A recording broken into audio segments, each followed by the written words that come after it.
go. Should I look both ways before you cross me, baby? 'Cause I don't break for boys. I'm moving on.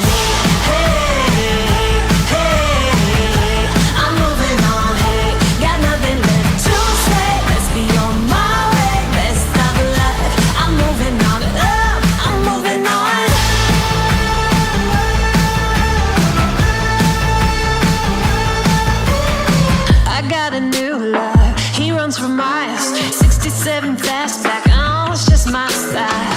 We're headed down, down, down the road. Just enjoy the show, watch me as I go.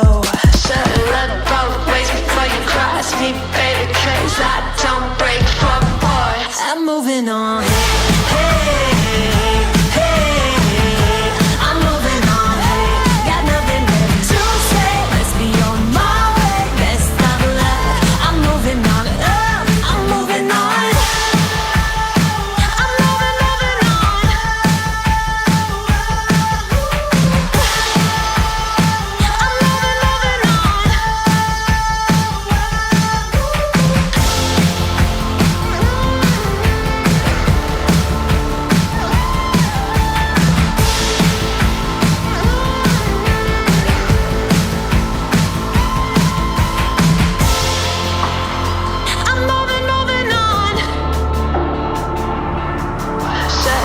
Both ways before you cross me, baby, 'cause I don't break for boys.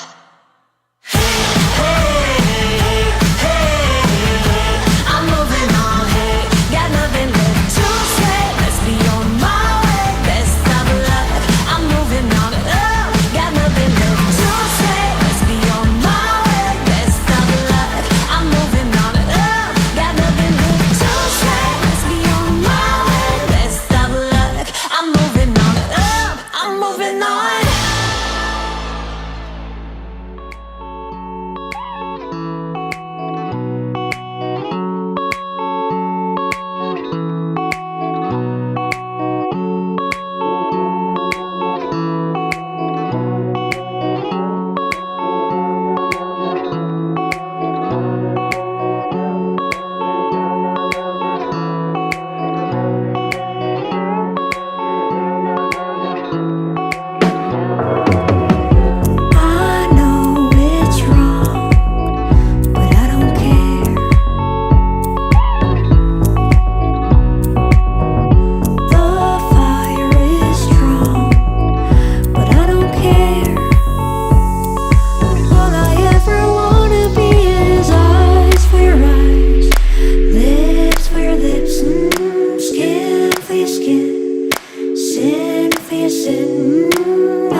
Hello, everyone, and welcome. It's Judgment Day here at the Oslo Esports Cup, and really anyone can win the whole thing because we've had such a mega event, such big fights.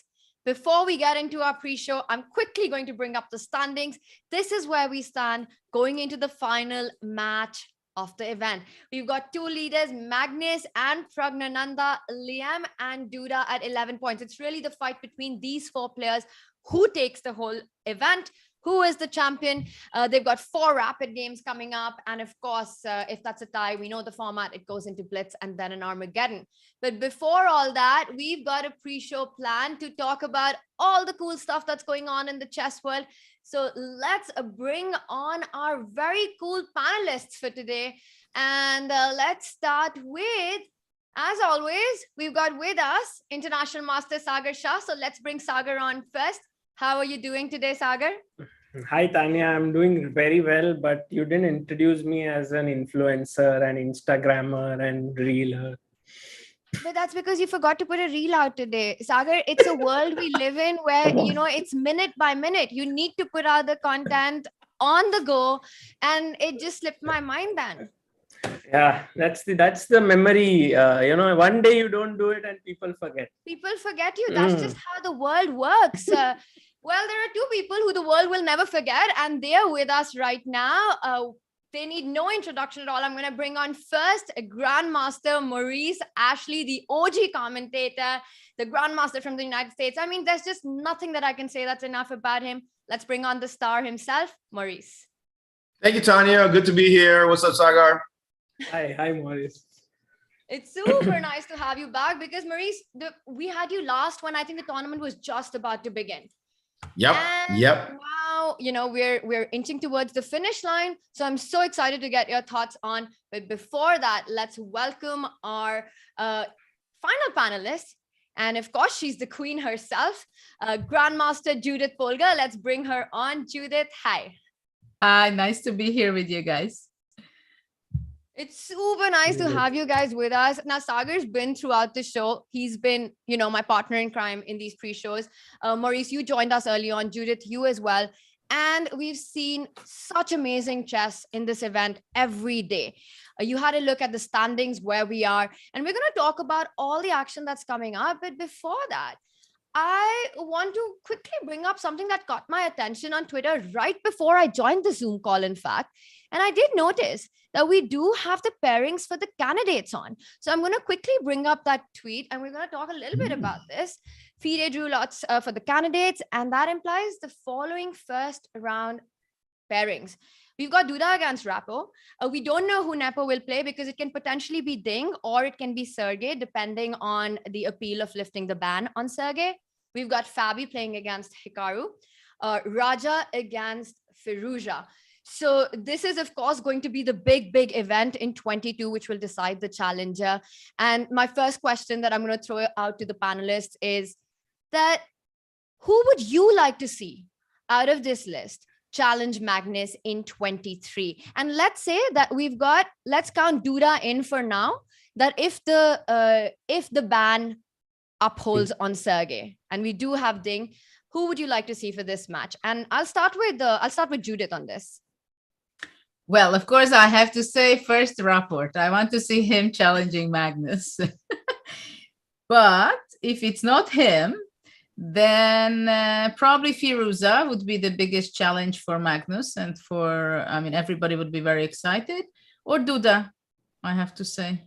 That's 3, Judith. You had to pick one. Sorry. Okay, so I pick Firouzja then. Firouzja, I think that would be very popular. I think. The toughest. That's interesting that you would pick Firouzja as the toughest challenger, even over, the likes of Fabi and Nepo, who've actually played the match before. Maurice, what do you have to say with that? Say on that? Well, yeah, I'm painted in the corner just like Judith. I got 2 Americans sitting there staring at me. If I say anything else, I have to deal with them forever. So, yeah, that said, you know me, I don't go with the flow and the popular crowd. Or maybe I am, because Firouzja is definitely the one everybody wants to see, and I would like to see as well. He would certainly be an incredible challenge with his experience against Magnus. I've even tied the classical portion of the match against Magnus when they played. But Firouzja, if he can get through these gangsters, I mean, and that's a big if, that's a tall order. But if he can get through these gangsters, Magnus will have his hands full, because Magnus knows if he has to play these guys too, it'll be rough. It'll be a tough battle. So if he can show in this kind of event, it's 14 rounds, right? 14 rounds against the likes of Ding Laurent, Fabiano Caruana, Nepo, and the rest. If he can do that, he's going to be flying, and I think we'll be in for a fantastic match. I mean, I think whoever wins, right, the candidates, each one of them has earned their spot. It's such a difficult tournament to get to. So we know that we'll be in for a fantastic match. But then it comes down to, well, some of these players you kind of know have given Magnus a tough fight in the past, and you sort of want to see them. Jan-Krzysztof Duda also tweeted about the same. We know almost everything because we don't know who that final player will be. Sagar, in chat, I'm also reading Tom saying that it could be Ding or Fabi. I think it's a bit too early for Alireza. I have no doubts that we're going to see Alireza fight for the match at some point. But I kind of get what Tom is saying. And what do you think? Do you think that this would be the cycle and Alireza is ready to face the world champion? Or do you want to see another challenger? Well, the last time we saw Alireza playing, I think it was at the World Rapid and Blitz, and it's been 4 months, and I have absolutely no idea what he's doing. You know, like, I think he must be preparing heavily. He must have built a team, and he's preparing for the candidates. And I'm so excited to see him on the board, because you know, all other players, at least you have seen a bit. Okay, even Rajabov, I think we haven't seen him playing much, but rest of the players. So I think Alireza is taking this as if it's a very, very important challenge for him. Not like, oh, it's my first candidates, I will just, you know, put my feet into it and then see what happens next time. This is just for experience. I don't think that's his attitude at all. By the way, could I jump in and say this? If we've heard from Magnus himself, if there's no Alireza, there's no Magnus. So, I mean, already we have to say, well, maybe we need Alireza, because if somebody else wins, Caruana, Nepo, he'll say, been there, done that, don't want to do it again, and he's out. So I think this is what we have to be concerned about as well. You might not have a Magnus if there's no Alireza, but the thing is, right, Magnus has said that pretty much before every World Championship match. He's not sure if he's going to play it. He had the same stand for the Nepo match as well, where before the candidate, the challenger was decided. He's always had this, well, this love-hate relationship with matches, right? He's always given this thing that this might be the last one that he plays, not counting the ones against Vichy, of course. It also makes me think about this, Judith, that Alireza's first candidate match, right? And I can't think of any other player who actually became the challenger in the first candidates, except Magnus himself, who played in 2013, and I think it was in London, and you were there, and he won that. Very dramatic candidates, but I mean, for the first time you're playing the candidates and you win it, it's such a special and a difficult tournament to win it the first time around. For sure, but if we see Alireza's rating, he's number 2, I think, in the world right now. That's right. Number three, I think. I think he's behind Ding Laurent. Yeah. Ding got back this month, right? With his 26 games. Okay, so he's number 3 in the world. I saw him playing last year at the Norway Chess, and I experienced it. I saw him in person, the way he was so casual, and at the same time, he was always very open to learn continuously, like his game against Rapport in the last game, but also his game, for example, the end game, which he lost against Magnus. The way he took it, the way he's handling chess, and really, it seems like that's the only thing he has in his life. He's so focused. Of course, it's a huge question whether he will be able to win the candidates, but I think he's a great. He has great chance to do so, and he's also a player who is still very young. And you don't know whether in 1 month's time how strong he's going to be. And even if he's winning the candidates, it takes few months for him to be prepared for the World Championship match. And of course, the other side of it, that Magnus also himself, or any world champion, when they play World Championship match, usually they don't only have their challenger, but themselves who can really block them in winning. Magnus versus Alireza is just like Karpov versus Kasparov. I think it comes to that next generation challenging. We've had it, I think, in so many matches. It was when Magnus challenged Vishy as well for the match. It's that generational thing. And then this new guy comes up and fighting for the crown. So, of course, lots to look forward to with the candidates coming up. And of course, the big question is going to be who will be that mystery player who makes it? Is it going to be Ding finally or Sergey? Time will tell, but we're all very excited about it. Speaking of the young talents, currently the one who's taking the world by storm is, of course, Pragnananda. And let's bring up our standings before we go into discussing this mega day that we've got ahead of us, chat. Wow. Guys, now, since you were here last, of course, we were all super excited to see Prag in action, but it was hard to predict that he would go on to be at the very top in the final round, along with Magnus. And, it's easy to say, okay, Magnus is currently leading because, well, that's just what he does. But I want to ask, and let's start with Maurice on this. Maurice, what do you think has been working for Prag so much in this tournament? Is it just this pressure that the opponents are taking when they're playing against him? I don't think the opponents have been pressured. I think Prag has just been extremely confident and playing like a boss. He just goes for it. You see his matches all end in 3 games. It's ridiculous. They win or lose. He's just like, I'm just going for it. I don't care. And I think that devil may care attitude has served him well. He's just playing with confidence, aggression. He's just playing with fire and desire. I have to say, though, that in this event, it's kind of a weird take as I look at it after these rounds that we've seen so far, these 6 rounds. It feels like no one in the tournament is really happy.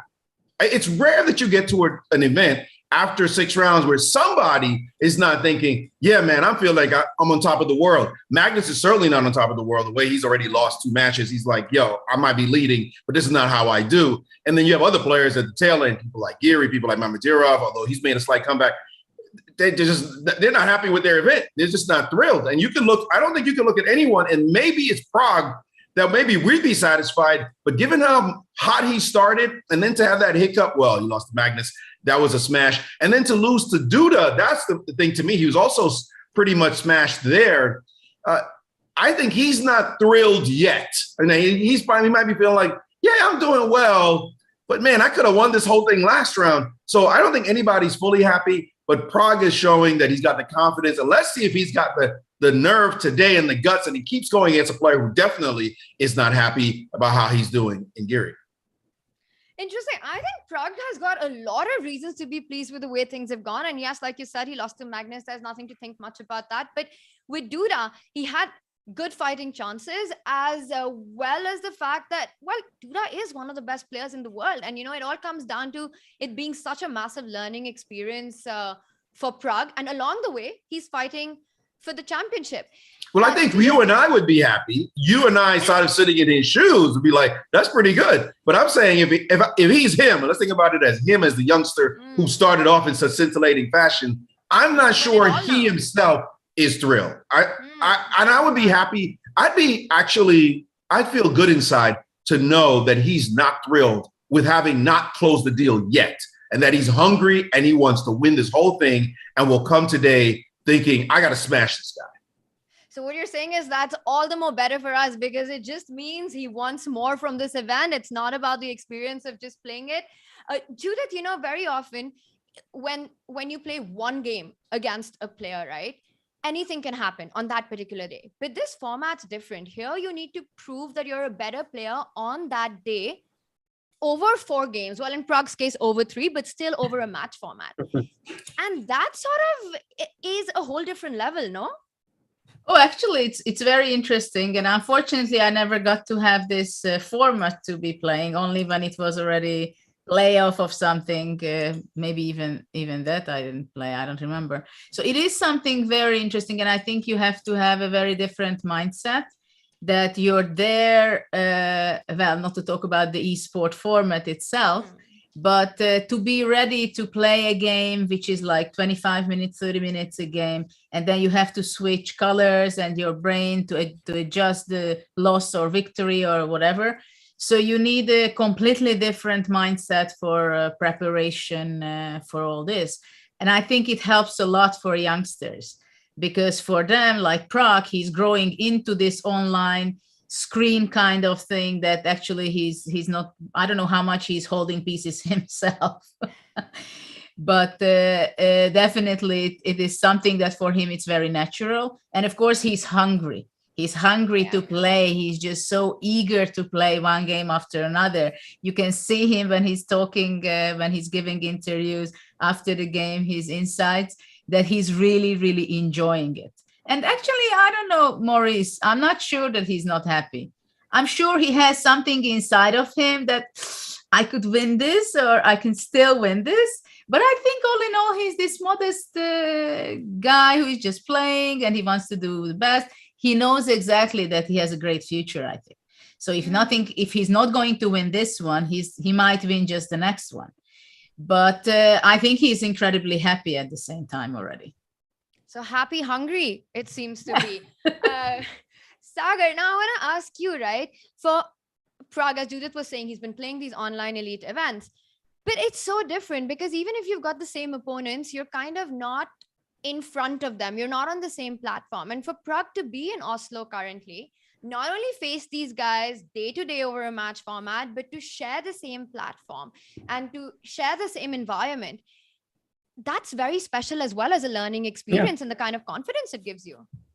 Yeah, I think Prague always thinks about learning experience. And I think he doesn't really, I know it's very difficult to think of it that way, but whatever I have spoken with him, like maybe I have done 50 interviews with him, the only thing that I have seen from him is the fact that, I could have done this better. This move was not accurate. I could have played this move better. So it doesn't matter to him if he's playing Reykjavik Open or if he's playing national championship here or he's playing in the Oslo Esports Cup. He's only thinking about, oh, can I play a better move here? Oh, yesterday I lost with Duda. He tricked me in the end game. How can I just make sure that next time he doesn't do that to me? So I guess for him, it's just that single-minded thought. Doesn't matter who his opponents are. And maybe it's too theoretical to think that way, right? We always say think that way. And not many people can achieve that, but he seems to be doing it. Yeah, it's as if it's a constant learning process from him. Now, yesterday we had an interesting moment with Anish. He's been sort of struggling in these with this whole click and drag situation with the mouse, and it's sort of been a bit of a nightmare for him. Let's bring up that clip really quickly. That moment that we had where the computer just seemed to play long castle, which is exactly what Anish did not intend. And it's the kind of mouse slip that there's no coming back from, right? You go long castle in that position and it's busted, which is why it's so unfortunate. It reminds me of what happened to Magnus the day before when he went rook a2, which was not a mouse slip. That was just a complete oversight that the bishop can take. But at least it's something that you've done on your own. You've sort of let the game go on your own. And this was that moment. Similar expressions of shock there. But we had rook a2 here where eventually Jordan's bishop just captured the rook. And I want to come back to what happened to Anish yesterday. And he was, both players, we see them sort of laughing in that moment. But I want to ask both Maurice and Judit about this. I mean, on the inside, you're just very angry with what has just happened, no? I mean, if I may, I play bullet chess a lot. And that happens to me a lot. And I have that Magnus look, that Geary look when it happens. It's like, WTF, yo, what? If you had a hand on a piece, you would never make such an error, right? Never in your, accident, oops, drop the piece. But that happens all the time with mouse slips. And it's horrible. It's horrible. You spoil maybe what maybe was a masterpiece you were building, or in Magnus's case, he had a winning position. It was complicated to be sure, but to just drop a piece, okay, that's a different kind of blunder. In Geary's case, I think it's a case of what else can go wrong, right? It's a Peter principle for him in this tournament. He's had a horrible tournament, and it's another one of those, yeah, you know what? You're having a bad tournament. Let's have something else wrong happen. Matter of fact, you better watch out for falling pianos, because one might land on your head. What happened to Geary? I wouldn't want to be next to him like in Mike Strike, the way he's playing and the number of bad things happening to him in this tournament. speaking of not wanting to be next to him, there was a certain Lawrence Trent who was next to him, and he kind of had to take the burn of that. Let's bring up that clip if we've got it on before we ask. I've noticed Jordan is using the clicking system now instead of the drag. Do you think that is an Yeah, option? I think my problem is that I combine the two. You should never combine the two. You either click or you drag. And I sometimes click a piece and then drag another. And I think in that synergy between the clicking and the dragging is where I make I never used to click. I always used to drag. But sometimes now I have this habit of... Why are you laughing? The synergy of the clicking and dragging, I think that's where it This started. guy is just starts fantasizing here. I'm not fantasizing. I mean, you know, you were used to click, you used to drag. You sound like me. Yeah. Like, no, but I don't know. I don't know what's going on with the system. Wow. Judit, is this why OTB over online? Well, it is kind of very strange what happened there with Giri. It's very confusing. That's clear, and I don't even know what to say because I was not playing tournaments with a mouse in my hand. You like to click or you like to drag? I'm a drag. I'm dragging. Oh, It's incredible. clicking is a bit of a drag for Judith. Though I was playing, I'm wrong because back in the late 90s, I was playing in the Monaco tournament with Van Osterom was the Melody Amber tournament. And we were playing actually the same way, the blindfold games. We were not sitting opposite, but at the same table and a little bit diagonally, we had this, well, still a big computer sitting in front of that. And we were actually clicking there because there was no piece. So we were clicking the square from which square to which we are going. And of course, there were some issues. So Judith, you're saying your team drag. I'm dragged normally. Yeah, And I'm with that. Yeah. I think dragging is very common for many, but I got to know that clicking is faster if you practice it a lot. Like and maybe it's very unrealistic for me, but if you see people who are regular bullet and blitz players, clicking is the way they get faster. Maurice, so it looks like you just got to commit. You either go team drag or team click, but the problem is when you combine the two. I'm just thinking of people like Karpov or Petrosian, Spassky. Laughing at this conversation. Like, what the hell has just come to? We're talking about, do you click or do you drag? Like, what? That's just the new world we live in. Well, let's just hope that there are no such fiascos for Anish today because he is facing Prague, and I think we all want a good big fight on that board. So it's going to be an interesting match, and let's just hope the action is decided by the board and not by computer glitches and mouse issues. Well, the other player who's found himself back in form and who's got a big game today is Shah, because he's playing our other tournament leader, Magnus. Now, Shah has had 3 back-to-back wins, and that's a bit of a comeback. Judith, is this a scary Shah again, and what can we expect from this matchup? Well, from Shakhriyar, he's always someone who can bounce back, and even if he's in bad form, he's going to be playing his original challenging ideas. And of course, Magnus knows him very well, how great a player and original player he is. And of course, the time control makes it possible that, okay, Magnus is generally, of course, the favorite and the best player, but he's not in very good shape. His health is not perfect as far as I see. He's making mistakes like Rook A2, and that was not the only one. We saw the Queen E4 one too over there previously. So, I mean, okay, this is the world champion. When he's not in shape, he's still on first place, dying for first place. That I understand, but I think it's can be a very challenging match, but also it depends what happens in the first 2 games, because as you said, the 4-game mini matches, it is a completely different story, but he's a player. If he's losing, he can bounce back and he can win in the next one. Yeah, definitely the match format is a different dynamic. And Maurice, does it surprise? I mean, you've been in St. Louis, you've seen Magnus in action so many times. Does it still surprise you to see that Magnus, so out of shape, is still fighting for the title, the final day? Magnus out of shape is one of the top 3 players in the event all the time. I mean, that's a fact. It's very rare you see Magnus end up in 5th or 7th, or a poor Magnus is everybody else's dream player. You wish you could play like that, make just the mistakes that he's making. So no, I'm not surprised at all. It is not up to his standards the way he has played in this event. He could have simply dominated if he were playing more like himself. So that's not a surprise. Interesting to see Shah actually come back the way he has. He's the kind of player who can easily lose motivation. I mean, his air in his balloon goes out in a second. It's like, boom, gone. I don't want to play anymore. That's it. He just loses interest. But he has shown some tenacity in this event, making this comeback that says, hey, he might give Magnus a fight today. He's going to bring some energy to the table, and a lot. I agree with Judit completely. First 2 games.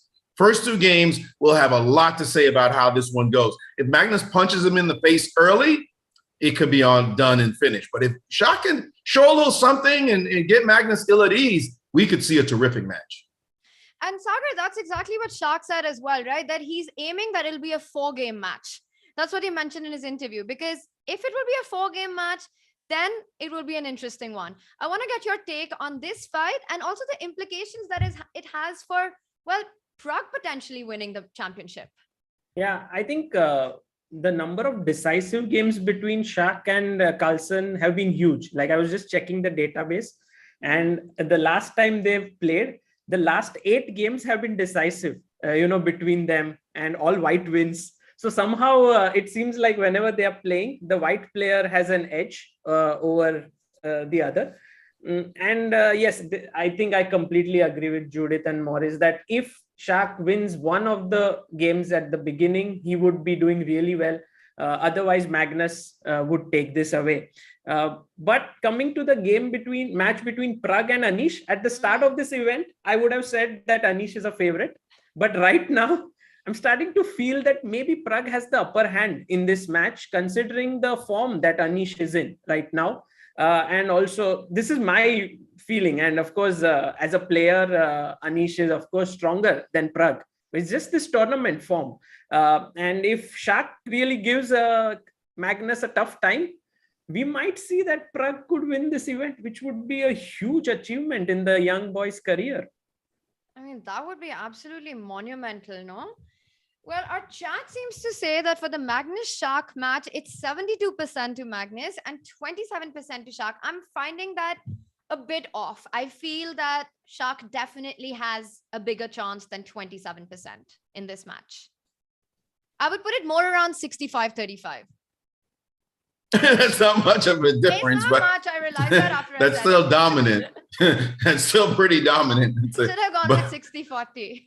60-40. Now you're closing in on that 50-50 range. That's a bit different. I think Magnus, the M in Magnus stands for motivation.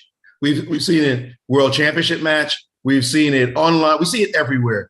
Give Magnus a reason to smack you. When he played Prague, the whole world was saying, hey, Prague beat Magnus, right? Remember that? Magnus said, okay, you don't want to wait till I play you again. Just give me a chance to show what I am about. I'm the best player, don't you know? And he said that very clearly. I'm the best player. So Magnus is all about motivation. And right now he's extremely motivated to win this event. All he has to do is win on demand in the last round. So I do think Magnus will want to push the envelope. Can Mamedyarov, also the M in his is also motivation. Can he bring it to the table and compete against a Magnus who definitely wants to win this event?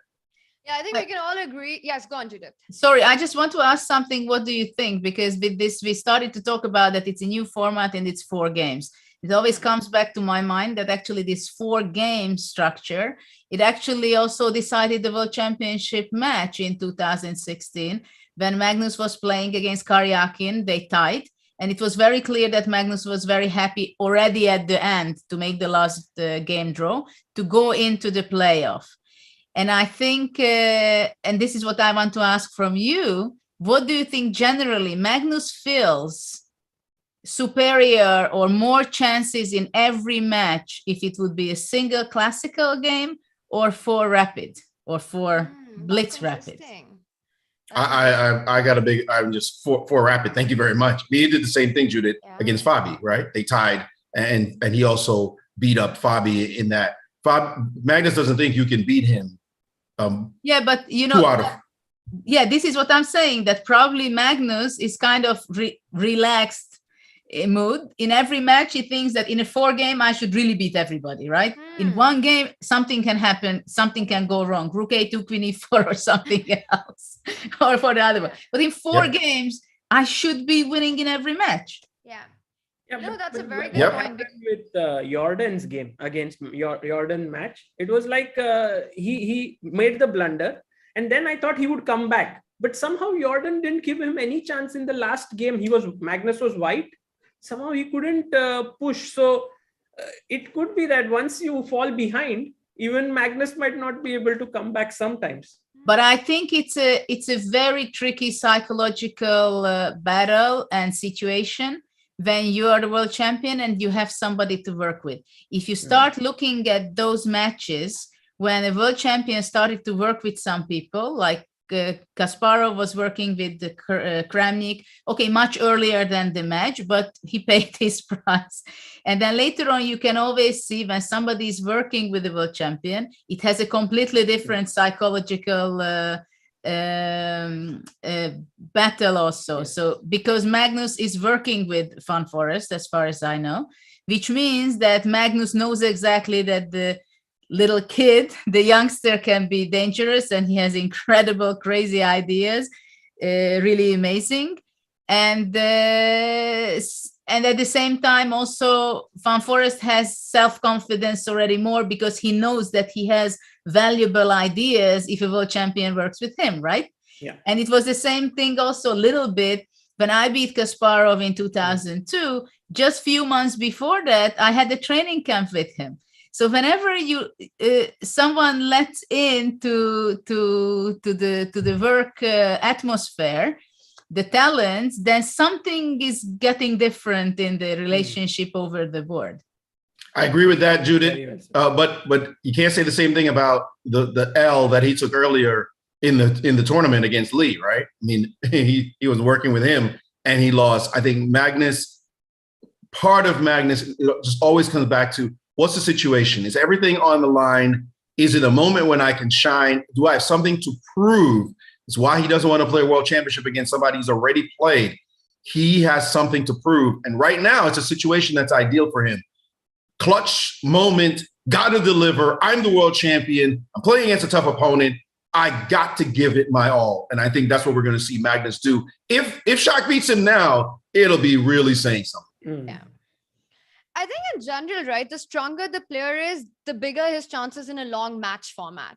It just feels like in a 1 game, anything can happen, but the more number of games you have, the stronger player will prevail. But I think the world championship, Maurice, which you were mentioning earlier, has a different dynamic because Magnus's strategy against Karyakin and Fabi was just simply because specifically against these 2 guys, he felt he's a clear favorite in Rapid. But would he have wanted the Rapid against somebody like a Nepo, against somebody like a Hikaru if he's facing him? Not so sure and not so clear. Agreed 100%. All right, guys. Well, lots of fun stuff to talk about. Really quickly, we've got also a potential winner in Liem. It's not just Magnus and Prague who are taking on today's match for the title, but if certain things work out in Liem's favor, he could potentially win the match because his direct encounter against Magnus, like you mentioned, Liem beat Magnus. So just in case Magnus doesn't get the full 3 points, Prague falters as well, Liem could be the winner. What do you make of this matchup that we've got with Liem taking on Jorden? He's got a big chance here. Well, somebody's got to jump in first. You got to direct us, Tanya. You're the host of the show. Tell us who speaks. I was looking at what Chad has to say, but let's start with Judit. Ladies well, Liem is a great player. He was a Blitz world champion, right? So he is a player who is great in Blitz, in Rapid. He can focus extremely well. I think he has great chance to win against Jorden. Yeah. And that could really mix things up, no, Sagar? Yeah. I think Liem has to do his job, beat Jorden, and then hope that Shah somehow takes Magnus to the tie breaks, and Anish is able to beat Prague or hold him. I think Actually, Anish has to beat Prag, Shah has to hold Magnus, and Liem And has then to he has a chance. win. So So- yeah, 3 results. Everything to fight for. And I'm going to end this with the last question for Maurice. Maurice, you had to predict the winner right now at the end of the day. Who would it be? I hate being boring. I really hate to be boring, but time and time again, Magnus has shown that in these kind of situations, the money is on him. You just don't want to pick otherwise. Clearly, Liem has an outside chance, a true outside chance, as far as I'm concerned, of winning this, because he can't affect the 2 players who are ahead of him in any way. So usually history says that player does not have a real chance. And Prague definitely has a fantastic chance. I got to say, I think his chances today are incredible because Anish is off of form. So he has a great, great chance. So it could just very well be a tie at the top. It could be a tie at the top, but in the case of a tie, doesn't Magnus win on tiebreak anyway because he beat Prague? So that alone gives Magnus the big edge to win this event. He's got his match against Shah. He's got his task cut up. We'll see what happens. Big day of chess coming up here at the Oslo Esports Cup. Thank you so much, Maurice, Judit, and Sagar, for joining us today. This was super fun. Thank you. Thank you. See you, Maurice. Bye, Judith. Bye. Air quality isn't the first thing that comes to mind when you think about chess and esports, but it affects our focus, decision-making, health, sleep, and more. What's in the air you breathe? Find out with Air Things.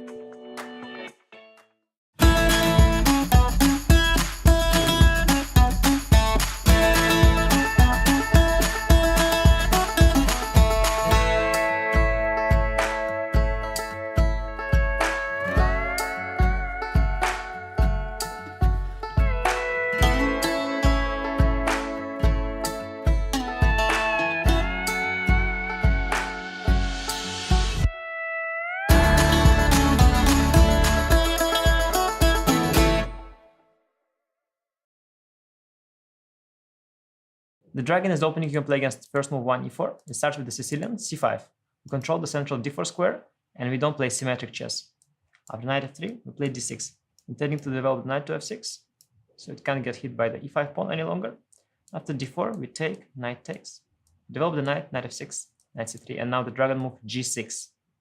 We intend to fianchetto our bishop and then castle, and the shape of our pawn structure here resembles the dragon, and that's why this is called the dragon variation.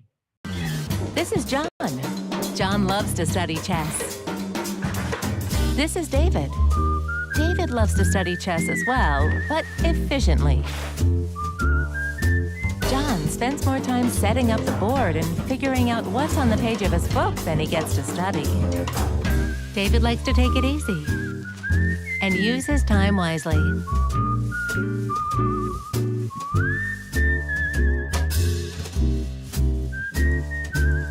David has finished his exercise for today. John should try the same.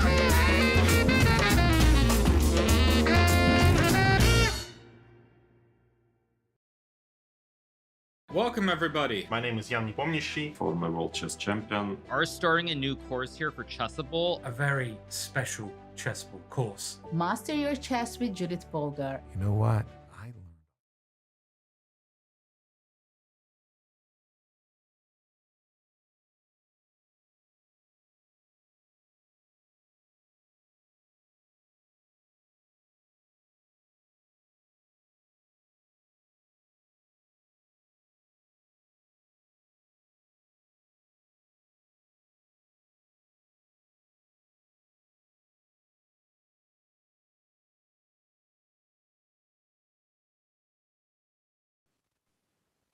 Welcome back, everyone. Chat, that was a spectacular pre-show. It's always so amazing to have these guests and share their thoughts on well, all these things that are going on in the chess world, but especially the action that's coming up. It kind of really sets up the air for us to take on, well, everything that we're going to witness. And today we have a very special guest joining us, and I hope he can stay with us for, well, at least the first game.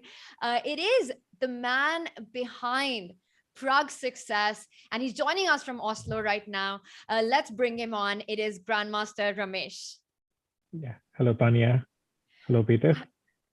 Hi, Ramesh. And as you said, well, Peter is also with us, so let's bring him on as well. Peter, welcome. Yeah, hello, Tanya. Hello, Ramesh. Hello, everyone. Ramesh, thank you so much for being here with us. Tell us first, are you having fun in Oslo? Yeah, very much with especially the way Prague is playing. Like it's either all the matches have been finishing in the first 3 games itself, as we have noticed, and it's either in his favor or in his opponent's favor. So it's a bit of a seesaw battle here going on. What is this thing with just 3 games? It's like Prague just doesn't want to play the 4th game. What's going on with that? No, Is that become an inside joke? Yeah, of course. It's not by design, but we are trying not to notice these aspects too minutely and just trying to play good games in every match to the extent possible. And Ramesh, I'm looking, you're probably joining us from your hotel right now? Yes. So do you usually stay back when the games start, or No. do you like to be at the arena? How does it go? Usually, I would prefer we generally go to the venue together, and all the players have been given a separate room as well. So where the seconds can analyze the game with the help of the computers, they have been provided internet access as well. So we watch the games live, we check the games so that in the 10-minute break between the games, we can suggest possible improvements or devise some strategy for the following game. That's quite interesting, no, Peter, because we always wonder what the players are up to in between the games. Yeah. Yes, exactly. I think this is very, very useful. It's very, very important. And I believe, if I can say something, I don't like to speculate, but I do believe that today gonna be the day when Prague will play 4 games. I don't know how it will end, but I'm pretty sure that it's gonna be 4 games today. I think, Ramesh, that's the first time. That's the first time I've seen Peter commit to something.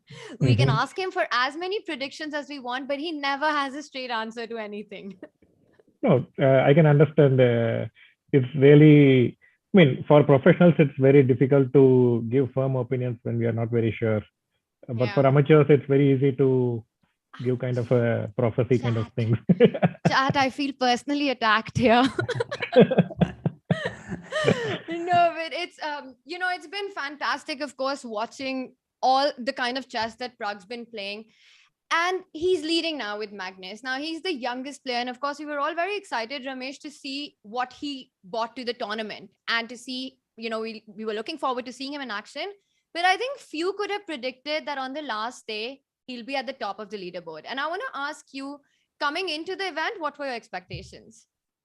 No, I think what is happening, especially from the Tata Steel Masters, where he played in January, Netherlands, and also here, he is beginning to play with these 2750 players very often. And we are currently focusing on gaining as much as possible from such experience, and also kind of meld himself or just to gel with the players. Like he should feel at home at this level. He should not feel like I'm playing with players who are way above my strength and I don't have my chances. He should come out of that, and he should start feeling like I'm part of this level of players and I can handle this level of players. So I think he managed to do that quite well at Tata Steel Masters as well. And here he's trying to do more than just gel with the players and try to even match them or even beat them whenever he gets his chances. Wow. And Peter, Ramesh, I mean, for both of you, I want to ask this, that, and in that endeavor to, make him comfortable amongst this crowd of these very spectacular very special chess players who are at the very top of the game. Yes, you might be playing against them in online chess, but to be at that arena and around them and sort of go and fight that game every time looking around and the players are also right there, it contributes, right, to your growth. For Peter or me? Well, for both of you, let's start with Peter. Yeah, definitely. I mean, you simply feel that you belong there. Yeah, you start scoring big victories. I feel like, also Prague, because we all knew that I think that Prague is extremely talented. He's very resourceful. He's very dynamic. I mean, he's extremely dangerous in fighting over the board. but what was previously, I think, lacking some very deep opening preparation. And I feel like in this regard, Prague has made incredible big step forward. And basically, this is the absolute fundament to challenge the top guys. Yeah, because you can be an incredibly talented, gifted player, but if your openings are not up to that level, then you will always be suffering, and you will never gonna get the chance to show what you are really capable of. Yeah, so it's a combination of both, and this is the one that really stands out for me. That Prague is basically absolutely on the same level with these players in this tournament. And thanks to this, he can also get his confidence. Yeah, he feels that, you know, he belongs there. There is nothing to hide away, and he just plays his chess. And I think that's what brings him all these successes. Yeah, it's exactly. I'm looking at chat. Gerald is saying Prague feeling like a tiger amongst tigers. That's the kind of feeling we get. We're looking at the venue right now, at the playing arena. And Ramesh, I mean, you know, we've traveled the world. We've been to different tournaments. We've never seen anything like this. What was it like for Prague and yourself witnessing chess happen the way it's happening at Oslo right now? It's a fantastic arrangement. They have made excellent arrangements for the players. And I have not yet entered the playing hall. We have been given a separate room for the seconds. So I'm usually restricted to that place and where they have the interviews and so on. But today, after the games, the prize distribution will be held there. I'm really curious to see the scene of action. Yeah, fantastic arrangements, and I believe the players are ready for the games. Yeah, they're about to have liftoff any moment, and Prague is going to take on Anish. Of course, here every match is a tough one. There are no easy matches, but how big is today for Prague, knowing that he could clinch the Oslo Esports Cup? No, I think like generally our philosophy is like not to focus on these aspects too much, because it's very easy to dramatize these things, and then we can easily lose focus on what he should be doing. As a player, he should focus on just playing good moves and play good games. One game at a time, play one good move at a time, and he should keep all his focus. And if he is going to think about the tournament situation, I have to win, I should not lose, all these things, it can really disturb the concentration. So we try not to discuss these issues at all. So we don't have any match strategy like with the first game I have to win, second game make a draw, these kind of things, because it's really not in our control. So we just want to play one good game after the other. But of course, we have our opening strategies. Yeah. So. And speaking of opening strategy, speaking of opening strategy, Peter, Ramesh, we have liftoff, and Prague has started with d4. Anish goes for bishop g7. So a king's Indian, is this something that you were expecting? No, to be honest, like it was mostly Grunfeld, which we were largely expecting. We were expecting a few others as well. But of course, we had seen that he has played a few King's Indian games. But let's see.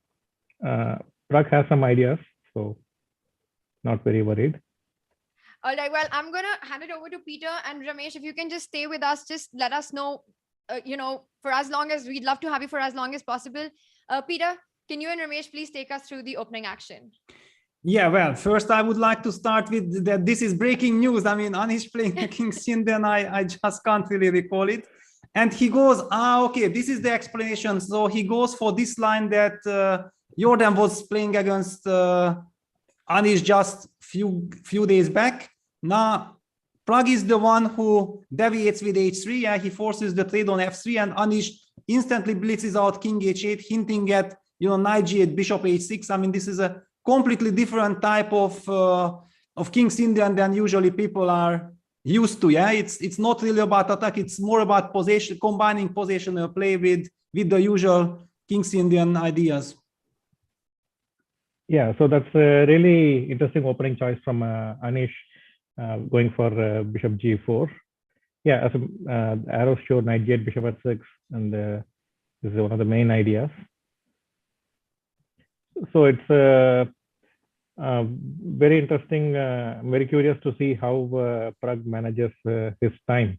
So time and again, he has shown that when he is taken out of his opening preparation, then he has a tendency to kind of slow down. And this bishop g5 is quite clever. The point is like it's provoking h6, and then you don't get knight g8 bishop h6 idea anymore. But it also gives him the extra possibility to get knight h7, f5 ideas. Ramesh, I feel that this is actually a situation that probably many players find themselves in, right? You prepared for a big game. Your opponent plays a specific line. Like in this case, you said you were most likely expecting a Grunfeld to happen on the board. But then you're taken off guard. Kings in defense, like Peter, you were saying, Anish playing is breaking news. How does one then just sort of readjust to this situation? What is the practical way in a match to just take control of what has happened? I think like it's very important, like when we make the preparation in the hotel before the games, we should already realize like these guys can literally play anything with few hours of preparation, especially in rapid games. So we have to be mentally ready for any kind of opening surprise even before the game happens. Because if we naively prepare something and then expect it to appear on the board, and then when opponent surprises, like in this instance, then it's very easy to lose our composure. So we have to be ready for the unexpected mentally. If we are fine with, so that's why I like to tell Prag, like whatever you are preparing, you are using this opponent as a means to revise those openings and plug the holes in the opening repertoire. Not necessary that it has to appear on the board. So every day for different opponents, we are revising or learning different openings, which anyway will help in our chess growth. So even if does not help in that particular match. So if we can keep this kind of a mindset, and when you go to the game, you just go ready for a fight. Then when opponent chooses new openings, it will be psychologically easier to handle, I believe. But Peter, of course, is more experienced. It's like a long-term vision with this approach of learning with every opening. And Prag, you think right now, though surprised, is he still comfortable with what he has on the board? I'm not sure about this bishop g4 ideas. And the thing is, like we had worked a lot on many openings for this tournament, and this is certainly not one of them. So I would say like Anish has managed to find a variation to surprise Prag, but I don't think white is in any danger here. So Prag will not be very worried, I guess.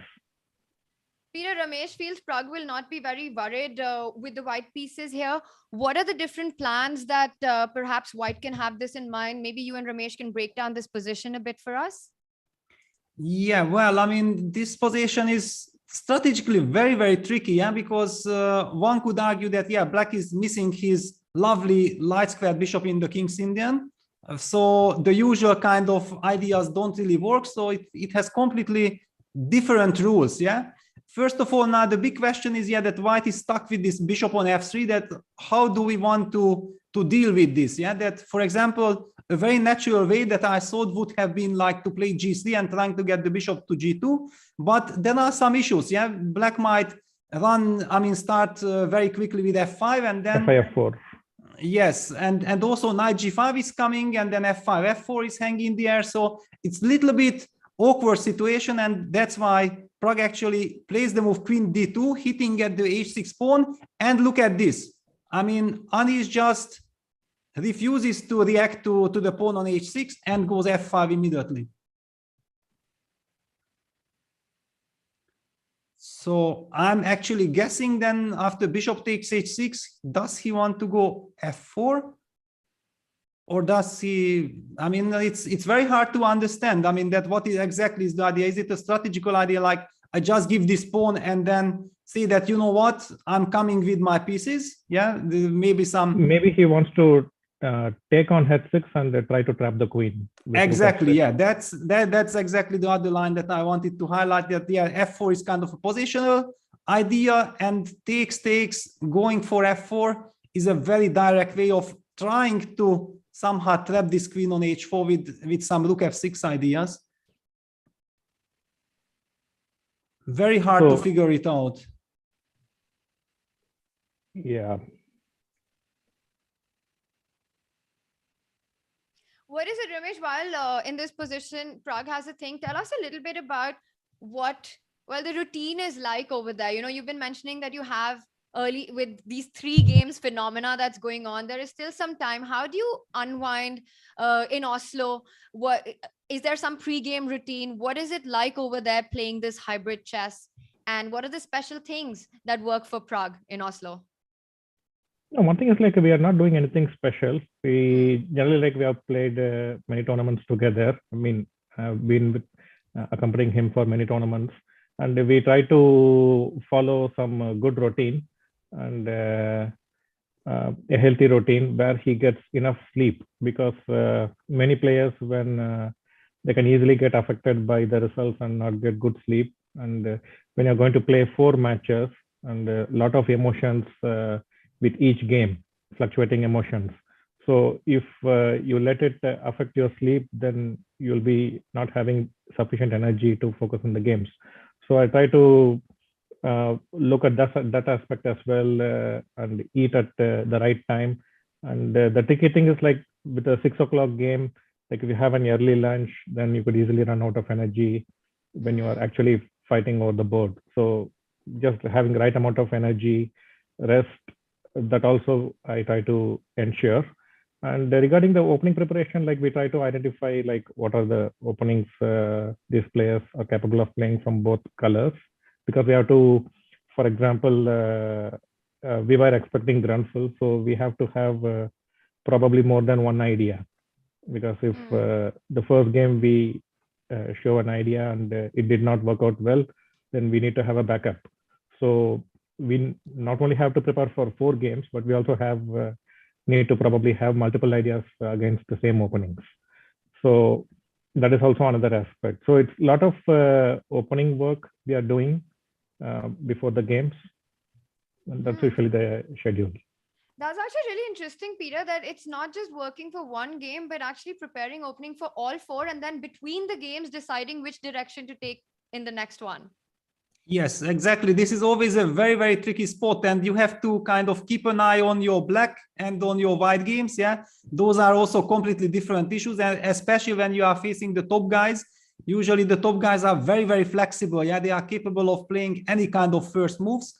So you also have to find a nice balance. Yeah, that how do you manage it? Yeah, because you have to kind of set the tone on something where you feel like it could be, you know, the critical direction during the match. Yeah, you have to try to sense it, and of course you can't repeat all your openings, or you cannot come up everywhere with new ideas. But I mean, just to know that, okay, what are the most critical things? You might feel like, okay, against this certain opponent, I'm actually quite happy with my black. Let's see what he will do. I anyway can't prepare against everything else, but it will be very crucial that I will be able to pose some problems or some questions with the white pieces. Yeah, in this case, you definitely focus on the white side. Yeah, there is exactly also sometimes the contrary, that against someone you feel like, okay, with white anyway, I will be happy because he's shuffling. Yeah, I would not be able to target him. We don't know what he plays. But with black, it's going to be very difficult because he's very aggressive, so on. That's something completely different. And Anish, by the way, had opted for the 3rd choice. He went for queen h4, bishop takes g7 check, king takes g7 on the board, trying to be as flexible as possible. Knight g5 is coming. Yeah. So he seems to have good initiative going on. So white has to be careful here, otherwise things can easily quickly get out of hand. So the critical idea is knight g5. So where can white try to find some play? Because knight g5 would have a direct hit on the f3 bishop and the e4 pawn. White needs to be a little careful, like you're mentioning, Ramesh. So what are the candidate moves that you think Prague has probably got in mind right now? In the worst case, probably we should consider giving back the pawn with g3, queen h3, and bishop g2 ideas. Maybe not bishop g2, probably something else there, because yeah, so that is something we can consider. And if we have the time, we can consider knight b5 getting the knight. Knight Create B5, some hitting the distraction on the C7 other pawn. side. That's Trying to create some interesting. distraction. That's an interesting idea, right? You go knight b5 and you try to hit that pawn on c7. But I think this is a critical moment for Pragg because The other idea I can consider probably is like to get bishop e2 on queen e3 or queen. That's the problem. If I get queen d3, knight c5 is coming, right? If I try to give some protection along the third rank, then knight c5 is coming. so there are these different ideas, and Pragg needs to be careful because Anish has managed to build pressure. An important moment for Pragg to slow down and think. That's exactly what he's doing. Ramesh and Peter, can we just switch to the Magnus game and have your take on the position that we have there? Sure. Yeah, let's take a look, because wow, I mean, did Magnus voluntarily allow this knight g4, or he had missed the move knight g4? Because now his pawn structure will be severely damaged. He goes for e5, trying to get some counterplay. I mean, try to trade some pieces. Let's just go right from the start. So we see anti-Grunfeld measures. Castles bishop e2, c5, d takes c5, the specialty that Shakhriyar is using during this tournament. b4, knight e4. Okay, this is all kind of fairly standard. Yeah, it's a very solid setup from both sides.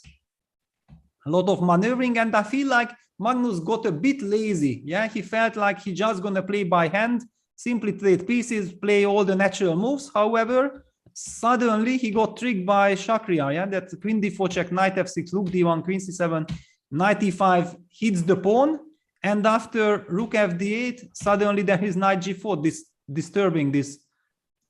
I mean, now after a5, knight takes f6, yeah, on the board, e takes f6, queen d6, blitzed out. I'm a little bit puzzled by the quickness how Shak reacted to this. Ramesh, when you're there at the venue, sorry, go on. Yeah. So white looks very comfortable. Black's pawn structure is completely shattered. I was expecting probably he will go for a3, but he went for more direct approach with queen d6. Probably a3. He was not sure about the exchanges, and then followed by d5, ab4, and then getting d5. So he wants to go to this endgame. White has absolutely no risk here. Yeah, this was the other way. Also, I was thinking exactly the same, as Ramesh was pointing out, that I don't know if Magnus is so happy about this position as well. But yeah, he sacrifices the pawn after queen d6. Yeah, because there is no good way of hanging on to the pawn. So Magnus just takes on b4, bishop c6, rook takes b4, plays the move rook a5. He wants to go rook d8. So probably bd1, bishop b3 now. Oh, I think the a pawn is the main problem for white, I guess. So if you can get bishop b1, bishop d1, bb3, and then rook d1, probably give an exchange sacrifice on c6 or d7. So an idea we can consider. Yeah, very nice regrouping. Yeah, super important. Yeah, because if the bishop is in time, then we free the rook. And okay, if we free the rook, yes, the rook on b4 is kind of trapped a bit. But yeah, as Ramesh pointed out, that there are ideas, you know, to eventually also sacrifice the exchange on c6. And with the two pawns and this bishop, which is a very, very nice stabilizing piece and bringing the king closer, actually white could try to be better in such endgame. Yeah, but he will probably get king f8, king e7. So yes, there won't be a good way to sacrifice the exchange. But probably in that case, we just go f3, e4, try to get king d4, king c3, king b2. Ramesh, Shak goes for your idea, a very critical moment to do it because it would be too late if you wait for another move. So he plays bishop d1, rook a8, putting pressure on the a2 pawn. And now he slows down. So he doesn't immediately make the move bishop b3, which is kind of surprising because how else is he planning to defend that pawn? No, I think he will go for bb3. Just probably, what other thing he's considering? I don't think you don't want to make a move like a4 here, right? No, then all our pieces become very defensive. Yeah, there is maybe one argument that maybe he's considering and then rook b5, yeah. Try rook b2 and then try okay, to bishop b3. Yeah. Or maybe like a4, bishop b3, rook a2, and then rook b5 exchange sack. Ramesh really wants to give up Shah's exchange. He's saying just sacrifice So an this is an exchange. interesting idea, right? Like if you can play a4, bishop b3, rook a2, protect the rook on a2, and then play rook b5. Bishop b5, cb5. You don't have rook into b5. The a1 is not hanging. Oh wow, So that's this is another way to give an exchange sacrifice. No, I'm just trying to. Oh, come he's up with gone some... for a4, by the way. A4 on the board. So knowing Shah, he of course would He be played happy to rook give a2? up.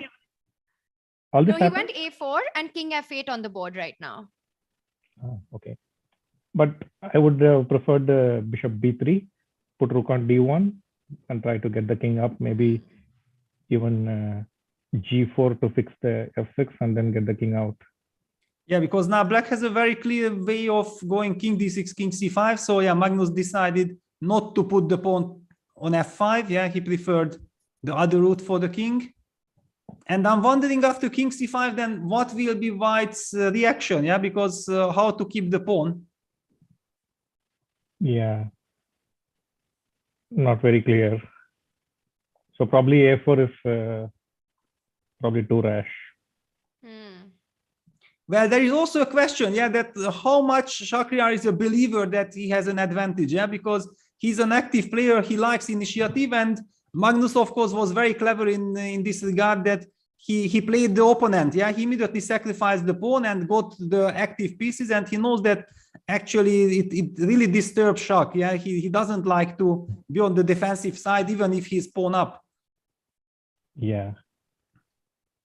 But I'm not really sure, like, he's not on time. Probably he could have considered rook b2 before f3, and if king e7, rook d2, cutting the king off, and then get bishop b3. Well, bishop b3 on the board, we might see that rook b5 sacrifice that you were talking about, that idea, because after king c5, the rook on b4 pretty much doesn't have another square. Yeah, but maybe actually he's trying a king d6 c5 check he wants. And pick up, but then your rook is attacked anyway. Yes, but if king c5, then we move the rook, yeah, for example, to And then, f4 or yeah. h4, I don't know exactly, somewhere. And we are Maybe hitting f7. both pawns, yeah? So nice little trick there with c5 check. Yeah, typical Shakhriyar. I think, yeah, he's looking forward to some tricks, yeah.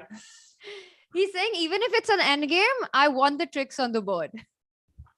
Yeah, makes sense. It's better to stick to your strength when you are playing with less time, rather than trying to enter positions where you are not very comfortable, where your instincts cannot play a larger role.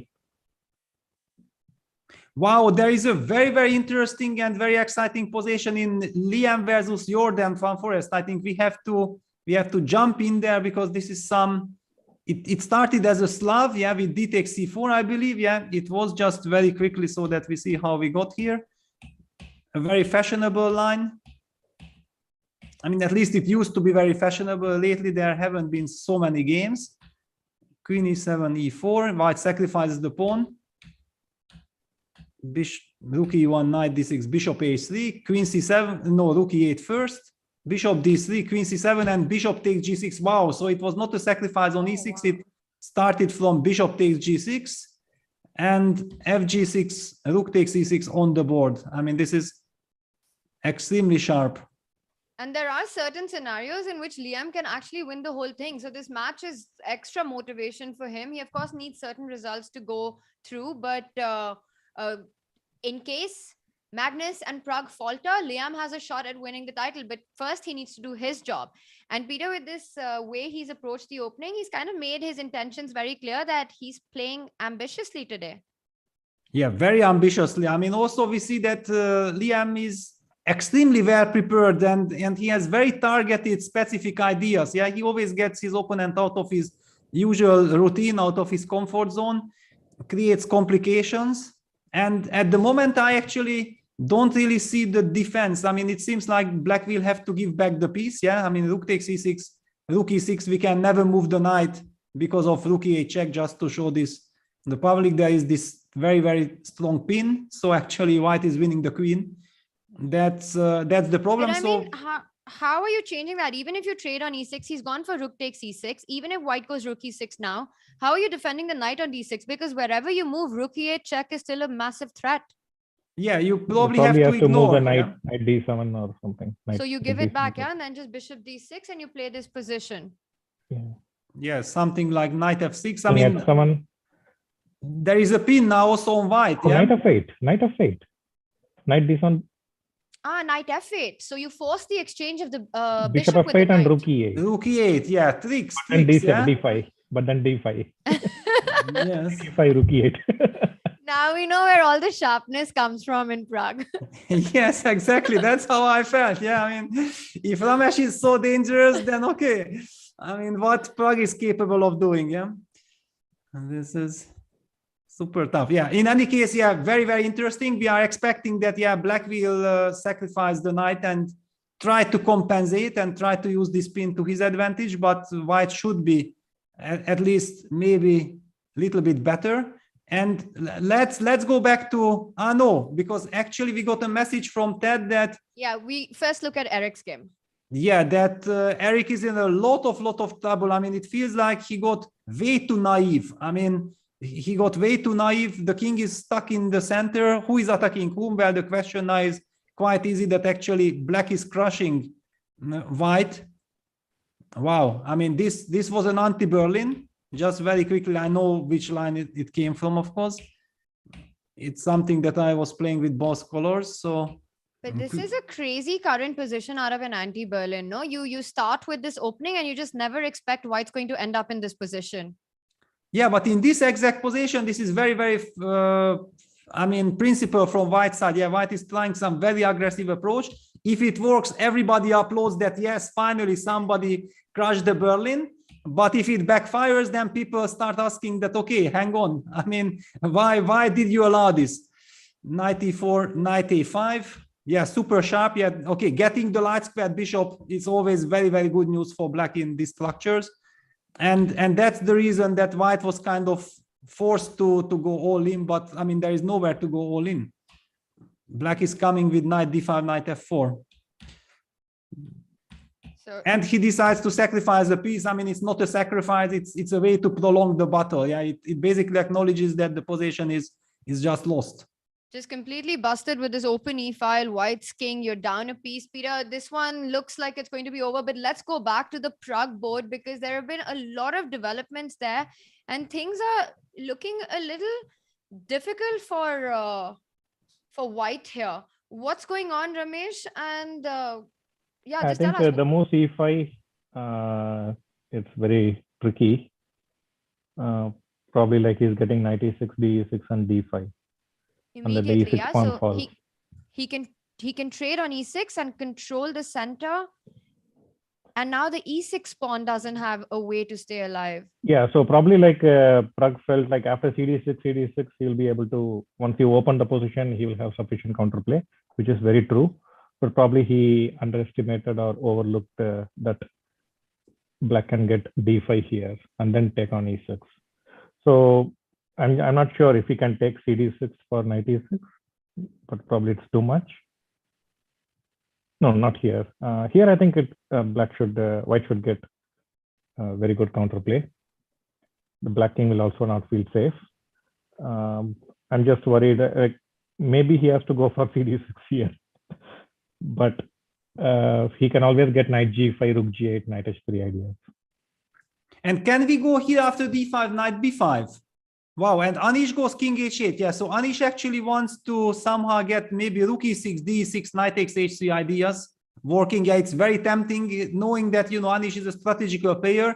I understand his excitement because it's like myself. Yeah, I'm playing classical openings. I never really get the chance to attack. And if I get these crazy things, then I'm kind of very much provoked into some action, but I'm not sure. And we see the evaluation bar does not believe in this tricky option. But yeah, because at the worst case, he will get only 2 rooks. For example, even if he gets rook e6, d6, knight h3, gh3, and rook g8, can always play queen g2, and he will at best get 2 rooks only. And, Okay, let's take a look at the board and get those moves, Ramesh, with the ideas that you and Peter are discussing. So King H8 played, and you were mentioning that Prag is aiming to so we capture on should D6. open. I think CD6 has to be done. I think. So CD6, and then how do you continue here? Do you go knight B5, trying to hit the D6 pawn? No, here probably like I may have to move my rook on.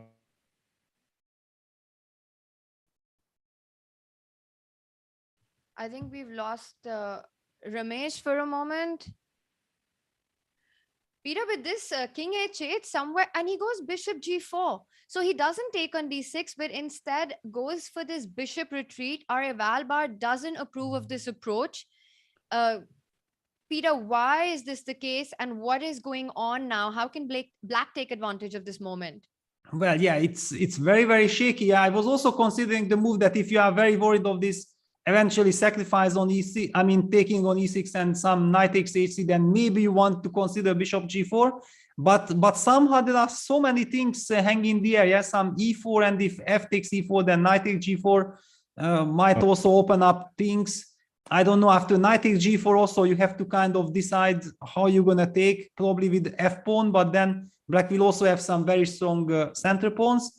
Nevertheless, I mean, I don't see any clear way why it's so bad like the computer is saying, yeah?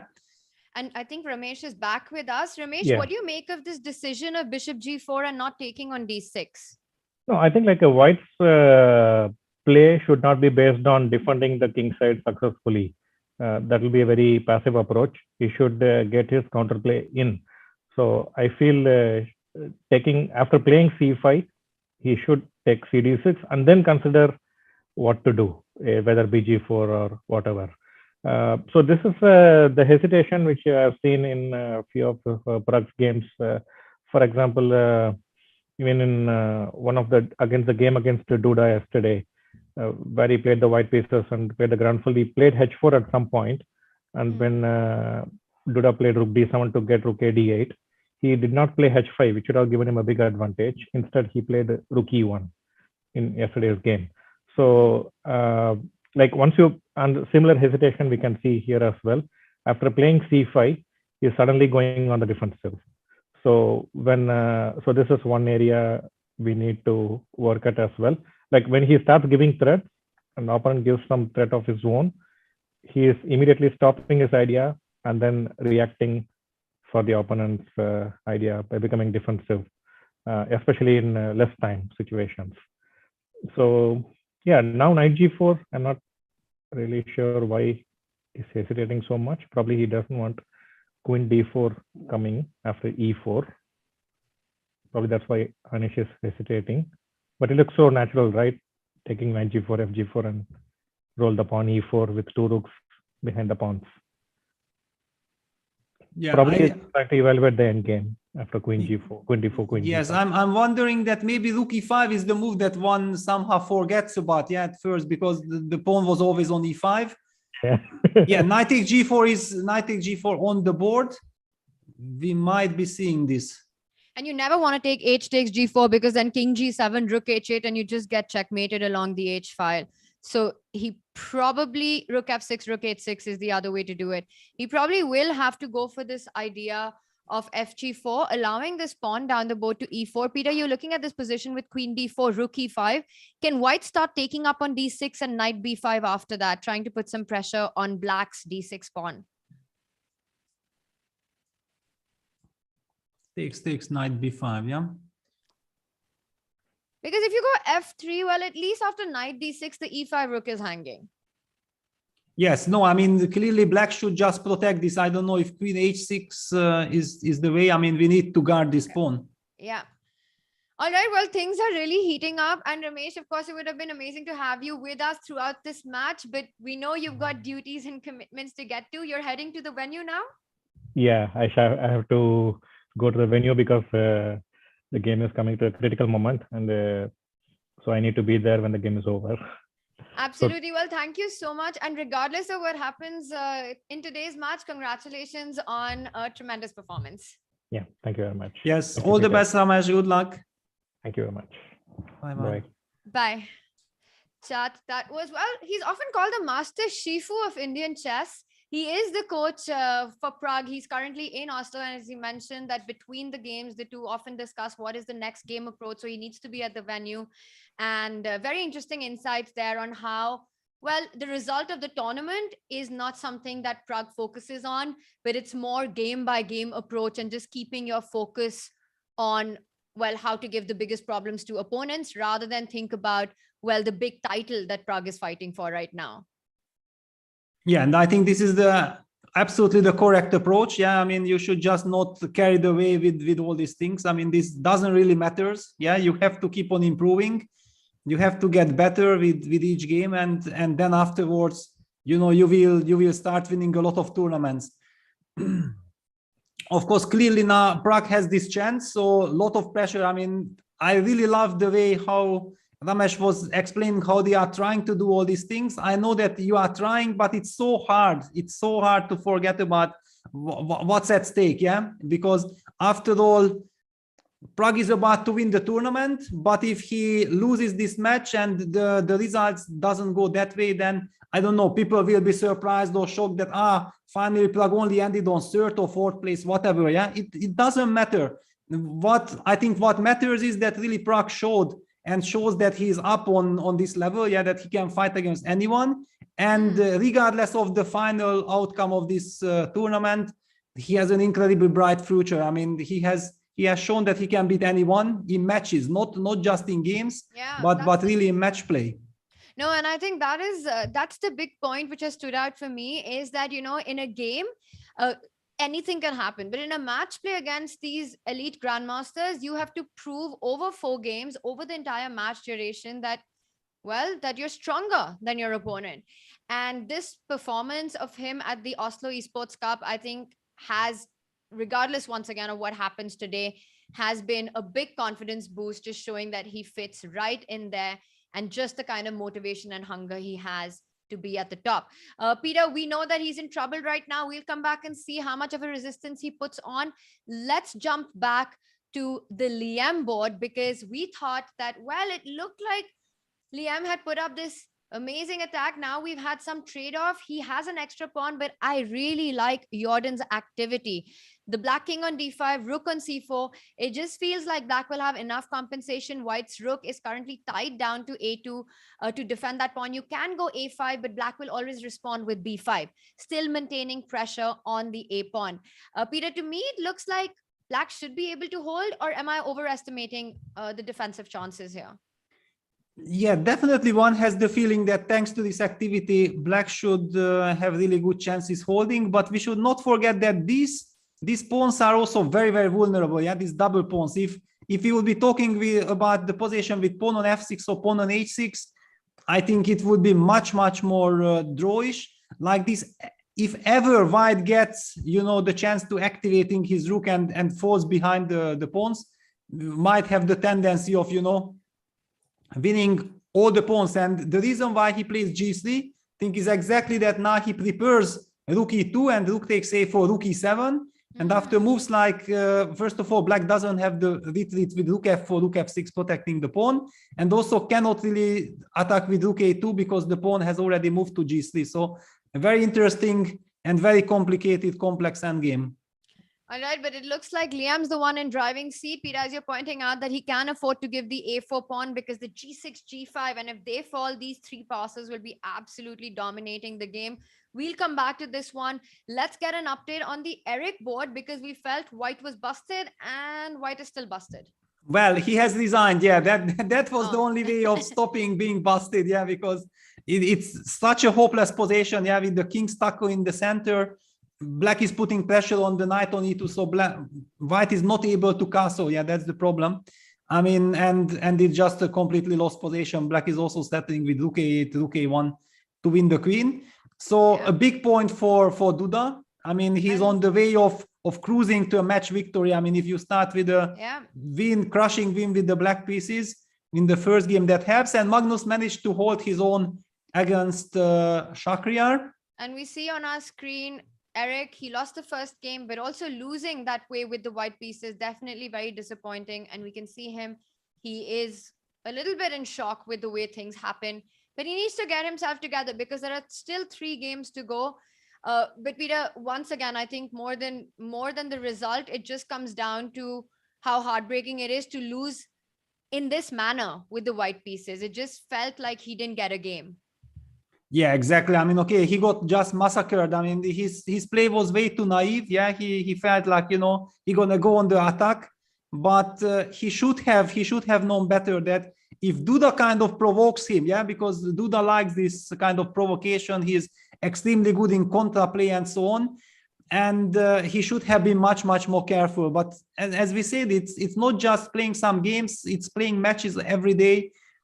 Super tough. I feel like Eric has run out of steam. He's just not used to, you know, to this incredible tension, incredible pressure for like 7 days. And we have heard from Ramesh that how many games, you know, how many things you are preparing, and those things take a lot of. But hang on, what is happening in Praga's game? Rook c7. According to the computer, this is a big mistake, but it makes a lot of sense. So if you go queen c7, Prag wants to pick up the rook on g4, and queen c1 check doesn't really get you anything because you can just hide king h2. What happens after rook takes h4, rook takes d7, and if black picks up the h5 pawn, rook c2 comes in, and for example, rook h5 here, you just go rook c2 and you're kind of happy. Yes, exactly. I mean, we're getting some update that in fact, Peter, the only winning move in this position, wow. Yes, queen f5, queen f5. Yeah, very strong move, because in fact queen d8 is not checkmate. We have black retreats the rook to g8 and queen takes h5 is coming, and then white will get checkmated. Wow, this queen f5 was probably the move that Prag actually had missed from a distance. Or maybe the fact that the rook from g4 can actually go back to g8 and queen d8 is not a killer move. But after queen f5, black is putting up so many threats in white's position. The queen on h4 hangs, the pawn on h5 hangs, queen b1 in certain positions. And this would mean game over for white. Will Anish Giri find queen f5 here? Yeah, and look at this. Even if we play the move queen e7, queen e7 is having no threats. Can you just ignore and take queen takes h5 and queen f5 on the board? Because even queen f8 check, rook g8 leads nowhere. Yeah, this is not terrible. I mean, such a brutal move, yeah, that it looks like, you know, you're gonna get to black's king, but in fact this is just a mirage. And queen e7 on the board, it just looks so pretty with that queen and the rook set up, and it looks like white should be checkmating black. But queen h5 now, does rook c8 help after queen h5? Yes. In fact, this helps a lot. So it means that this, yeah, queen takes h5 is not even that good. Yeah, rook c8, rook g8. This is already some kind of a good news. Yeah, if we are trading and we might start checking. Yeah, at least some checks in the at least some checks in the air. But Peter, maybe something stronger than queen h5. One gets the feeling looking at the eval bar that there should be something that finishes the game on the spot. And I'm wondering if rook h5 is an option. Well, rook g8, yeah, rook g8, just very oh wow, very carefully retreating the rook, and queen h5 next. Yeah, and there are just no threats. Yeah, this is amazing. Yeah, queen f7, yeah, trying to trade queens. You could trade, or you could also go rook f6 and then, but rook f6, there's queen e7. Yeah, rook f6, queen e7. I mean, I'm not understanding yet why computer thinks that this is completely over. I mean, completely busted according to the computer. Yes, but why exactly? And Anish also down to a minute. I'm not sure that he will be as strong as the computer. Yeah, it's wow. Queen b1 check, king h2, queen d1 is a way to attack the pawn on h5, but very difficult to find this. But he goes rook f6. He makes the human move rook f6, which is what was our first thought, Peter. But the problem that I felt here was queen e7. And now you can't take on h5, and he goes for it. The eval bar says bad move by white, queen e7, but it's just, again, so natural to play this because you keep the rook on f6 under fire. And Anish had something in mind. He says f3, blowing open the position. Yeah, f3, because rook takes f3 is met by rook takes g2 check. So Prag is falling back. Back with the rook to c3, trying to put some pressure. But where is the pressure now? Why can't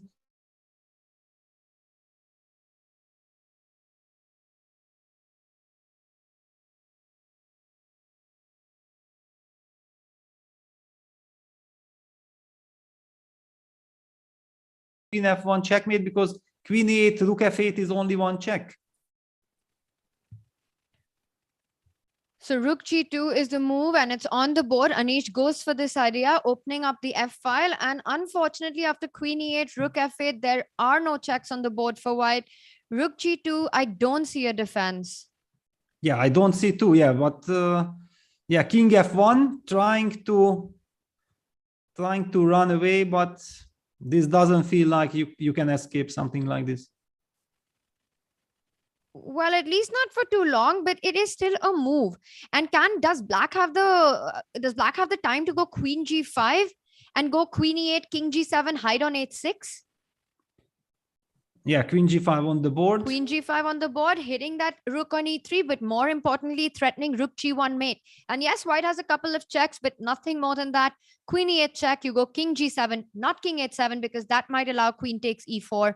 Might still be winning, but go king g7, queen e7 check, go king h6, and no checks at all. Peter, let's have some arrows. I think we have it on the board. Yeah, it's coming. Yeah, king g7 on the board. h6 check. Yeah, correct. I mean, you have to try to open up something. And you're just hoping that after king h6, queen h8 might be enough, or after queen h6, queen e7 might be enough. The thing is that in these kind of positions, you don't waste time. You see that, well, h6 is the only try, you go for it.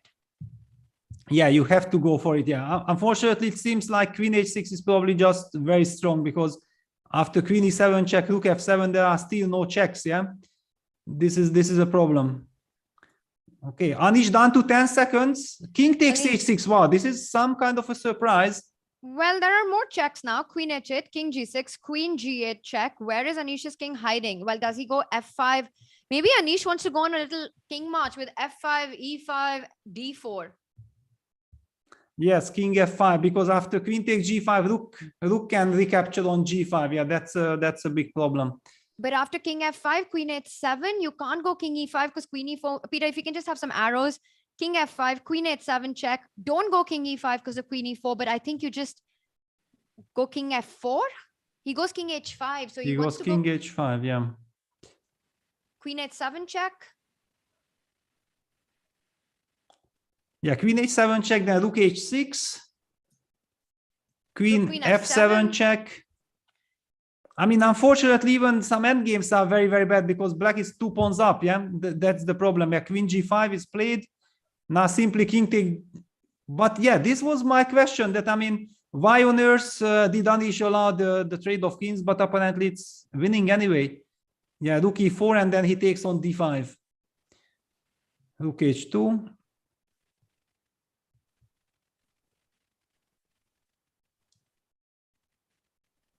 Wow, yeah, black has to be careful because king g3 runs into rook 4h4, but still you have rook g4. Yeah, but of course, why to risk anything? Yeah, rook f4 is... And now rook h4, king h4, rook f4, you have king g3. Yes. Yeah, it's basically just winning. Yeah, white is in such a passive position that nothing works.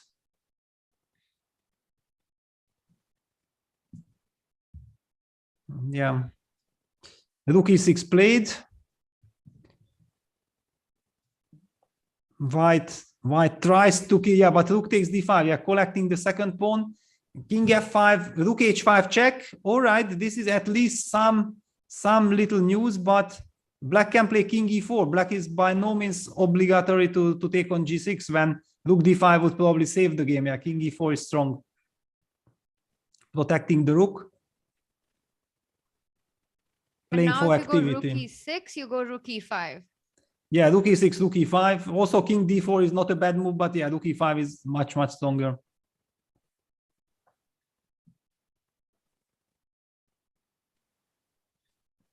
Yeah, rook h6. Trying to hit at least the d6 pawn, but yeah, this is now very, very bad. Black is 2 pawns up and has the more active position. I mean, rook d1 check.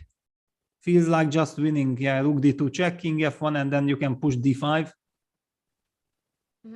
Rook f2, forcing the king back. And you've got to go to f1. You can't allow f2 check. Queening, he picks up the next pawn as well. And it looks like Pragg will have to just fight in the next game now. This one is not going to hold. Yeah, there are no tricks. Okay, yes, this is the problem. Yeah, king e3. So black is always able to play the move rook e4. And why didn't he give checks here? Rook b1, rook b2. no, but I mean, no reason, because okay, now rook e6, rook e4, I mean, rook e4, you force the trade. Yes. You force the trade, and okay, black has just way too, I mean, even without the pawn on f3, it would be completely winning with the more active king. But with pawn on f3, there is just nothing to talk about. All right. Well, Peter, this one looks like it's going to end badly for Pragg, which means he will play catch up to Anish. We have one more game on. Do you want to quickly switch to that one? Yeah, I think that here we're going to see resignation pretty soon. Okay. I think, yeah, we can just wait. Yeah, king d3. I can't really imagine Pragg playing this for too long. I mean, it makes no sense. Just no hope at all.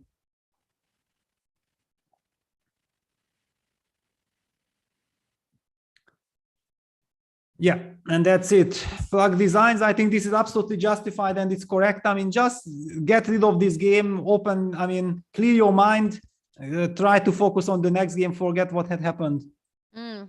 Absolutely. All right, Peter, let's switch to the other game that's still on. And we have got Jorden fighting against Liem. He's down a pawn, but he's managed to activate well rook a1, rook f4 check. And Peter, what's your evaluation of this? King is coming to b4, everything under control. If you give a check, king will go all the way to b6 as well. So I think white is taking this one home. White is about to win, yeah, because it was very, very important that white had this rook f4 check, so that after rook a4 check, your rook is protected. Yeah, this is very, very important. Nice spot that you couldn't have gone king b4 before giving a check. Yes, exactly. That was the key, yeah, because king b4, he would have run into rook a4 check and you lose the rook. But with rook f4 check, you made sure that you can. And now it's just an elemental win. Yeah, rook b1, rook b4. And again, is just so strong in these formats, in these positions where you require this kind of technique. He's just so precise. Yes, super precise. I mean, okay, now the point is that, of course, g4 is completely winning, but why not to go king b6? Exactly. You just push the pawn, use the fact that you have this wonderful rook on b4, making sure that you will be able to go all the way, and Jorden resigns. Wow, big win for Jorden. I mean, for Liem against Jorden, and both Liem and Duda taking their lead. Yeah, it's getting more and more tense for the tournament. It's getting more and more tense as Magnus fails to win against Shah the first game at least. And in fact, that was a convincing game by Shah. So he's looking good today. Magnus drew his game. Meanwhile, Pragg lost to Anish. And Liem and Duda, who are both currently on 11 points in the tournament, just 1 point behind Magnus and Pragg, have both taken the lead in this match. So the action just keeps getting hotter with every game.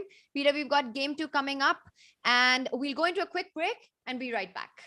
Air quality isn't the first thing that comes to mind when you think about chess and esports, but it affects our focus, decision-making, health, sleep, and more. What's in the air you breathe? Find out with Air Things.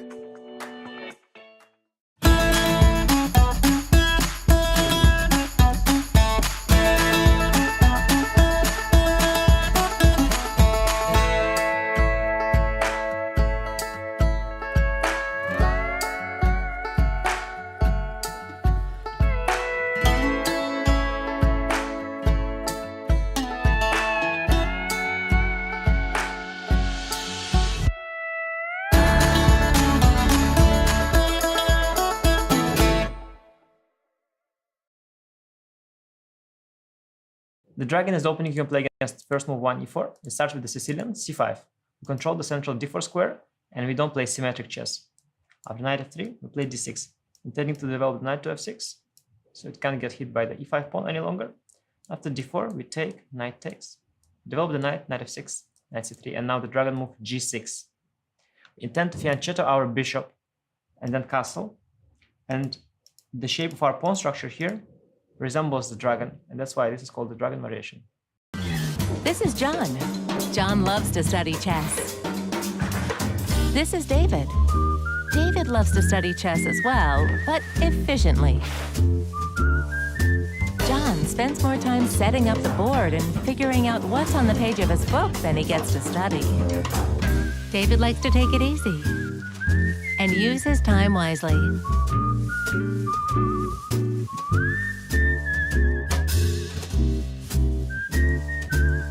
David has finished his exercise for today. John should try the same.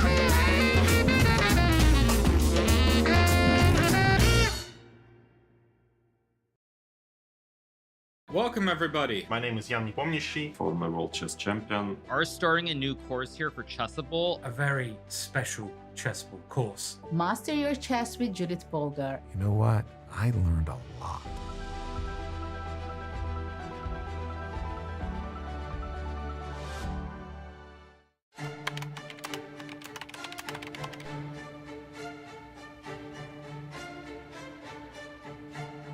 Hi everyone, welcome to our new video series. My name is Jan-Krzysztof, and I'm thrilled to be reunited with fellow Magnus Carlsen's trainers, seconds, Peter Heine Nielsen, Magnus Carlsen's head coach, and Laurent Fressinet, Magnus Carlsen's French coach, are both here, and we will be going through the World Championship match 2021. Our experiences with it, the games, what we prepared, where we felt things went well, where we felt things didn't go well. Peter, we have different perspectives because we were in different locations. Very much. I'm looking forward to talking to you guys about it because you were in Thailand during all the match and I was in Dubai with Magnus and his non-chess team. So I see some kind of debriefing where we will discuss what was the mood in Dubai, what was happening in the technical department in Thailand, and we got to sort of basically compare notes and get the two kind of inside looks from the match. Very much so. And Laurent, we are actually in your private home. Thanks for having us. It's a big pleasure to welcome both of you, and I'm sure it will be interesting to talk to you guys about the match. Likewise. So we hope you guys enjoy the series with our behind the scenes insights. See you then.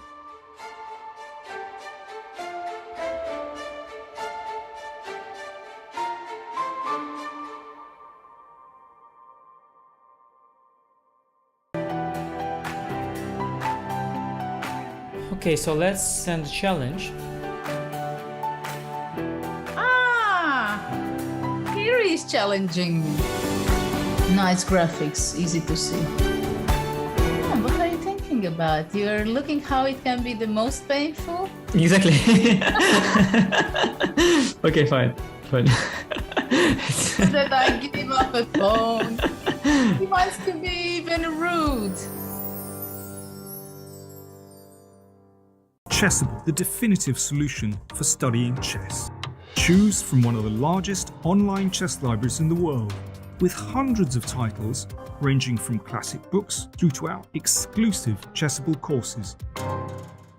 Air quality isn't the first thing that comes to mind when you think about chess and esports, but it affects our focus, decision-making, health, sleep, and more. What's in the air you breathe? Find out with Air Things.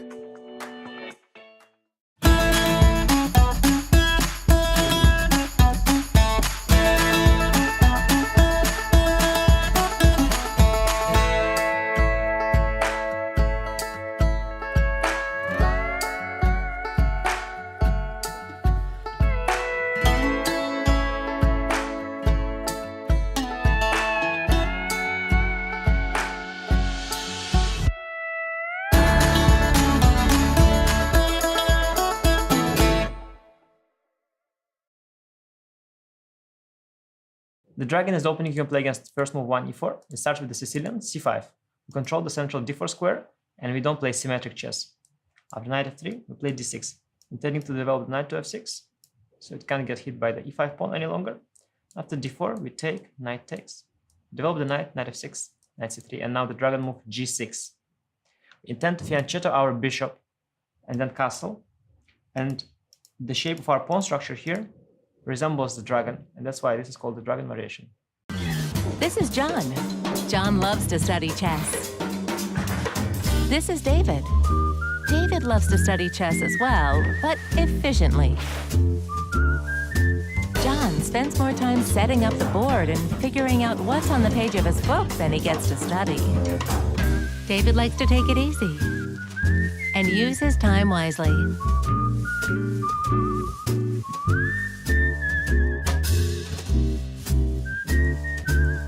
David has finished his exercise for today.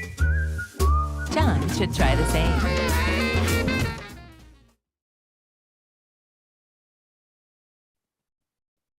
Welcome back, everyone. As we're about to lift off game 2 of the final day here at the Oslo Esports Cup, we've had 3 decisive games in round 1. And take a look at the result. Everyone except Magnus Carlsen and Shakhriyar, we've had a big fight and a big game there. Anish taking the lead, Liem taking the lead in his match, and Jan-Krzysztof Duda against Erik Hansen. Erik, I think after seeing him on the board, well, I say on the board, more on the screen after the game ended, one could tell just how disappointed he is. So that one is going to be tough for Erik to come back from. It was quite a destructive defeat in game 1, while Liem also very convincing. Nice technique there. Precision seems to be his forte, and that's what he showed in the end game against Jorden. Prague versus Anish. Peter, I think Anish played quite a flawless game with the black pieces. Absolutely, yeah. I mean, he learned all the tricks from Jorden, yeah, coming up with this Bishop G4 King's Indian. He has encountered it himself twice, yeah, and in practical game, it's so difficult and so tricky to play these positions. I mean, you might see that the computer evaluates that white is clearly better, but practically speaking, in a rapid game, it's much more important that you have your directions, you know your plans, you know the ideas, and you can play much faster. And it's an unconventional position, putting pressure on the opponent on the clock, and with some strange-looking moves, it worked to perfection. Absolutely. And well, a big game 2 coming up now for Prague. Peter, he will start with the black pieces, so that doesn't make life any easier. And we had Ramesh with us earlier, and he said he's going back to the arena, where, of course, between the games, the two have a chat and get prepared for the next round. Now, Peter, you know, their equation, it sometimes reminds me of you and Vincent as well. So what do you think? What is it that Ramesh has probably spoken to Prague about to try and get him ready for this game 2?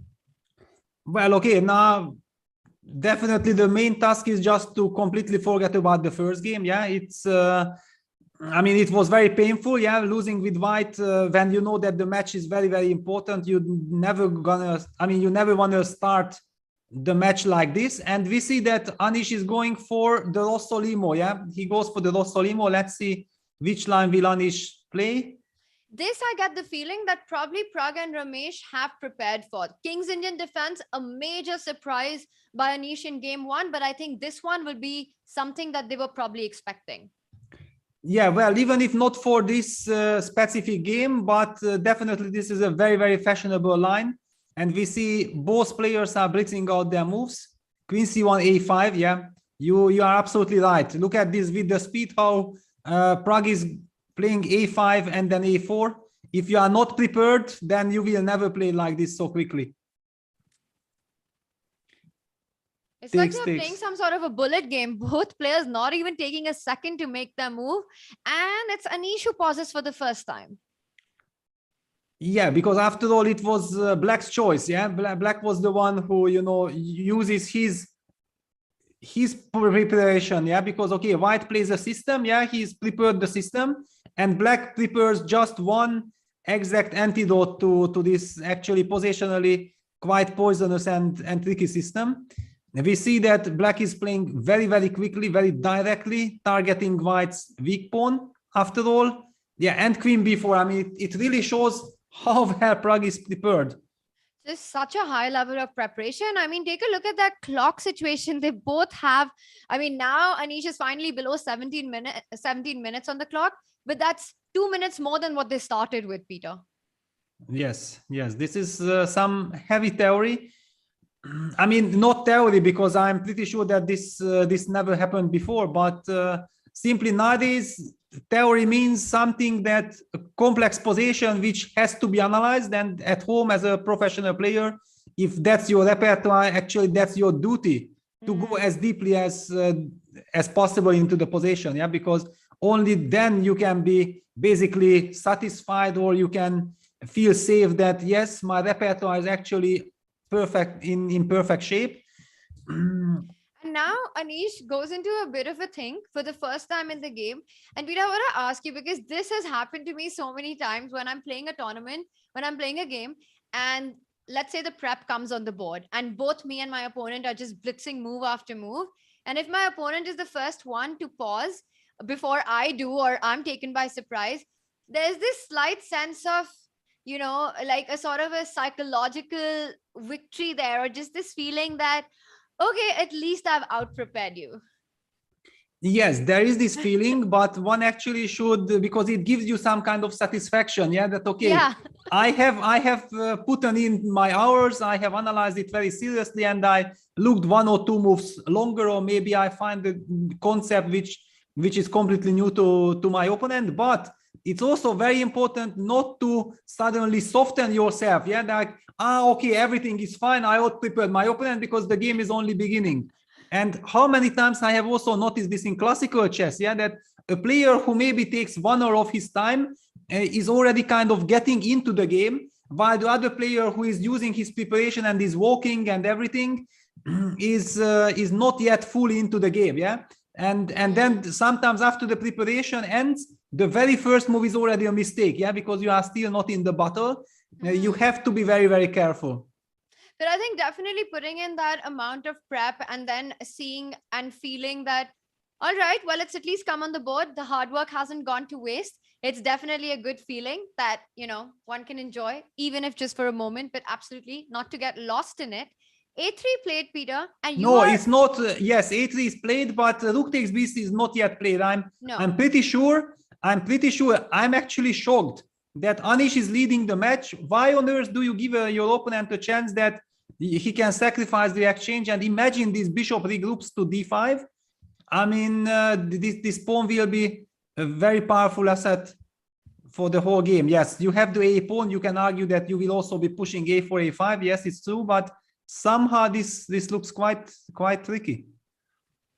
Wow, so potential exchange sacrifice with rook takes b3, and knowing Pragg, if this is a possibility and you're not losing the B pawn anytime soon, I don't think he's going to shy away from this. Because also if you don't, for example, if you move back with the rook, then white goes B4 and the C6 pawn is a weakness forever. So you kind of don't want that either. Knight might jump to A5, rook coming onto C1. So it just looks like a bad position if you fall back with the rook. Exactly. Yeah. And basically, okay, Pragg has blitzed out everything so far. Yeah. So I'm basically expecting that the only justification of what he has done before is the move rook takes b3. And that's the reason why I got immediately over euphoric, yeah, for black, that, okay, hang on, then this really looks kind of lovely because, okay, you are having all these ideas with the bishop, activating it. And how do you, let's make some moves. So imagine that we sacrifice this exchange. How should we play with white? Should we try to push this pawn immediately, or should we try to block this B pawn? Well, let's try A4. It's a direct line and you want to free your A1 rook at some point if you move the A8 rook. Plus, I'm advancing the pawn myself. Do you go bishop E6 now? Yeah, well, there is a chance that I can maybe even play a move like C65, but I'm not liking it. I want to, yeah, I would like to play bishop E6. And now actually my bishop will reach C4. In fact, the bishop goes to C4, not to D5. Okay, so after A5, do you go bishop C4? I go bishop C4, exactly. And then you go rook EB1, yeah? Do I go rook EB1? Because I'm trying to make A6 work, Peter. I'm trying to make A6 work. Ah, really, yeah? Just like this. Maybe not really, but I want to try it. But then I do bishop D3. See, at least you didn't take the A pawn, and that's success already. Well, I will first take your rook, and after I'm going to take this A pawn, yeah? Because now B2 is coming. B2 is indeed coming. No, yeah, I was okay. I'll be honest. I was only looking at rook A6 and bishop A6, but I missed bishop. I mean, I didn't think about bishop D3, and I'm not sure what it is now. Yeah, this is now, I think, good. bad. Yeah. Or But is it really bad, Peter? After bishop d3, let's say I go rook a3, you go b2, I go rook b3, because you can't, oh, you can take on a6. That's annoying. yes. I mean, you are still having this back rank issue rank just to issues, show yeah. this, yeah. Let's just show the line that I had in mind. And I was thinking that after rook takes a6, rook b8, bishop f8, bishop h6, I will be able to refute Peter's idea, but of course not, because there's rook a1 checkmate. Yeah. It just shows that it's very complex. It's super complex. And wow, Prague goes rook b5. No, oh no, because And Anish, did you see his expression, Peter? he was shocked, yeah. He was just, it was like a big sigh of relief that rook b3 didn't happen on the board. Yeah, because okay, now he cannot lose. Yeah, that's the point. Yeah, this is often how top players are evaluating positions. It's not about, you know, do I have advantage or not? Am I safe and I still have the chance? You know, perfect. Okay, then that's it. I don't need anything else. Of course, yeah, Prague is trying to open up the position with f6 immediately. But yeah, simply he takes f6 and next move will be rook a c1. All right, Peter, now that there was no exchange sacrifice and it feels like it's going to be a strategic struggle for black with this b4, d4 bind, rook c1 coming in, let's shift our attention for a bit to the other action. Liem's board has a very interesting position on right now. And take a look at this. The pawn has gone to e4. The bishop, let's just back up and take it from the top, because the last move, bishop g4, interesting stuff. Yeah, it's the open Spanish. Yeah, very, very topical recently. And the old deal-board gambit is actually now back in fashion from both sides, because there were some times when white avoided it, then there was the times when black avoided it, and now both players are entering it.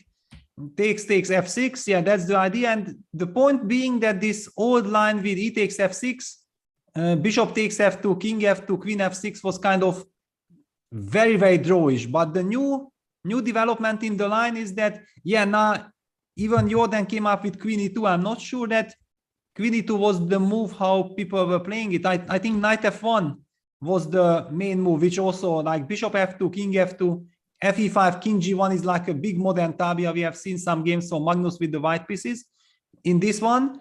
But Jorden came up with queen e2, which I'm guessing that actually probably surprised Liem a bit. Knight b3 takes, e4, queen e1. Yeah, that's the point, that it looks like black is winning a piece because of the pin along the f-file, but white unpins himself with a contra pin, and bishop g4 happened.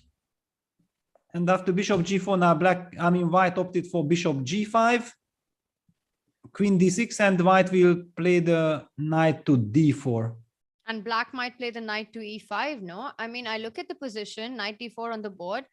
I kind of like the dynamics that Liem has in it. I don't know what I see the eval bar now and it says that black is doing fine, but I also got the feeling that with this hold on the center, centralized pieces, knight e5, rook e8, c5 ideas, this f file under control, Liem has got reasons to be happy with his position. Yeah, I also have the same feeling, and I'm just not getting, because after knight e5, yeah, this c5 will be a very, very unpleasant threat. Usually white's idea is always to try to block black's pawn structure, yeah, because everything is kind of fixed on the light squares, yeah, and if you can somehow get a grip on the dark squares, then you understand that why white is happy. Yeah, like for example, just to show that knight takes d4, cd4 would immediately give white a lot of stability.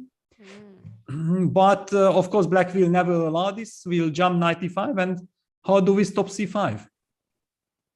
I'm loving black's position. I mean, look at those pawns. Once that c pawn gets to c5, pushing that knight on d4, it just looks like this beautiful picturesque position with all the space advantage in the world. Queen g3, all right, interesting stuff, because at least after c5, there's potentially knight takes c5.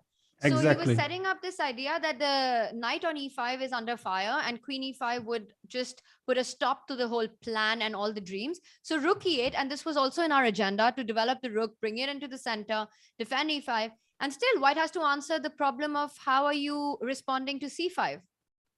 Exactly. Yeah, this is a big problem. I mean, we should also highlight that something like bishop f4. Peter, no, stop! Okay. I mean, the rook is still, yeah, Jadub, yeah? Let me Jadub it, yeah? Peter, that was in no way Shadu. You totally gave it away. I was going to ask the chat, but show why bishop f4 doesn't work. Yes.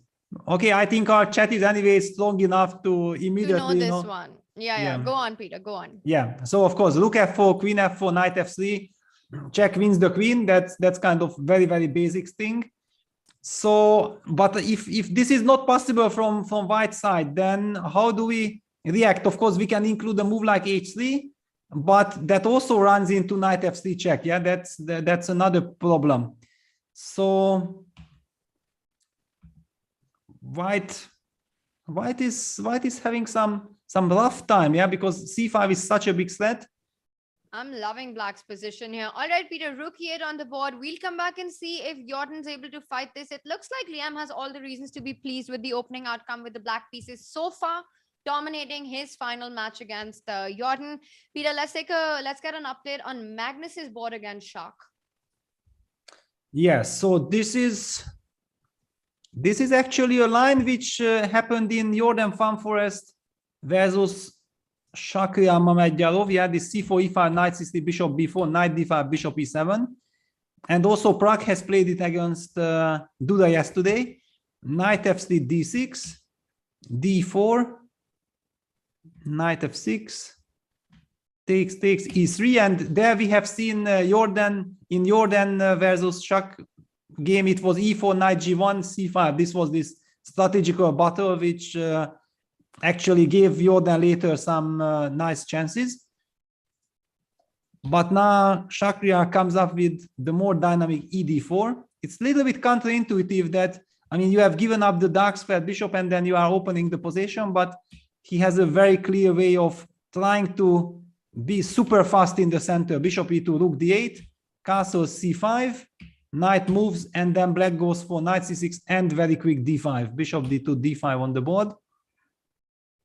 And basically, thanks to knight joining the battle with knight e4, I mean, it looks like the two bishops are not so much of an asset here. Yeah, bishop e6, bishop c3. I mean, if white regroups, it will be perfect for white, but somehow black's activity seems to give him enough counterplay.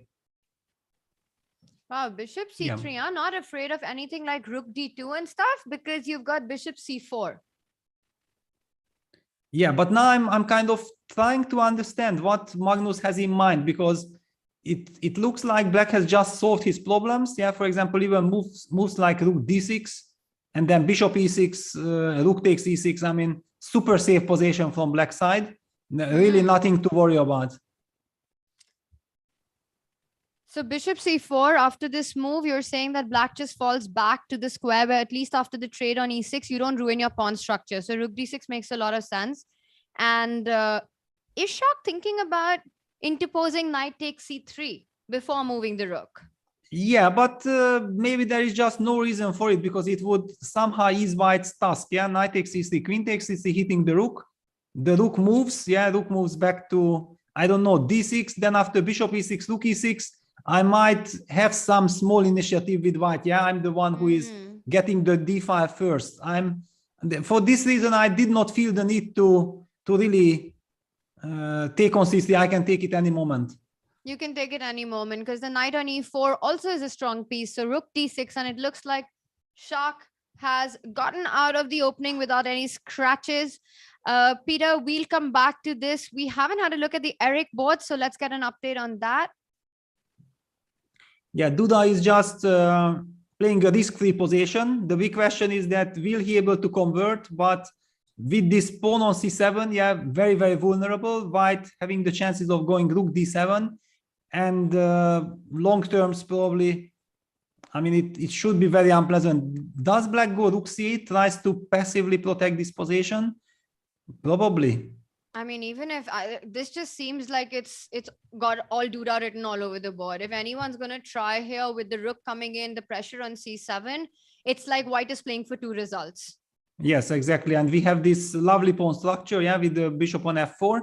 Yeah, rook d7 played. Okay, rook c8 should be played. Yeah, it's on the board. Yeah, it will be a long grind. I don't know exactly how white will break through because Black is now also threatening maybe a move like King E8, trying to trade the rooks to clarify the situation. And okay, if you trade one pair of rooks, then I will always be able to go Rook D8 and should make an easy. Also threatening then to activate my bishop. I mean, maybe the position is not as bad as it looks at first sight. Maybe just absolutely holdable. All right, but it still looks a bit passive for Eric, so he needs to just sort of keep it together. And look at him. We look at him on camera, and you know he's not loving playing this sort of a position. It's not his style to be passively defending without any counterplay, but that's the task ahead of him. Peter, let's go back to the Prag Anish board. I think we've had a few moves, quite a few moves, and quite a change in the dynamics of the position. Wow, what is this? So equal pawns, but I hate the e4, e7 doubled up pawns. The knight on c3, always eyeing it. The bishop on f5 might as well just be a pawn instead of a bishop. Peter, how much better is this for white with this a4 weakness and the e4 weakness? Yeah, looking horrible, because not just that those pawns are vulnerable and weak, but black's bishop on f5 is completely out of the game. White's knight on c3 is a monster. Yeah, targeting the a4 pawn, plus white also has access to the e3 square. Yeah, this is also lovely. Yeah, that after h4 solving the back rank issue, white is threatening some rook e3 move. I can't really imagine black holding this. I mean, there are no real reasons why white shouldn't be winning this relatively easily. All right, another tough one for Prag here with the black pieces and too many weaknesses on the board. I think it just comes down to that moment when he had that big opportunity. Peter, let's just have that position up on the board if we can for a moment, because this one definitely looks like it's going to be a tough one. And this was the big moment, I think the turning around moment in this game when Anish played a3, and here black has this option of sacrificing the exchange in very good circumstances with lots of compensation as the pawn gets to b3, the black bishop gets to a very active square on either d5 or c4, and with way more than just enough compensation.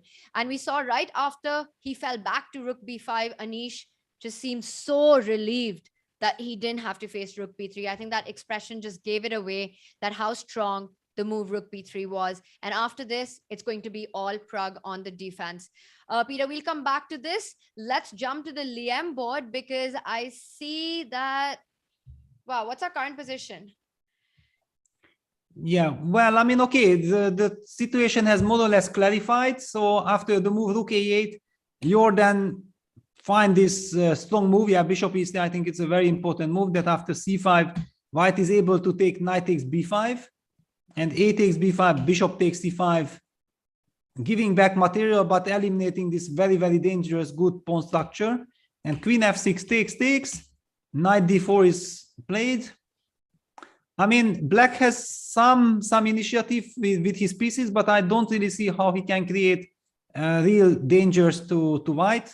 Definitely somewhere some knight c4, but for the moment the bishop is hanging, and white is probably trying to get bishop b3 in, maybe even try to trade this bishop for the knight on c4 eventually, and then rely on this powerful knight on d4. Very complex. I mean, really double-edged middle game.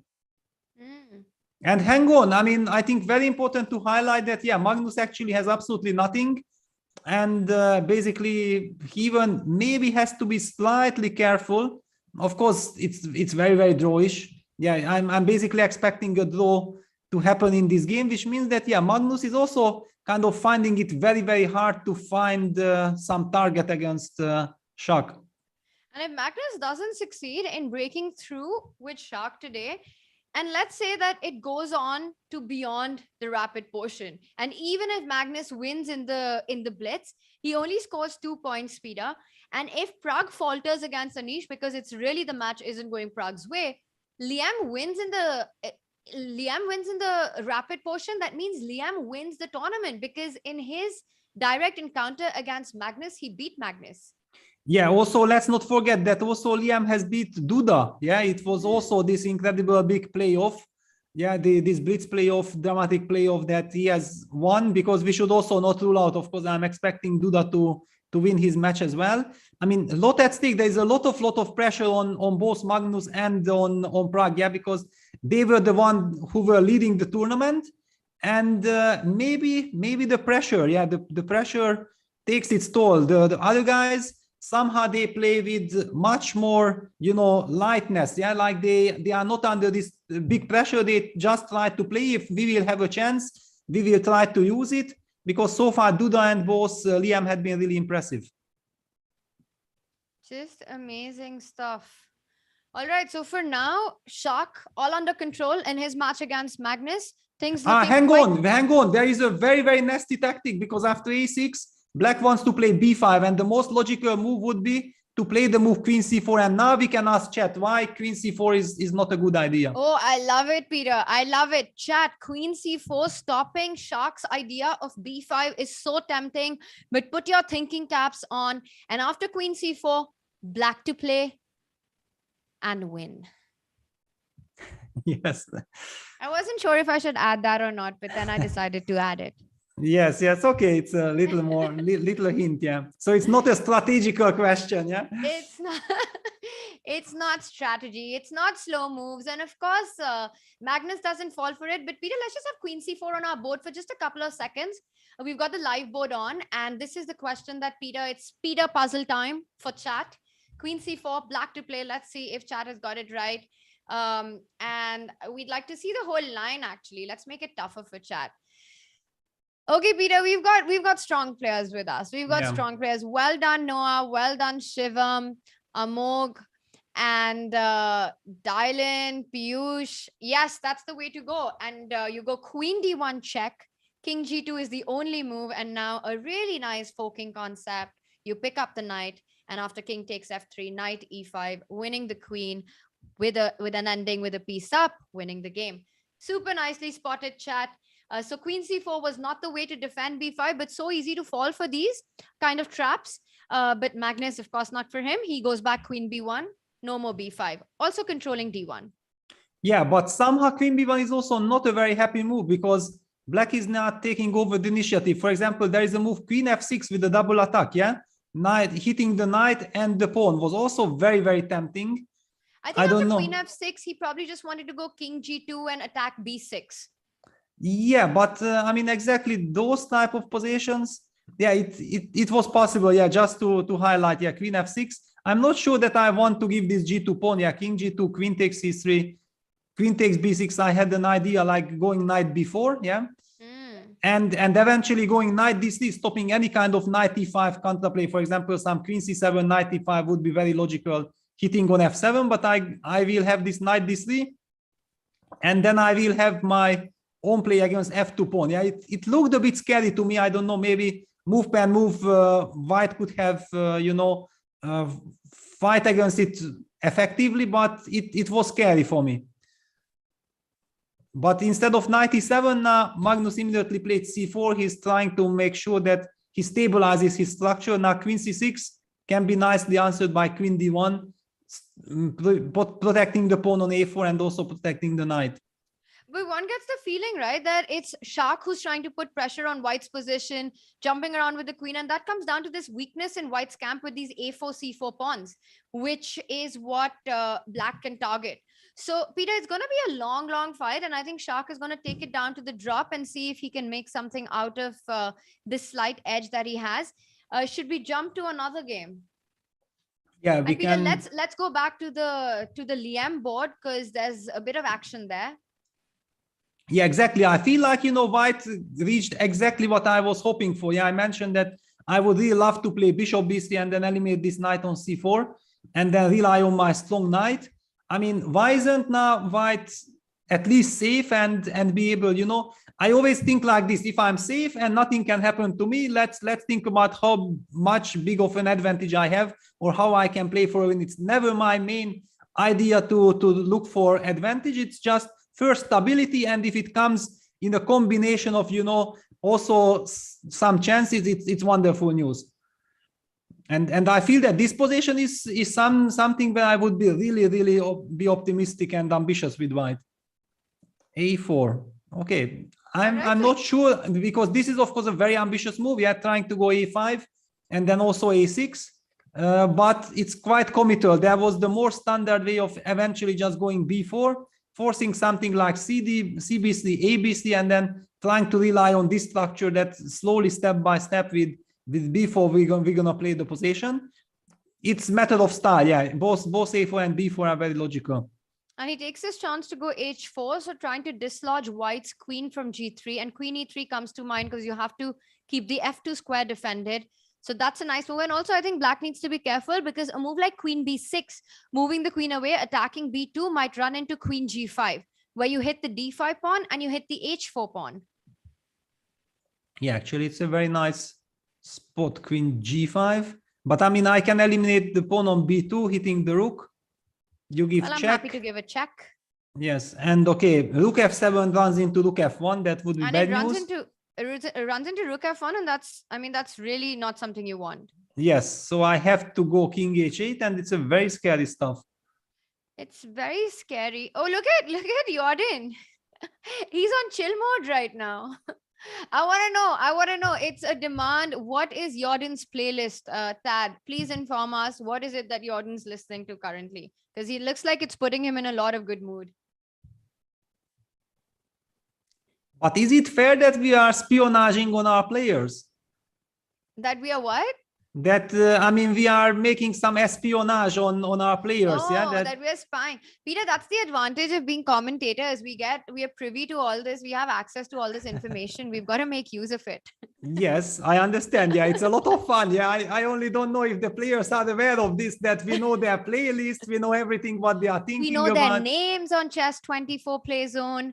Yeah, everything. Yeah, we know everything about the players. All right. Well, Jorden seems to be enjoying the position and the music that he's got on. Meanwhile, Liem, of course, has got tricky questions to be answered with this knight on d4, controlling the position. White has a clear plan. a5, a6, a7, queen that pawn. And meanwhile, black has to find the counter. Yeah, there is much more pressure on black at this moment. It's the moment for white to little enjoy. Yeah, maybe black will find a good idea and then white will be forced to answer some questions. But right now it's very logical that you are enjoying.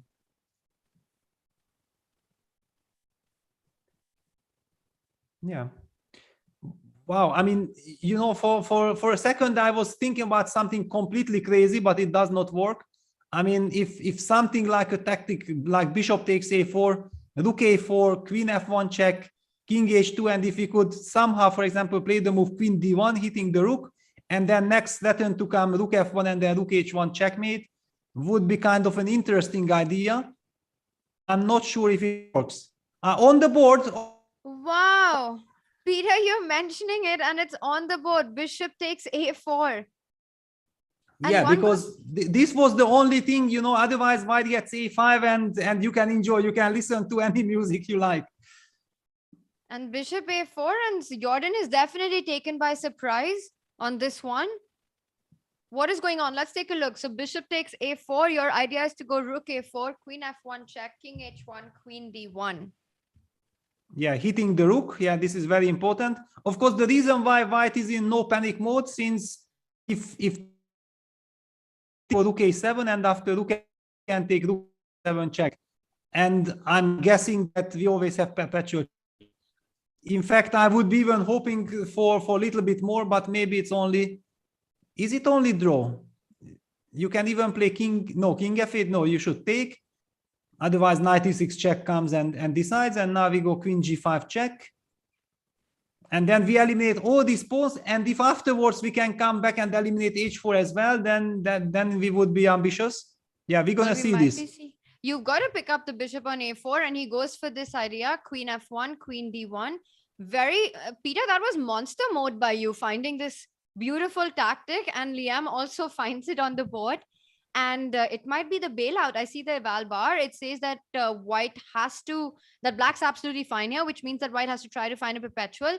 So rook a7 is one. Is queen g5, queen d5 a perpetual as well? No, yes, maybe. Yeah, maybe. But actually, you know, I like this rook a7, rook g7 because I have perpetual, but maybe I can even hope for something more. Yeah, with queen g5, queen d5, it's clear that I'm forced to give a perpetual. Yeah, let's just show this. Yeah, that queen g5, queen takes yes, yeah, queen a4, queen 5.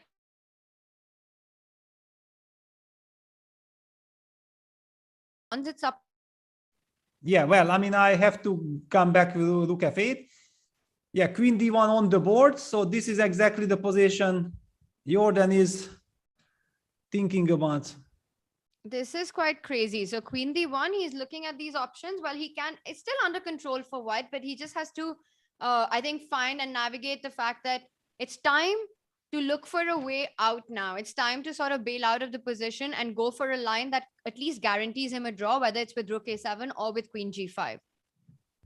Yeah, but definitely it will be a very bitter pill to swallow, because he lost the previous game and he felt like, you know, this is exactly a dream position for a rapid play, yeah? That I'm perfectly safe. I have this lovely knight, the good knight versus the slightly dubious bishop. Yeah, it's not the normal bishop. It was the light squared bishop. It wasn't a bad piece. We saw that it actually enabled black to sacrifice with this bishop takes a4. I'm expecting rook a7. Honestly, I'm expecting rook a7, but yeah, the line rook f1 seems to end in a draw, because rook g7, king g7, queen g5 check. You can probably just always put your queen some like that I will not be able to collect d5 pawn with a check. Yeah, for example, queen d8 and now king g7. And knight e6 check is nothing, because knight e6 check probably you can just play king f7, and this knight is not, the knight queen combo is giving me nothing at this moment. I mean, queen d7 check, king f6 would probably win for black. I mean, at least yeah. No, go on. Yeah, and knight g5 looks like the more tricky check, after which, yeah, with king g7, I can just force the repetition, I guess, with knight e6 check. Yeah, All well, right, so okay, this we're gonna wait. It looks drawish, but hang on. I mean, breaking news or not breaking, I mean, Shakhriyar was better, but it looks like he got a dream knight endgame. Very dangerous situation for Magnus. Whenever in a knight pawn endgame, you've got an outside passer like the a1, a passer in this case, you just know that, well, you're the one who's pushing for the big W in this one. Knight c5, nicely controlling it, and white's knight on c3 stuck. Peter, Magnus has got to be really careful here, because black has a clear strategy of going a3 next, knight a4, pushing that knight backwards and king coming into c5. How easy is this to hold for Magnus? Well, it's very tricky. I mean, it's super tricky because there are no direct ways, you know, that you also can't really orientate that, I'm going to do this and I'm going to hold somehow. It's just so tricky and so dangerous. And that's the thing, right? We've been talking about how Shah, he might not be fighting for the top spot, but he can be playing spoiler to so many of these players. And that's exactly what he did in yesterday's game. And now today, giving a hard time to Magnus.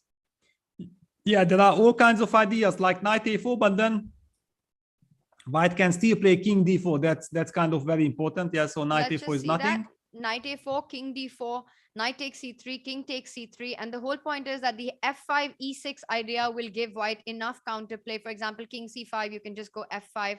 And this will give white enough play to ensure a draw, because black can never capture the c4 pawn. Yeah, in fact, white is winning this, yeah, because now black is lost. Black can never eliminate both pawns. Yeah. So of course we only go for the knight. I mean, for a pawn end game, if it's winning. If it's not, we even don't consider it. Just this is the first move you have to see. You spot king d4, and then you say, okay, thank you very much. I'm not going to waste.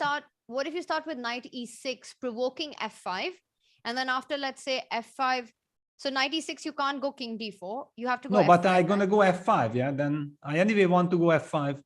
I was just thinking, if you take on f5, e takes f5, g takes f5, knight g7. Wow. Okay, I want you to go f6 so that I can go knight e6 and get my king to c5. Yeah, no. This I'm never going to do. But yeah, this is actually, if this is a good idea. It's not working, Peter, because you might have e6 here, no? No, you don't have e6. King e4, is there king d4? I mean, you're going to go king c5. That is saying that knight e6, knight g7 is some computer level precision by me. So that has never ever happened. So I'm going to take it. If that is confirming that this idea actually works, then my day is made, Peter. Yeah, well, I mean, it might win the game. I don't know how to defend, because suddenly the beautiful knight moved from c5 to g7. Yeah, but now you activate your king, and I can never come with my king because my pawn is vulnerable. f6 is out of question. So I have to push e6. kind of. And that's Yeah. what I was scared of, because after f takes e6, I'm trying to calculate what happens after f6. Yeah, well, I mean, you can just move the knight. I mean, you can also go knight f5, but even like this, you are still in Knight time. d6, Peter, knight d6. Yes. Sorry, I mean, I just was already in other position. Yeah, that knight d6. No, of course, white plays the move king e5, but then you just sacrifice this pawn. Yeah, that's what I wanted to highlight. Takes, and then king takes c4. And you are coming, and it's known that the a pawns are the enemy of knight, because you just cannot stop it. Yeah, knight e6 on the board. Shakhriyar finds your move, and Magnus in a lot of trouble now. Peter, I think my day is made, and I'm just gonna call it a night now. Yeah, Call it a night. Did you not see the pun I just made? Well, but I mean, I perfectly understand, because after 96 you deserve, you deserve the glory. I mean, it's deserve wonderful. a rest day now. Yeah, wow. I mean, 96, I don't know how Magnus will react to it. Yeah, because 96 and f5 is so tempting. He wanted to go f5, and f5 is going nowhere. Gf, knight g7. Gf, knight g7. So the point is that if you go f6, the knight comes back to e6, and white's king is never coming to d4. So black just marches with the king to c5, which was the whole point of getting knight e6 in the first place. So you never want to go f6. Yeah, I never want to go f6, but I might not have a choice. And e6 doesn't work right now because of f takes e6, and after f6, there's knight f5 check. The knight comes back to d6. And no, e6, you can take knight f5 check and take on knight e6 f5. also. Yeah, this is even easier. Yeah, Magnus goes f6. I mean, not a happy choice, simply because everything else loses. And in this case, it's better to be just cleanly worse than losing. He wants to come with his king towards the queen side. But then one gets the feeling, if black has managed to get this block on e6 with the knight, that this is massive progress. Okay, so king d3, king c5. Why is Shah hesitating? What are we missing after king c5? Or more importantly, what am I missing after king c5? Well, no, I mean, we are not missing anything, but he still has 4.5 minutes. I mean, he understands that he has a very, very good chance. It's very, very justified that he slows down, because if he finds the right track, then it doesn't really matter. Yeah, with increment that do you have 2 minutes, 2.5 or 3 on the clock? Just find the right way. Can he go king c5? So that's one of those very, very first. That just feels like the whole idea centered around this. Wow, hang on, breaking news. Is he looking at knight f4? What happened? No, sorry, but breaking news. Jordan managed to swindle Liem and wins.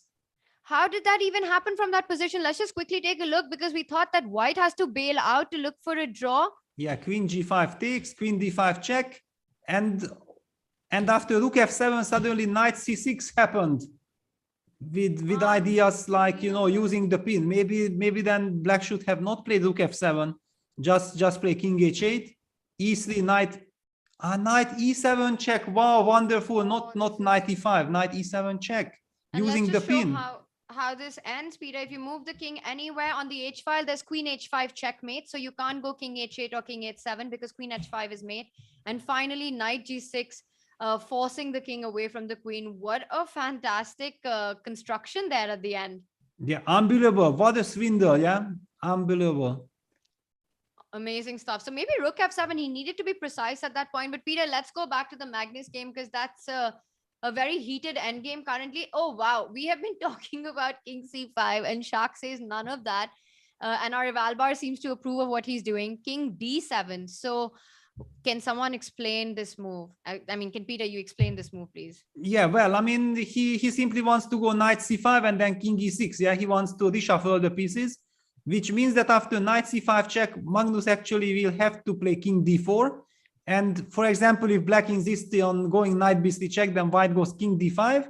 And after knight c1, which will win the knight, I'm assuming that white gets very, very active with c5. And for example, a2, c6 check, king c7, takes e6 might be very, very good news for Magnus. But okay, all these things are super sharp to understand. It's not gonna be easy. Also, there are some ideas, maybe regrouping like this. Yeah, very complex. h5 first. I have to say the move king d7 just blows my mind. I mean, you always think about these end games and you're always looking a way forward, especially after getting that knight to e6. But king d7 and just saying I'm going to switch my plan from the a file and advancing the a pawn or attacking the c4 pawn to these pawns in the center is just amazing play. Well, we don't know yet if it will work out well yet. It's an impressive idea. I still don't really understand why king c5 was not good. Yeah, I mean, I mean that's so natural, right, Peter? You just go Yeah. king c5. Yeah, but definitely there was some kind of an idea for Magnus, and the reason why Shah didn't go for it explains that there should have been something. All right, Peter. Meanwhile, let's just quickly go to the Prague board. Prague is down to about 45 seconds on his clock, 40 seconds on his clock. And what is the position that we have on the board? He's down by 2 pawns as well. This is not looking good. Yeah, no, I mean, the reason why I did not force to come back immediately, but I saw that he's in a lot of trouble.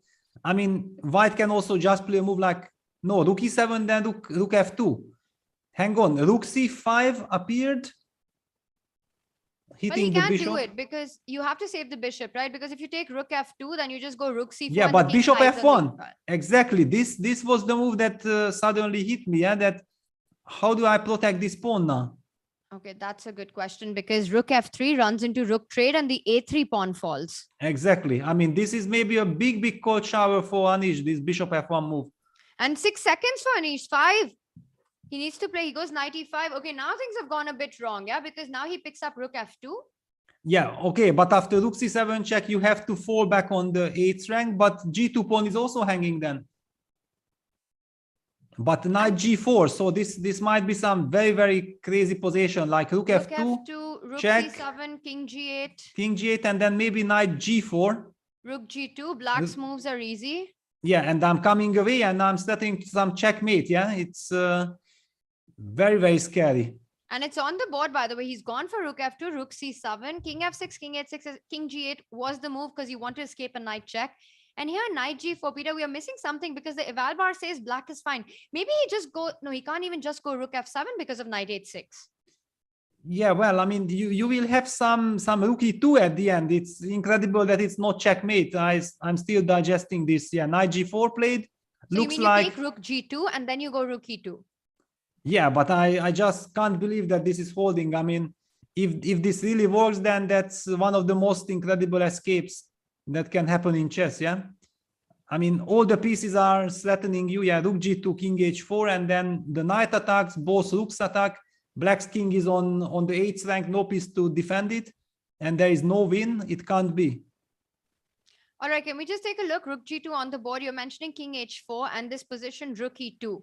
So you stopped the rook e8 idea. Let's just have rook e2 on our analysis. Yeah, Anish goes king f4. Okay, basically it's the same idea. And which rook do we use to go to e2? That's a big question. Rook g. Yeah, that was also my guess. And okay, now Anish will go crazy. If he does not win this game, he's not able to checkmate here. 5 seconds he needs to. He plays rook f3. Wow. And it's amazing the nerves that Prague is showing. Yeah, the knight is coming into f6, h6, the rook trapped on the 8th rank, but he's just calmly playing, keeping up all the threats. Yeah, but still very unpleasant. I mean, of course, if you are a computer, you are holding this, but still Black's king is so compromised. Peter, I have to say, finding a move like rook e2 and believing that it holds the position is just incredible. And Prague, like he did it in seconds. Yeah, he goes rook g2 and he goes rook e2. Yeah, but in this regard, he was also lucky that every other move was resignation on the spot. Yeah, this sometimes helps. Yeah, because if you have a choice, then it's very difficult. But if it's obligatory, then you can find it. Anish is not repeating. Anish doesn't go for the idea of checks with the knight. So he is ambitious in this position. He goes for king g5. Of course, I mean, with this knight on f6, rook on the 7th rank, yeah, rook e5 check. I mean, this is so scary for Black, yeah. But king g6, can you survive? Bishop e4 check runs into mate. No, it's not mate. Knight e4, rook e4, rook f7, king e8, and rook c8. There is rook d8. So look at this. This check and then rook d8 back. Unbelievable. We can even show it. Yeah, let's just show it that you can't go king g8 because of rook c8, but now suddenly this defend. We might be seeing this, Peter. This is on the board, by the way, king e8. So you're calling out the action and he goes back king f5, first hitting the rook. You can also just go rook a4 now, no? He goes rook No, e7. but rook e7, I mean, okay, just solve this 7th rank issue, and now actually it's a draw. I mean, Prague makes this miracle escape, because I think we can already talk about it. It's already basically finished. No intrigue here. Just no intrigue here. I mean, incredible save out of the blue. I mean, it was, I think, already kind of almost resignable position, and escapes, and he gets a match. I mean, he gets the chance to bounce back. Amazing stuff. I mean, finding this whole sequence of moves, which is literally hanging by a thread. And look at this. What a well-earned draw there. The amazing resistance put on by Prague. So we've got Anish still leads the match. But Peter, let's go back to the Magnus game that's still on. Players are down to about a minute on the clock. And what is the position that we have? So now White's king is defending the a pawn from advancing, while White's knight is pretty active. Black is attacking the e5 pawn. Peter, is Magnus out of trouble? I look at the eval bar and it seems to say Magnus is out of trouble, but practically it still looks very scary for White. Exactly. I mean, and with 1 minute on the clock, because okay, potentially you're going to lose the e5 pawn, you're going to lose f6 pawn, and then how on earth can this end in a draw? And immediately, you see, this is the point that practically it's so difficult. There's probably one computer line that holds, but knight f4, and once again, Magnus in big trouble because both pawns are gone, and now f passer will roll down the board. Yeah, now it's just unimaginable not to win this with black, yeah, because White's king is lovely on a2 protecting against the a3 pawn, but we just don't care. Yeah, we have the king and the pawn together. Besides, now king takes c4 is not a threat because of a2. So that's you can just ignore it. Also very important. You can just go king g6. Well, or because maybe White is threatening somehow knight c1, e4 check. Yeah, you include a4 check, and now you move, and you don't care if White will try hunting this pawn. Please take it, yeah, because you're simply gonna go with king f5, your king g4 or own ideas. He starts with king g6, and that's fine too because he wants to go f5, f4 next. Yeah, knight c5 on the board, and I think he can already start rolling down the board with the f pawn. Might get greedy with king h5, but f5 is so tempting. Wow, and in this moment we have to announce that actually Duda has won his game against Eric. This means that he is leading 2-0. He's about to win his match, which will give him, I mean, he can leapfrog both Magnus and Prague if they are not able to win their matches. Wow. This is and also that Liem lost is wonderful news for all the Polish fans. Yeah, they really have a chance that Duda gets real chances of winning the tournament. And in this regard, we understand how important it was that Prague managed to hold his game, because he still gets a chance to bounce back. If it would have been 2-0 finish, I think the match would have been lost. Now still anything is possible. I don't think I've ever seen a finish at the Champions Chess Tour where any of the 4 players can actually win the whole tournament. We got 4 players who are fighting for the title. And look at this. Shah has done it, Peter. He beats Magnus with the black pieces, taking the lead in his match. What a comeback king he is.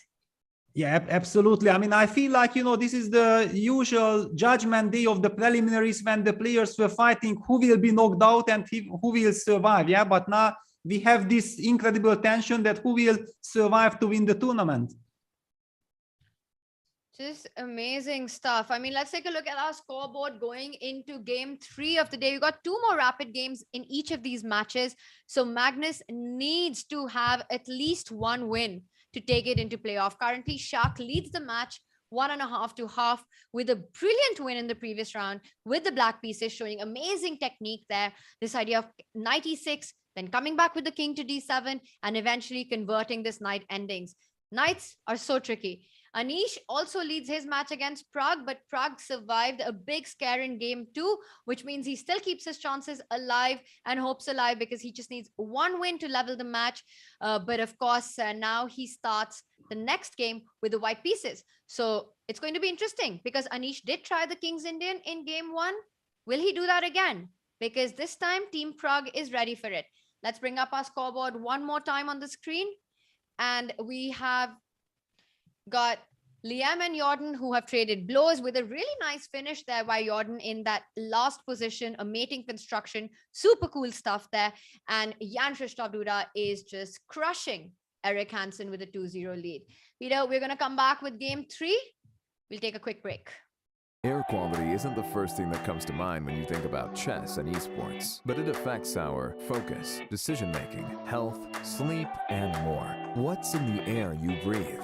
Find out with Air Things.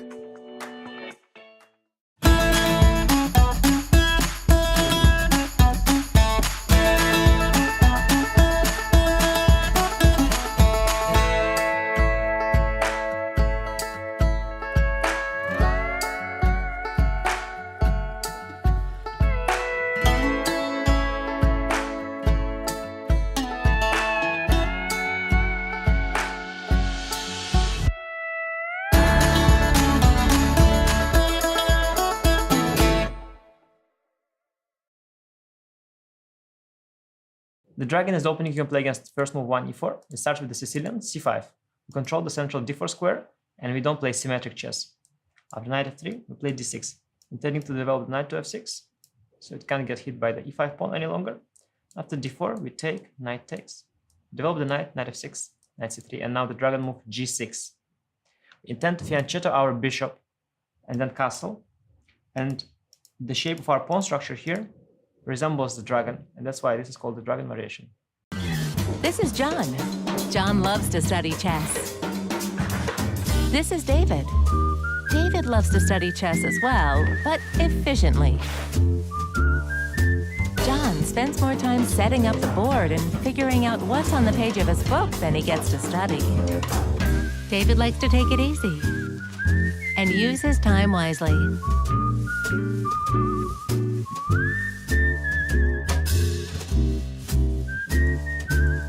David has finished his exercise for today. John should try the same.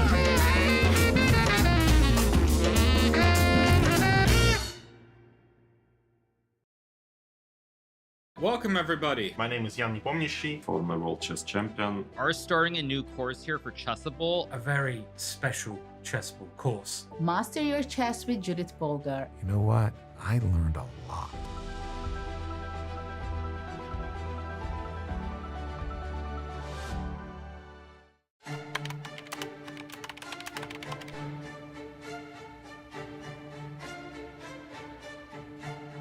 Hi everyone, welcome to our new video series. My name is Jan-Krzysztof, and I'm thrilled to be reunited with fellow Magnus Carlsen's trainers, seconds, Peter Heine Nielsen, Magnus Carlsen's head coach, and Laurent Fressinet, Magnus Carlsen's French coach, are both here, and we will be going through the World Championship match 2021.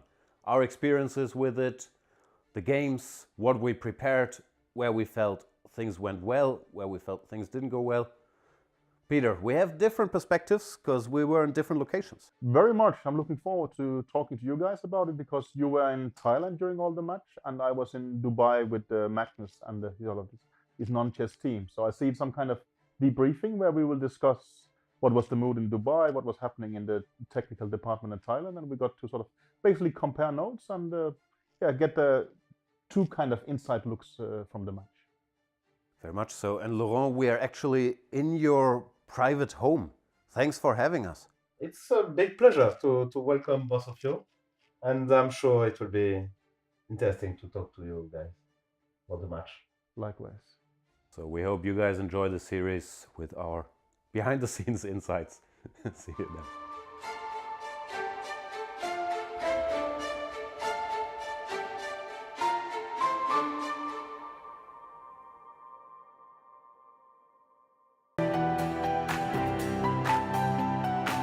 Okay, so let's send a challenge. Here is challenging. Nice graphics, easy to see. What are you thinking about? You're looking how it can be the most painful? Exactly. Okay, fine. So that I give up a phone. He wants to be even rude. Chessable, the definitive solution for studying chess. Choose from one of the largest online chess libraries in the world, with hundreds of titles ranging from classic books through to our exclusive Chessable courses. Air quality isn't the first thing that comes to mind when you think about chess and esports, but it affects our focus, decision-making, health, sleep, and more. What's in the air you breathe? Find out with Air Things.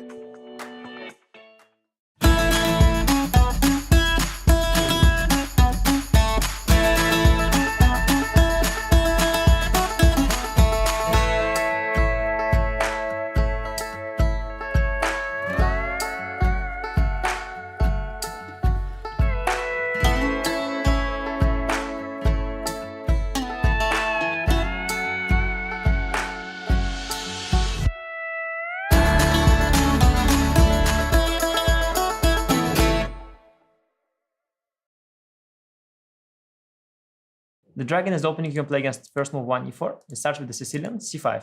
We control the central d4 square, and we don't play symmetric chess. After knight f3, we play d6, intending to develop the knight to f6, so it can't get hit by the e5 pawn any longer. After d4, we take, knight takes. Develop the knight, knight f6, knight c3, and now the dragon move g6. We intend to fianchetto our bishop, and then castle, and the shape of our pawn structure here resembles the dragon, and that's why this is called the dragon variation. This is John. John loves to study chess. This is David. David loves to study chess as well, but efficiently. Welcome back, everyone. The madness here at the Oslo Esports Cup just continues because the whole picture, Peter, is so unclear. We've got Magnus, we've got Prague, we've got Liem, we've got Duda, and just any one of these players could become the champion. It's unbelievable. It is. I mean, this is incredibly dramatic. I mean, completely insane action. Nobody is safe. Yeah. Let's just show the standings. I mean, this is, I even don't know, because Magnus is in a very tricky spot. Now, after trailing, you know the situation. He's in the tricky spot that should he try to win now with the black pieces to try to bounce back immediately, but it's an incredible big risk. Yeah, if he loses this game, then it's match over immediately. While if he takes it more or less safe and tries to get a relative safe draw, then he will only have one game, and there are no guarantees that in one game he can beat Shakhriyar. So very dramatic moment also in which state Magnus is and which strategy he will choose. Just unbelievable, Peter. I'm going to run a poll in chat and ask them who they're rooting for, because there we have all our players on our screen. So chat, tell us, who are you rooting for to win the championship? And it's Magnus. Damn, it's hard to make a poll. Prague, Duda, Liem. Let's go, chat. Tell us who you're rooting for and because I keep seeing, Peter, in chat, there is support for all these different players. There are people from all over the world, and they're supporting their player. So much love and support for Liem as well in the chat. So let's find out who out of these four has maximum supporters in chat. Yeah, I can understand. I mean, everyone has their own heroes, and for example, for Duda, for Prague, and for Liem, it would be an incredible sensation, yeah, to win the tournament. Incredible success. For Magnus, one could argue that, yeah, if Magnus wins, then it's like just everyday business, yeah. But we see that now he's in a very, very difficult spot, and Shakhriyar plays this very annoying move order, knight c3 followed by g3, inviting that, yes, you want to punish my move order, then you have to go d5. But d5, c d5, knight d5, bishop g2 is super safe for white, and black is the one who has to show precision to make the draw, yeah. And in this match situation, this is wonderful news for Shakhriyar. So maybe Magnus will not dare to play d5, but then actually Shakhriyar is forcing Magnus into some territory which also would suit Shak very, very much. Absolutely, Peter. Definitely guarantees, well, at least a game, and we see that after G3, Magnus has slowed down. And I see in chat, Dave is saying, to be honest, I don't care who wins. I just want the most drama. a part of me just wants to see an Armageddon happen in this entire event at least once, Peter. I just, you know what? And I have a feeling that today might be the day. We might have one match that goes down to the wire. It could easily be. I mean, very easily be, and it could be the one that decides the championship. But hang on, Magnus goes for the c5, d5, queen a5, bishop g2, queen takes c5 line. A very, very risky approach by black. I mean, this is not an easy setup. I mean, quite risky. Bishop d2.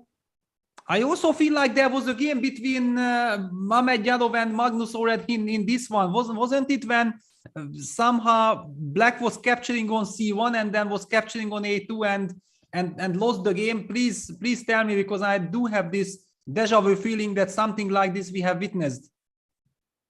Tad, maybe you can confirm if it was this event where we had a similar setup where Magnus went pawn hunting and eventually lost the game. But Peter, you mentioned this is a complicated opening and it can go into quite a battle. So what happens after bishop d2, queen takes c4, rook c1 is the line that you're mentioning, setting up this x-ray on the c file with the knight jumping into d5 next. How does black fight this? And Peter, your memory is so on point. And once again, it shocks me because it did happen between Shah and Magnus, not this tournament, but last year in the finals in September. Yes, exactly. I mean, I knew that it was last year, but I didn't know in which event. And it's kind of, bizarre that Magnus is repeating. I mean, that game didn't go according to the plans for Magnus. I think he lost that game quite badly. And now he's willing in a decisive game to get back to this variation and he's spending time. I mean, this is, he goes short castle, but okay, this case then white stabilizes a small advantage. Yeah, rook c1 blitzed out. In the finals, as it was mentioned, queen c4 was the line and everything went wrong for Magnus in that one. So he decides to mix it up with short castle this time, not opening the c file. And Peter, a more sane approach here. Yeah, well, I mean,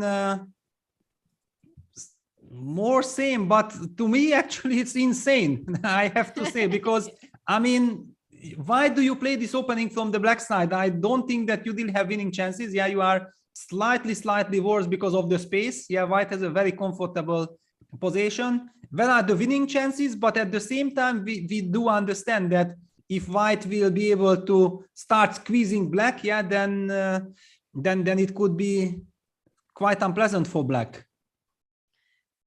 I think Magnus's strategy here so far is just to try not to create winning chances in this particular game. The last game, well, it was a tough blow for Magnus. He wants to stop the bleeding. I think he'd be happy to just get out of this one, just bail out of this game, defend the position, end with a draw, and then with the white pieces, go all out in the last game. I think that would be a reasonable strategy from him. Well, the strategy would be reasonable, but then why do you choose this line? Because there is no safety at all. If you wanted to make a draw, then against this move order, you have to go d5 and you have to go boom, boom, boom. Know your stuff till the very end, which I'm pretty sure Magnus knows, but it wasn't his idea. Yeah, he didn't want to kill the game to make a draw. And exactly that's why I feel like the choice that he made is something between, that let's try to play chess. But I mean, I think Shakhriyar is quite happy. I mean, if I would be playing white, I would be also very, very happy. I mean, okay, it's a strategical position. There is no tactical danger, no real counterplay for black, and white can just try to squeeze this. All right, well, Peter, we'll come back and see if Magnus gets in trouble in this position that you're not a fan of. Let's do a quick opening tour. Let's start with the Prague board.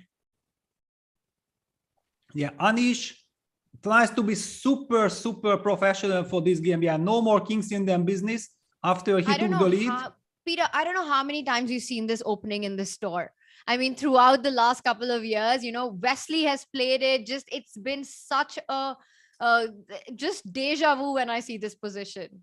Yes. Well, there are so many small little details. I mean, let's take it one by one. So this was exactly the line that Magnus opted for when he wanted to be solid against Prague. And now Prague deviates because now he goes for e4. In that game, he opted for this bishop g5, bishop e7, e3 classical setup. Yeah, but now assuming that Anish is very well prepared, he tries to mix things up in the endgame, takes, knight g5, bishop e6, and this slightly rare move h3, yeah? I think we have seen hundreds, almost like hundreds of games. Of course, I'm exaggerating, but this is kind of the main line, followed by long castles. But black is holding his own. I think black is holding his own lately in all the games. So Pragg tries some new stuff, but okay, Anish is Anish. Of course, he's ready against every kind of ideas. G3, rook c8, blitzed out. Pragg, after some hesitation, he was spending some 3 minutes. He opts for knight e6, fe6. And yeah, this kind of endgames look very, very ugly for black, yeah, because you have these terrible double pawns. By the way, Judit is an incredible master of these endgames. And also now in all these practical games, black shows that he's, I mean, if he goes for this, he knows it very well, and he knows exactly move per move how to hold this position. Yeah, it's just that these positions, black just needs to be precise. And if you're able to do that, then everything is hunky-dory and you get out of any trouble. But of course, that would also be a result that Anish is happy to take, as you mentioned, a professional approach by him. Finish this in a draw, and then the next game, you've got the white pieces. So safe in the match strat. All right, Peter, let's continue and go on over to the Liem board. It's also very interesting that how this script is that at the very last round, the 4 players who are fighting against each other, none of them are playing each other. Yes, this is interesting, yeah. So it just makes it all the more fun because everyone has a shot that way. Yeah, everyone. I mean, it's a total mix. I mean, if you would ask me to name who is my main favorite at this moment, maybe I would say that Duda. Yeah, Duda has the best chances because, okay, he seems to be in control of his match. So if he wins, he gets to 14 points. And Magnus and Pragg, they both at least have to get to tiebreak, and then in the tiebreak win the blitz playoff to tie with Duda. So it's quite a long journey for both of them. Just amazing stuff. All right, so what's our update on this board, Peter? We look at the position, and it just feels with the central control that white has with e4, d4, the piece is so nicely placed. Everything, black just feels like he's got less space in the position. And it might be, well, typical of this opening, but I always prefer white in such positions. Yes, exactly. I also have the feeling that this position I have prepared from the white side for the World Championship match against Kramnik. It was one of my preparation that I would have been very happy getting this type of positions against Vlad, but I never got it. I mean, Vlad was very, very tricky. I mean, he never gave me the chance to get this line. All right, so queen a5 played. Is bishop takes c3 a real threat in the position? Should white, because you can't go rook c1, right? Because then you can go bishop c3 and maybe pick up the a4 pawn. But even that looks so risky, Peter. Exactly. It's a very, very big question. Of course, yeah, a lot of details are here. And we see that Jorden has more or less blitzed out. I mean, not blitzed out, but he played quite quickly. He didn't hesitate for any moment. Let's just take it from the beginning that this is the d takes c4 Slav, the old classical line, bishop f5, e3, e6, bishop takes c4, bishop b4 castles, h6. Wow, I mean, this is definitely a very rare line. Queen e2 castles, e4. All this is thematic. Bishop g6, bishop d3, knight b7, rook d1, rook e8, bishop f4. Rook c8, h3, and queen a5. Yeah, basically everything is very logical, and white plays the move knight d2, which is, I think, a very, very strong and very critical move. Yeah, white is heading towards c4, and if you take on c3, then we don't have to take back the bishop, but we have this intermezzo move with knight c4. Very, wow, very and after queen b4, b takes c3, queen c3, and suddenly we've got knight d6 jumping in with a fork. Yeah, we have so many things. Yeah, exactly. I mean, we have this winning the exchange, but we might even have something more because this white queen is very much compromised. We might even win the queen somehow, but at least minimum with knight d6. Knight d2 is a nice move, and look at that. And after knight d2, he just made the move queen d8. So sort of preempting this jump with the knight to c4. Does that indicate that something has gone wrong for black? Exactly, that's correct. I mean, something went horribly wrong for black because white has total control now. I mean, I'm not getting it. It feels to me like Jorden has run out of steam. I mean, he's just way too exhausted after yesterday's heroic match against Shakhriyar. I mean, we have witnessed that match. It was extremely tough. And I just feel like, you know, somehow Jordan's play isn't so sharp than it used to be. Nevertheless, he managed to win second game. So one shouldn't write him off. That's kind of crazy that you say that, because I'm just thinking about this second game that they had, the game 2, and the kind of mate that Jorden set up and the way he finished the game. It just looked so stunning and so, I don't know, tactically sharp.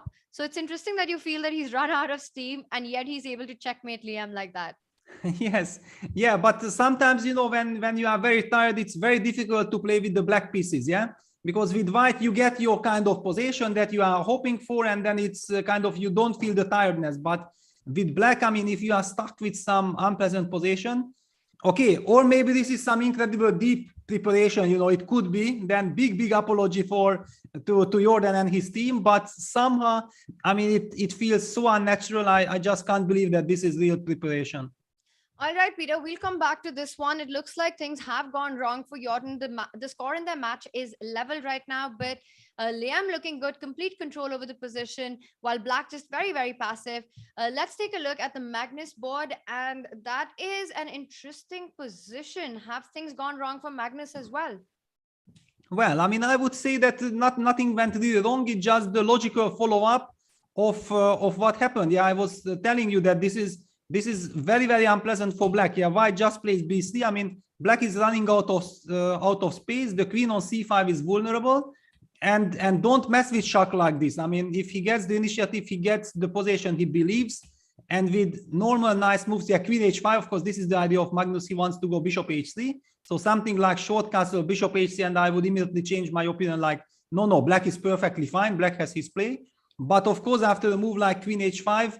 White plays the move h3. We will never let this bishop h3 move happen, and we will target black's queen with g4. And where is this queen running? I mean, where is this queen really hiding? Magnus going h6, g4, queen c5, bishop e3 tempo, queen a5, queen d2 tempo, and h5, g5, knight d7, knight d5. And the queen returns back to its home on d8. Peter, can you just make the arrows and show us this queen dance that Magnus did in this game? Wow, queen a5, queen c5, queen h5, queen a5, and then back to d8. I mean, conventional theory goes, you waste so many moves with the queen in the opening, you shall be punished. Definitely, yeah, definitely. I also feel like Jorden has also done this queen a5, queen d8 dance. What is this? I mean, why we didn't see this in the World Championship match? Yeah, it would have been so nice. But of course, yeah, that was completely different, Magnus. I mean, he would have never given such chance. And knight d4, knight c6. I mean, knight d4, knight c5, knight takes c6 played, b takes c6, and Shakhriyar will go for knight b4. He wants to just grab the pawn. He wants to grab the pawn. And well, two attackers on the c6 pawn, so not that easy to defend it, right? It kind of looks like a very reasonable idea. You want to go knight c6 next. Can he go bishop b7 and try to set up something along the diagonal? Exactly. I mean, probably he has to, but I'm believing that maybe Shakhriyar has bishop takes c6 in mind. Yeah, that's the point. We're going to take with the bishop. And after queen c7, bishop b7? No, queen c7, we go knight d5. Oh, that's so tricky. And after queen c6, you've got knight e7. Yes, that was the trick. That's typical Shakhriyar. Yeah, that knight before, because after bishop b7, knight takes c6, we would run into pin ourselves. Yeah, because. Yep, that was the plan. So after bishop c6, is there a way to find compensation there for black? Well, he desperately needs. I mean, let's not forget, if Magnus loses this game, then he's out of the tournament. Yeah, because he loses the match on the spot, and basically there are no scenarios how he can still win the tournament. Really well, and the other player, moment. Peter, who is trying to win the tournament is Jan-Krzysztof Duda. So I want to just jump quickly to his board. He's already got a 2-game lead in his match against Eric. Is he going to wrap this up in 3 games? Could be. I mean, he's very, very little bit passive, but super solid position, and he has the D file. Okay, Yeah. Peter, I have to ask you, how much is very, very little? Very, very little. I mean, almost nothing. Yeah, almost nothing. Yeah, just that the fact what I was trying to make that, for example, black can't play the move B5 really well, because then after A, B, C, B, knight E3 followed by knight D5, it could become dangerous for black. You just don't want to let white to get such a square. So which means that black has to stay passive. But whenever white moves the rook, for example, to D1, then he will have to think about B5 as well. Besides, everything is blocked. Yes, the knight is slightly superior at this moment, but since we can at the right moment dislocate it with B5, I don't think that this is any benefit for white. It looks very drawish, and then Duda will seal his match. And if Magnus loses, then it's game over immediately. But that's the thing, right? Duda just needs to do his bit, and then he just waits and watches what is happening on the other boards. But I have to say, he's done his bit in style so far in this match, dominated it really against Eric. Peter, let's jump over and take a look at the Magnus board, because the C6 pawn has been snapped up and bishop C6. So let's just back up and take it from how we got here. So he went queen C7 after knight B4. Yes, Magnus. And once again, knight C6. Sorry, knight C6 just runs into bishop B7 is what I wanted to say. And bishop yes, C6, exactly. rook Yeah, B8. so bishop takes C6, rook B8, and now white just retreats with the bishop to. But why bishop not your to idea of knight D5? Well, now it's a little bit different, because now knight D5, you go back to D8 with the queen, and the bishop on C6 is a bit vulnerable. Yeah, there I would have traded the bishops immediately. Interesting. So there is this subtle difference. So he doesn't go for knight D5, but falls back with the bishop to G2, and now comes knight D5. Yeah, and queen A7. I mean, okay, basically the only chance for Magnus to survive this game is this setup with pawn on A5, knight on C5, and he will probably look for the chance of going bishop E6, eliminating this knight. Yeah, bishop E6 on the board already. He wants to eliminate this powerful knight on D5, and then try somehow some banker ideas. Yeah, like rook B4, rook FB8, and after break with A5, A4, and hope that his construction will hold, because actually he has quite a solid construction. I'm not even sure that I want to let this bishop takes D5 happen. Okay, Shakhriyar doesn't mind at the moment. He goes rook FD1, but does it mean that after bishop D5, yeah, Magnus takes on D5, and how will Shakhriyar recapture? I'm very, very curious about this. It's kind of tempting to even, you want to take it with the piece, but it's also sort of tempting to take with the pawn, because you open the C file and then you're threatening to make a weakness on C file. Yeah, and also double your rooks. Yeah, like for example, rook C4, rook DC1 would be very nice construction. Clearly, black would anyway play something like rook B4.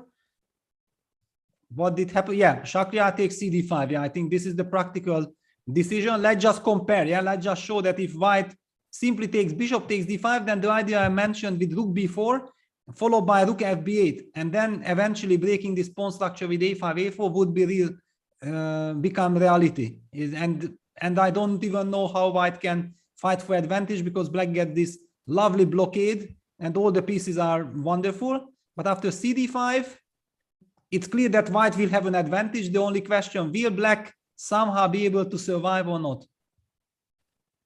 Well, he's gone for C takes D5, so that's the decision he takes. And I think it's tempting to do that, to try and double up on the C file. So you're mentioning the move rook B4 here.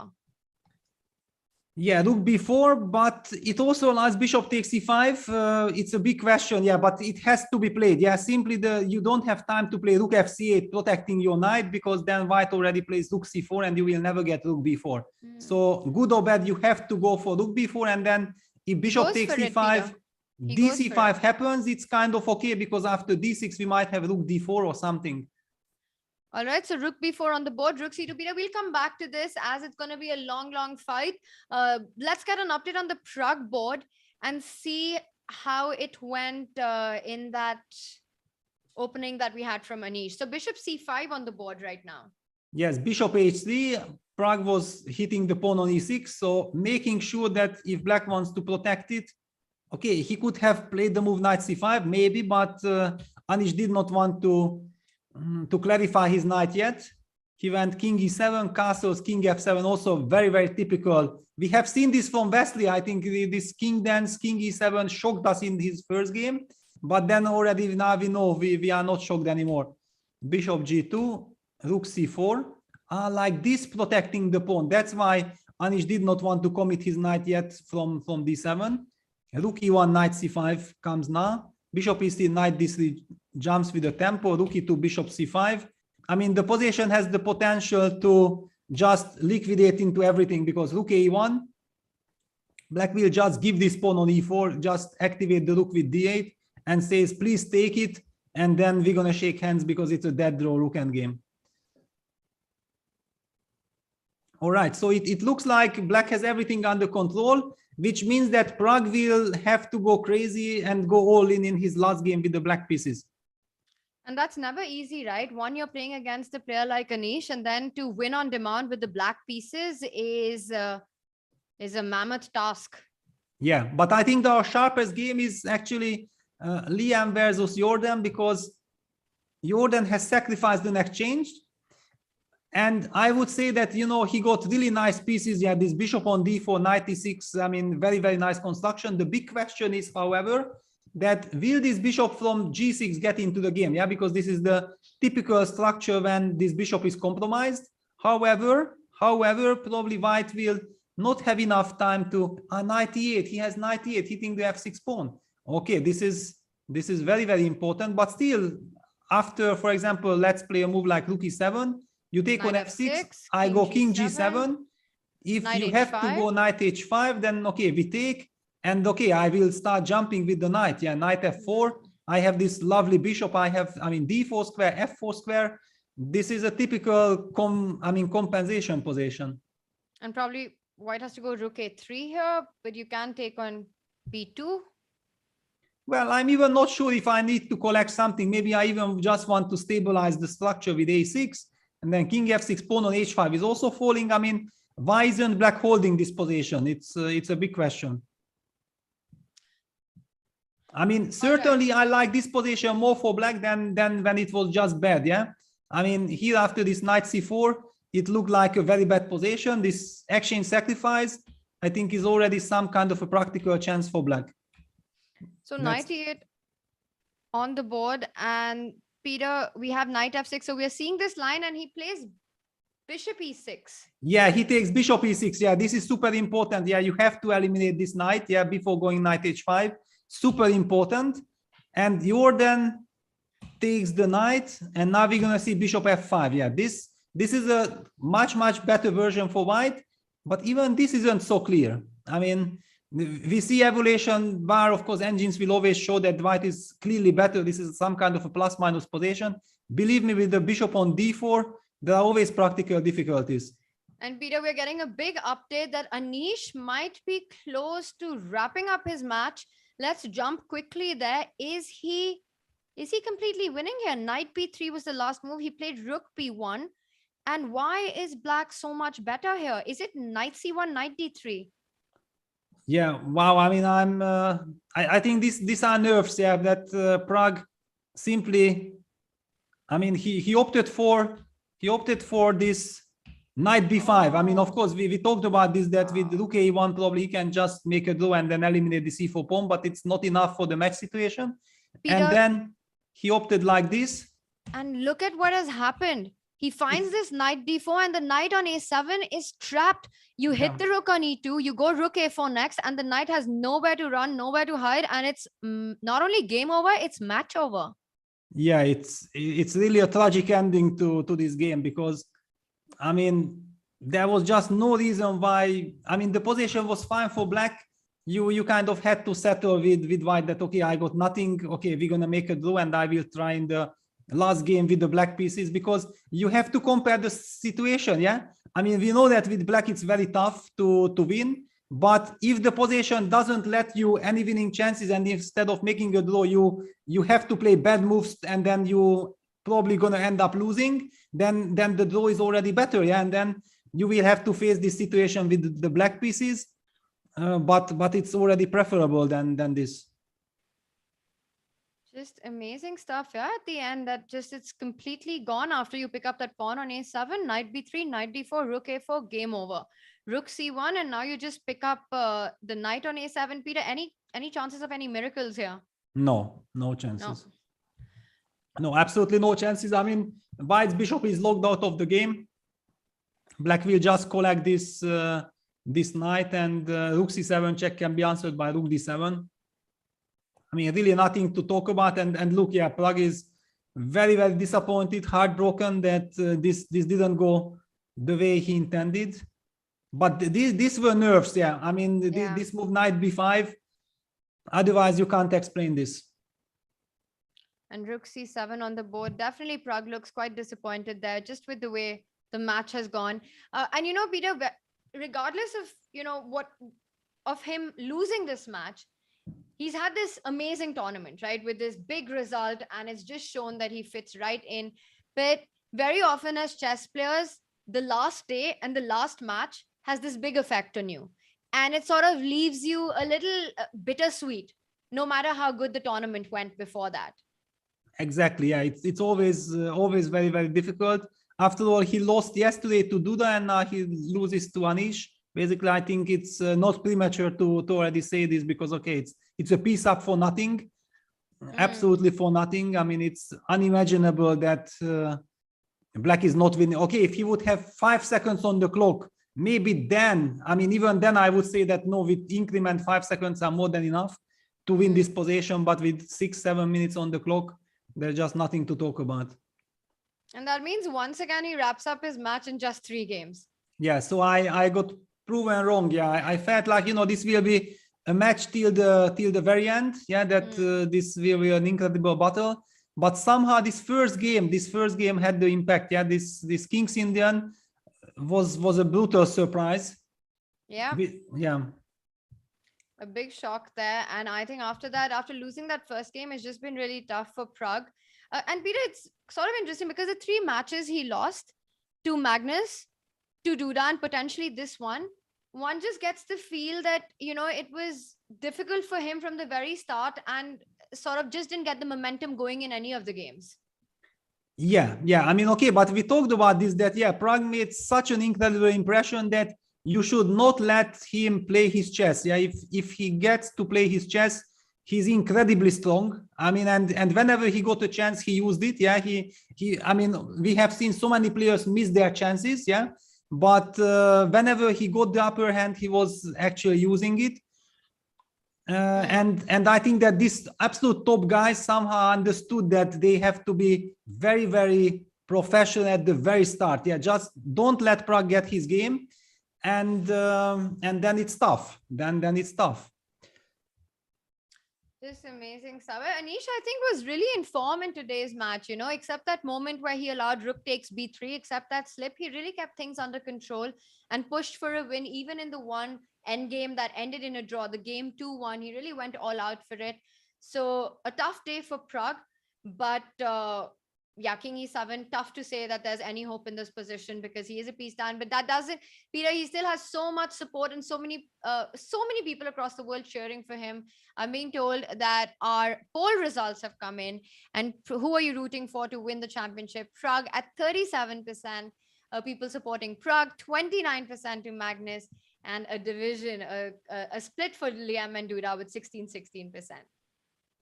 Yeah, of course. I mean, I'm pretty sure everybody was rooting for Pragg, but also there were people, you know, who were thinking that, okay, well, already now Pragg will crush everyone. Yeah, and this is also very nice in this regard that people understand, you know, that it's just so tough. I mean, it's super complicated, and it's not about crushing everyone. It's about improving, like Ramesh was saying. Yeah, that you have to go step by step. And basically with every game, even with these losses, maybe in fact with these losses, he's learning now much more from this tournament with this experience. Yeah, that what it means then if he would have wrapped up one of his last 2 matches. Yeah, it's a learning experience that is basically priceless. No, a very big one, right? They always say in that sports, you always learn more from your losses than you do from your wins.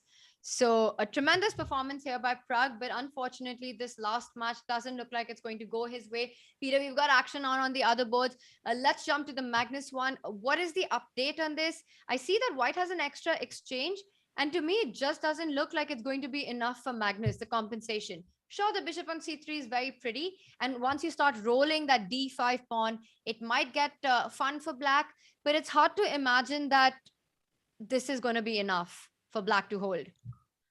Yeah, but for example, I'm not sure that I'm less pessimistic now than I was before. I mean, I was never a fan of black's position, and now at least practically speaking, and look at this, Shakhriyar is down to 3.5 minutes. Wow. Basically, Magnus has got 8 minutes on the clock. yeah. Basically, what Magnus really needs is some practical chances, and the position with this powerful pawn chain. Yeah, the white rook doesn't really have an open file.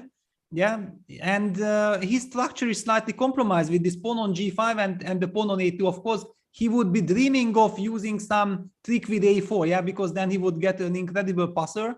But it's Magnus to decide if he will let this happen or not. d5 is always hanging in the air. It's not so clear. And we are getting an update that Anish has wrapped up his match. He won the game, so 2.5. Once again, a short day for Prag. Didn't go his way, but congratulations to him for the entertainment and for the amazing chess that he played in the event. Yeah, absolutely. But hang on, I mean, now Magnus opted for d5. He's trying to spice things up, and we see that the computer does not believe in this. What did Magnus had in mind? And did you see that? Let's just close up on Magnus there if we can. Peter, is that just another blind spot by the world champion where he just didn't see that white can go rook c5? Because look at his expression after playing d5. Yeah, he is just, I mean, okay, with d5 losing the c5 pawn, that's it. It's basically over. I mean, he just completely blundered something. And this one hurts because you're not only letting go of a game, but you're basically letting go of the championship. Yes.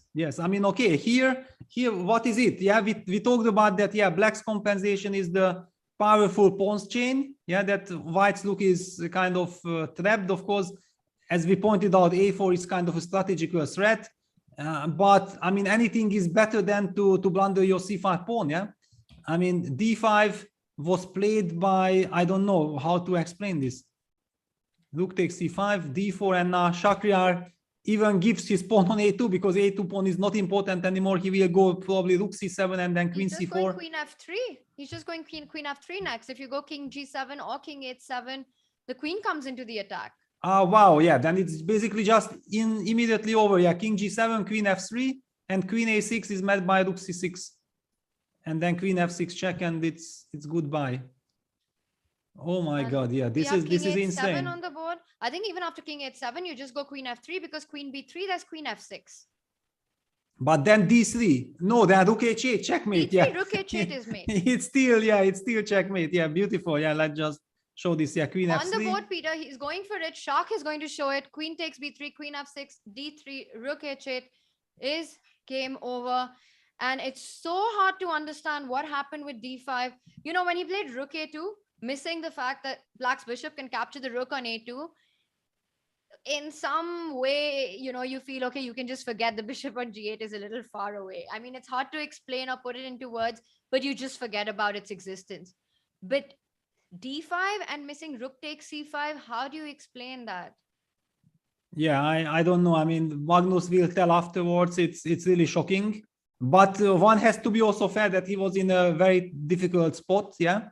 But I mean, anyway, you can always fight. Yeah. And we have seen in his impression that he kind of was completely shocked what he has done. I mean, make no mistake, right? Peter, Magnus is a massive fighter. It doesn't, and that's it. He just resigns. He doesn't want to even finish it up because it's all over after queen f6 anyway. And there we see Magnus congratulating Shakhriyar. Shakhriyar Mamedyarov beats the world champion in just 3 games, finishing any dreams that Magnus had of winning the tournament. Yes, but it also means that now Duda or Liem will win the tournament, or yeah, it's completely crazy, and it will also put a lot of pressure on both of them. Let's take a look how Liem is doing against Jorden. Razor sharp position, but seemingly he's the one who is checkmating Black's Peter, king. we have Magnus with us, so let's hear what happened there. He played well, put me under pressure from move 1, and I had 0 to give today, just nothing. How is it to actually try to perform in a sport like chess when you're not feeling 100% physically? I mean, I think like one day, one game is always fine, but day after day, it takes a toll. And last 3 days, I'm feeling like a bit healthier, but I have no energy in my body whatsoever. I still should play better, but on a day like today, when my opponent plays really well, then it's not so easy. Yeah, today's performance was just not nearly good enough. In the third game, you choose to leave the queens on the board. Is that in a hope to actually win this with a black and get a direct win, or are you not thinking about the tournament standings? Yeah, I was dumb. I mean, I saw the standings were a little bit more favorable to me after, except my own game, of course, after game 2 than game 1. But I still thought realistically I had to win both games. But I mean, there's a right way to try and do that, and there's a wrong way to do it. And certainly I didn't do the right way, but I also, if I change the queens, I'm still worse. So I think my position is even worse after what I do than if I'd exchanged. But regardless, I think the damage was kind of already done. Thank you for taking the time on this. Thank you. So it's a Magnus here who is obviously is reflecting upon this pretty similarly to how the studio has been talking today as well. He is, if nothing. Wow. So there we saw once again, well, as always, a brutally honest Magnus there, Peter, saying that he just had nothing to give. We've got a winner of that match, Shah, with us. So let's hear it from him. Winning all match, but this time it looks like he's not playing very well. I mean, from first days, and today he played not very well. And last game, and also in the second game, and also first game, I had good position, good chance to win. But I mean, of course. Yesterday, I think yesterday or today, you asked me, do you have some motivation for the? Of course, we have big motivation, yeah, when we play against Magnus, because it is a big honor to play against the world champion, and because he's best in the world. And every match we need to play very serious to try to show our best. Just today, he played not very well, not like every time, and for this reason, he lost. And you played it excellently. Okay, I think it's all 3 games. It was my best match in this tournament because all 3 games I really played very well, and no any big mistakes or no bad position in 3 games. For this reason, I can say it was a very good match. Thank you, Shakhriyar. Thank you. But it is interesting right now with a. Congratulations to Shah. Tough day for the world champion there. But Peter, there's so much hot action because now it just comes down to Liem versus Duda, who is going to take the championship. And there's been a big turnaround in the Liem-Jorden game. Take a look at the position, Peter. We thought that Liem was doing well in this game. He's gone for f4. The bishop on g5 is pinned, but those b4, c4 pawns, I mean, they just go marching down the board, right? You go b3 next. Yeah, it's super dangerous now for both sides. Of course, Black's king is in some kind of a mating net. On the other hand, yeah, his pawns are rolling, and a lot of pressure on Liem. He's down to 48 seconds. He needs to calculate this completely insane type of position. Of course, he's dreaming of somehow setting up a mating net. Yeah, for example, after moves like b3, something that comes to mind is rook takes g5, h takes g5, f5, threatening rook h8 checkmate. and king h4 can be met by king g2, and we are still threatening. Wow. Okay, this is like a study-like line, Peter. What is Yes. this?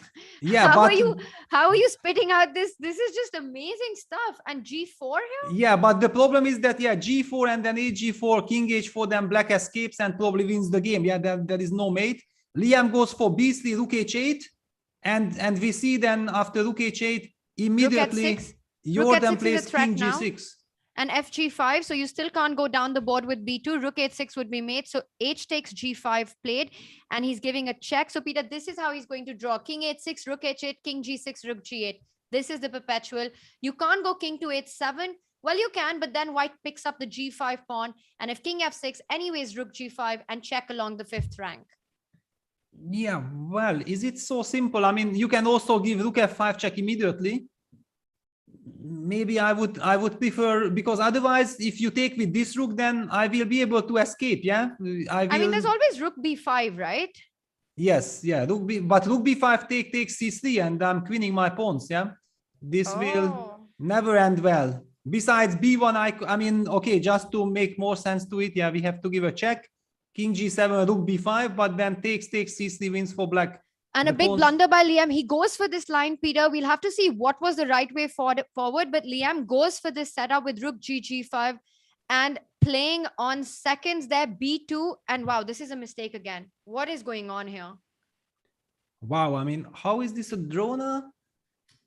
I mean, okay, yes, you have rook ef5 check, and then coming back to f1 and rook c5, he goes rook gf5. Okay, same idea, yeah, that you go rook f1 and then rook c5. That's the mechanism. So the point is that you get both rooks to defend the 2 pawns, and now rook f1. If black queens, that's easy peasy. But if you go c3, then you go rook c5 and the other rook comes into play. And you just you just save it by a move, right? Because rook c5, b1 queen, rook b1, and black is just one move away. If that pawn could go to c2, it would be game over. Yeah, of course. Yeah, but now it's a draw. Big relief for Liam after all. I think that because with few seconds on the clock, this suddenly got very, very nasty. I mean, he was better, but there was a chance that he might just lose. Yeah. Okay, this is now calmed down. The dust has settled, Peter, and I think we can predict a draw in this one. Yes, yeah, this is now clear. The game is about to finish in a draw. It's already not a game. It's basically they are just waiting to finish it. And they're just going to go king f6, rook f5. And I think that's a repetition we'll see. We've already seen it. Jorden gets up and leaves. Wow, that was just, I mean, my heart was skipping a beat with every single move there. Peter, let's jump to the Duda board, because of course, now it comes down to Jan-Krzysztof Duda. The championship fight is between Duda and Liem currently. But if both of them win their match, because Liem beat Duda, and that too on Duda's birthday, but that's not the reason, but because he beat Duda, Liam's the one who's going to win the championship because of their head-on score. So the tiebreak advantage is to Liem. Yes, but of course Liem has just equal score in the match. Yeah, so basically there is no guarantee that he will win his match. He has to play the 4th game with the black pieces. However, you know, I feel that now there is some tension on Duda, because now we are seeing the good knight versus the bad bishop construction. Yeah, with this pawn structure, damaged pawn structure, it doesn't really matter that that black is a pawn up, because in fact maybe the situation would be better without the pawn on e5 than the black's bishop would be alive. Anything is anything is possible. Anything is possible. That is actually informing us that yes, the tiebreak advantage is with Liem, right? Because he beat Duda. But Liem has to win the next game on demand to win the championship. Because if it goes into a playoff, Duda's, let's say, going to win this one because it's 2-0. If it goes into a playoff, even if Liem wins in the playoff, he only gets 2 match points. And that's not enough, because Duda will get 3 match points. Yeah, but forget about this speculation, because we have a completely different scenario now. Duda, after knowing that both Prague and Magnus lost, now all pressure is on him, yeah? And he first needs to save this game. I mean, he might actually end up losing this game, and then he has to show nerves. I mean, forget everything that he was leading 2-0. He was winning 2 games when he did not think about winning the tournament. He was just playing his best chess. Now it's all about nerves. All right, I see Duda's position. I see that bad bishop, but I also see that black has an extra pawn. So why are you so pessimistic about his position?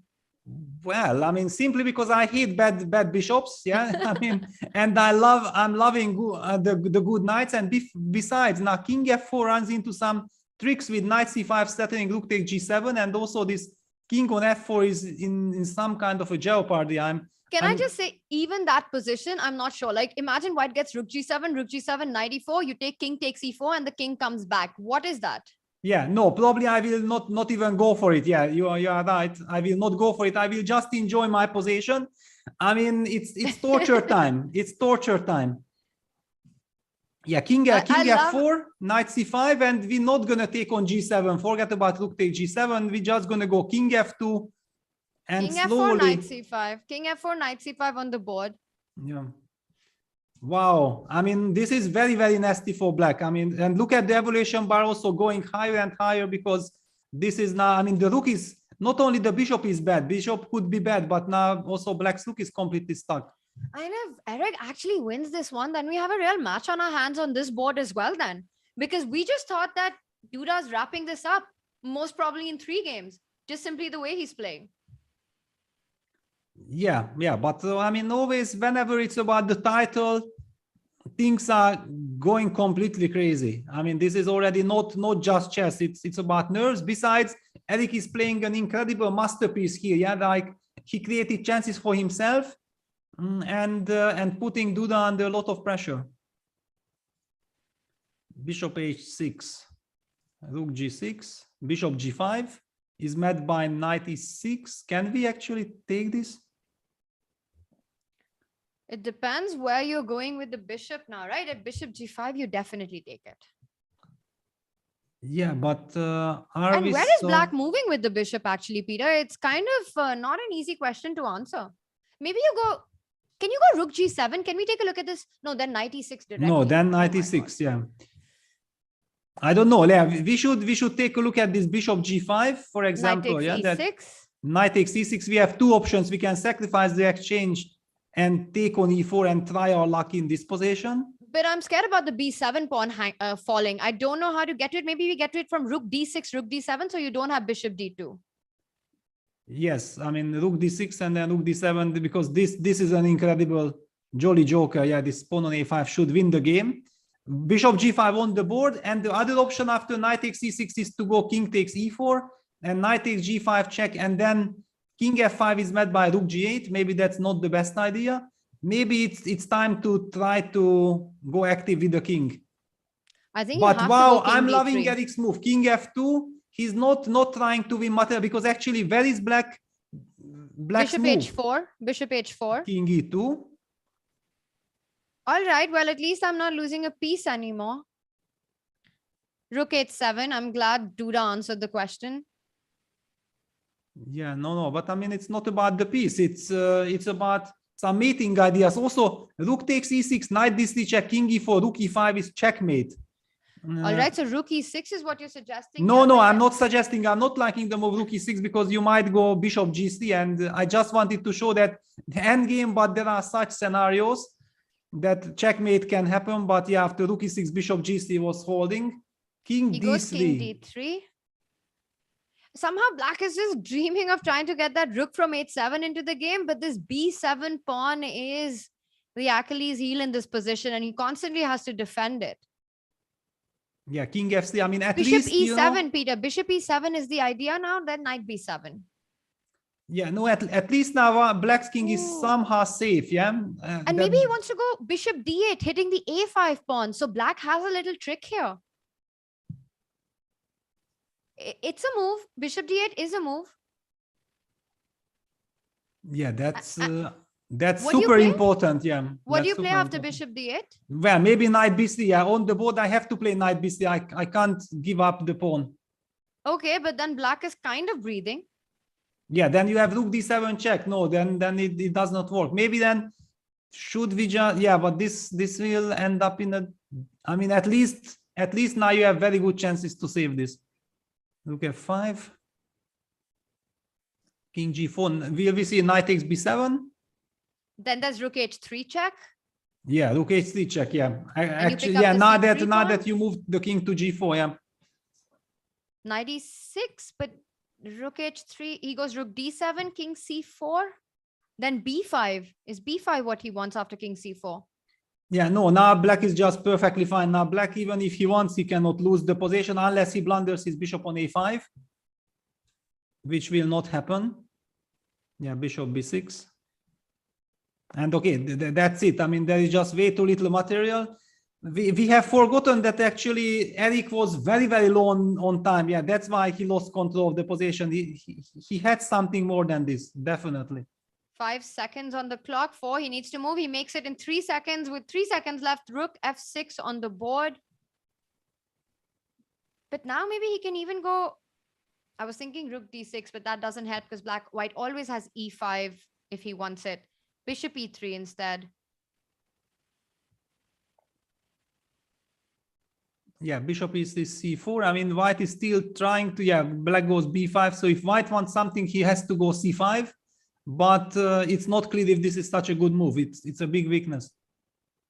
Very committal, no? But maybe he has to go for it because you've got to try and put pressure on c6. Exactly. I mean, otherwise it's just a draw on the spot. But now it feels like, I mean, with these two vulnerable pawns, there shouldn't be any chance for white to win this. King c3.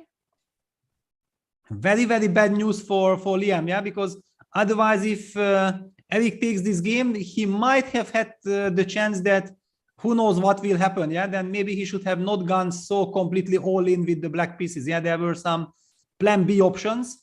Now if this match is won by Duda, then Liem can only win the tournament if he wins with the black pieces on demand. Yeah, he needs to win the next game if Duda wraps it up in this one or the next one.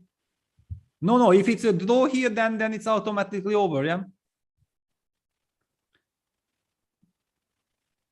Wait, isn't this their third game or am I losing my mind? Yeah, but it's 2-0 for Duda, yeah. So if it's a draw, it's over.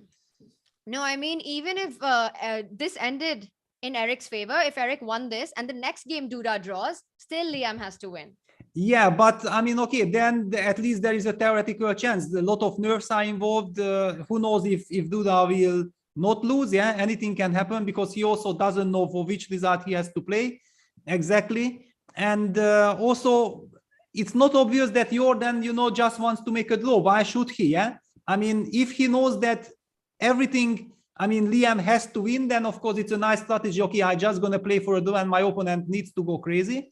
But if otherwise Jorden with the white pieces would be aggressive, yeah, and then you would automatically have your chance just by playing your usual chess. Yeah, that's a very big difference between you have to go crazy and you go out of your comfort zone and you end up in unfamiliar territories and with a bad position and because you need to win, or if you just play a normal game in the positions that you like and enjoy, and your opponent is the one who is trying to take this with white.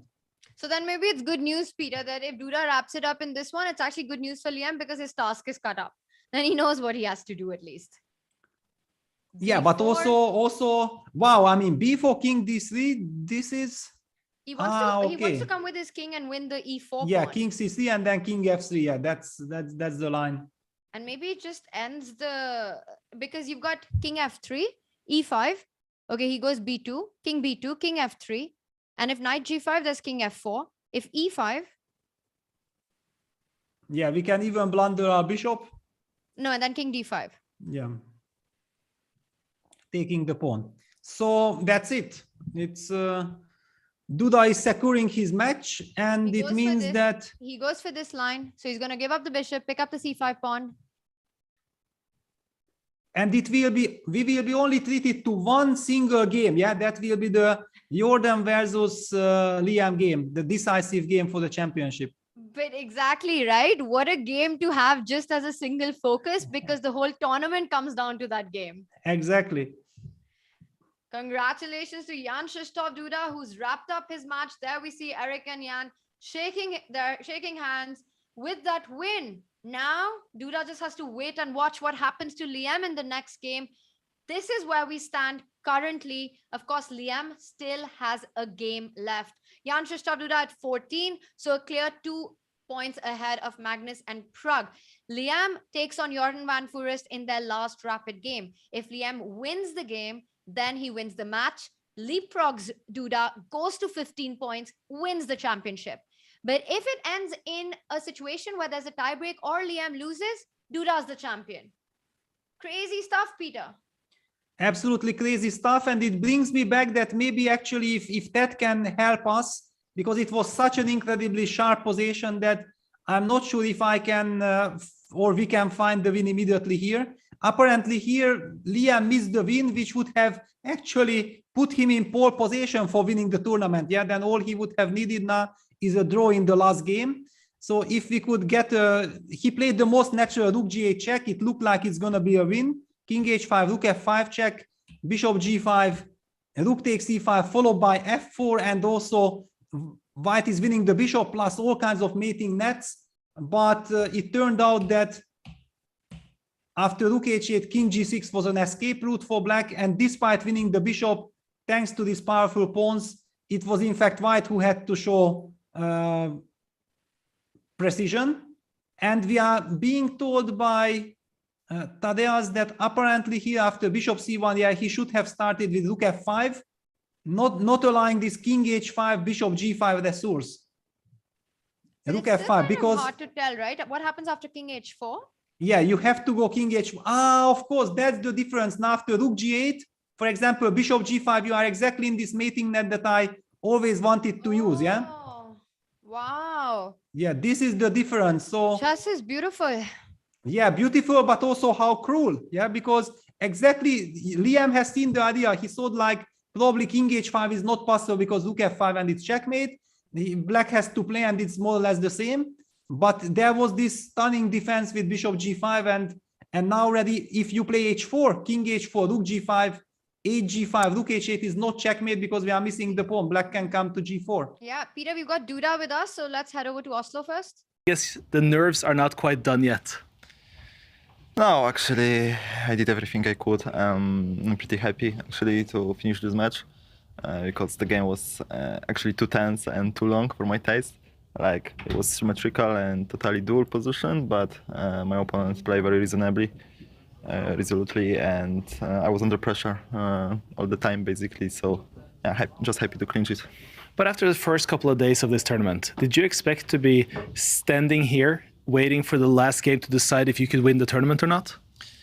I didn't think about it, to be honest. Just wanted to have fun and play good chess, and that was my main goal.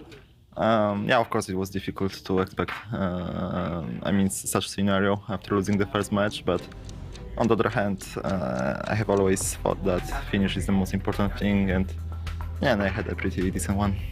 It's the standing in the last game, which is starting right now, is that for Liem to win the tournament, he needs to beat Jorden with black pieces, otherwise you win. Yeah, it's pretty good, because before this round, it felt like almost impossible. I mean, several people had to do certain results, which was kind of unexpected. Yeah, we'll enjoy the show. We will definitely enjoy the show. So I say take it away, guys, because we're running. The show has started.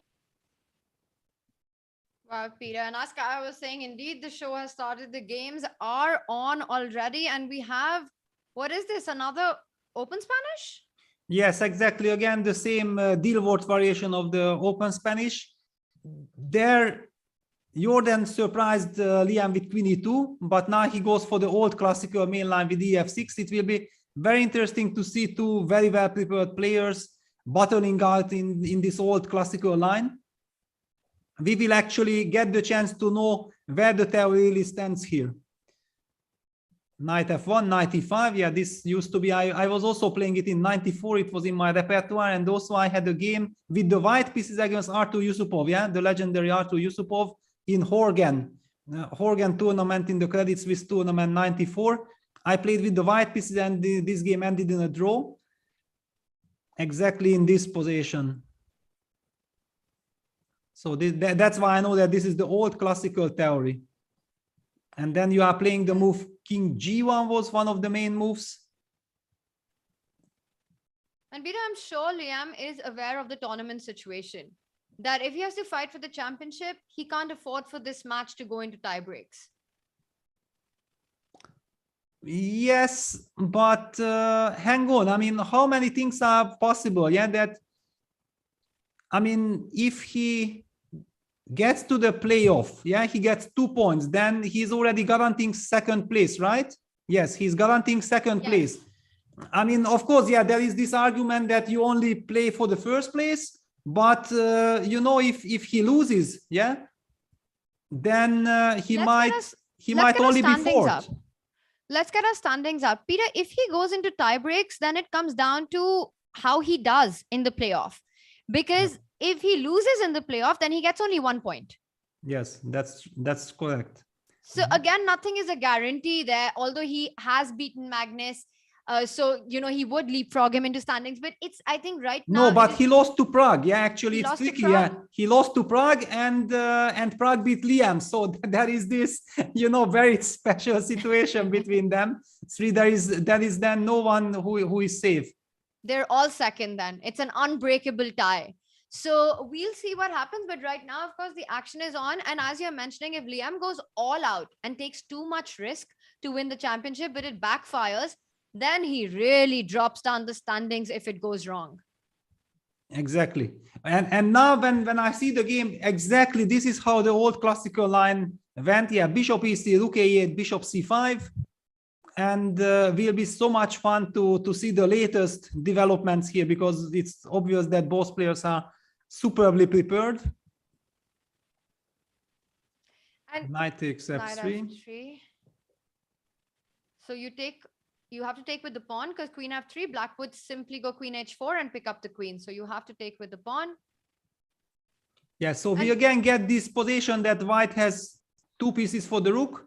Black has 1 pawn. It's not really about the pawn, because these pawns are just not going anywhere. Yeah, white's bishop on c5 is wonderful. Black, I mean, there is this black square blockade. The big problem for white is actually his king on f2, that this is quite vulnerable with this pawn structure. And this usually gives enough counterplay for black. Yeah, knight g3 is played. And look at this. The players are still blitzing. I mean, honestly, this is just the starting position of this whole line. It's absolutely justified that they are blitzing. But since the line is completely forgotten, I mean, unless you have really rechecked it recently, you are just, otherwise it's just very, very hard to find all these moves. Yeah, bishop g4 is coming. All right, so hitting on f3, king falls back, and Jorden is clearly super prepared in this line. Yeah, he has to. Yeah, I mean, it was his choice to enter it. King g1, bishop takes f3, queen d3 or queen d2. What is the move? Bishop f3. Can you also go queen d4 and offer a queen trade? Well, you can, but probably black will anyway decline it with queen g5. And I'm not sure I want to give you this g5 square, because you might have this h5, h4 ideas. And rook e2 as well next. Yeah, but look at this. Yeah, this is now the old classical way, exactly, that actually you are supposed to change the queens. Yeah, with queen takes f3, not go for attack, because white is the one with the 2 bishops who might start something. So takes, rook f1 on the board. But wow, Peter, this feels like this is bringing me back some childhood memories. Yeah, when I was playing it from white and from black disposition. And what did you enjoy more, playing it from white or playing it from black?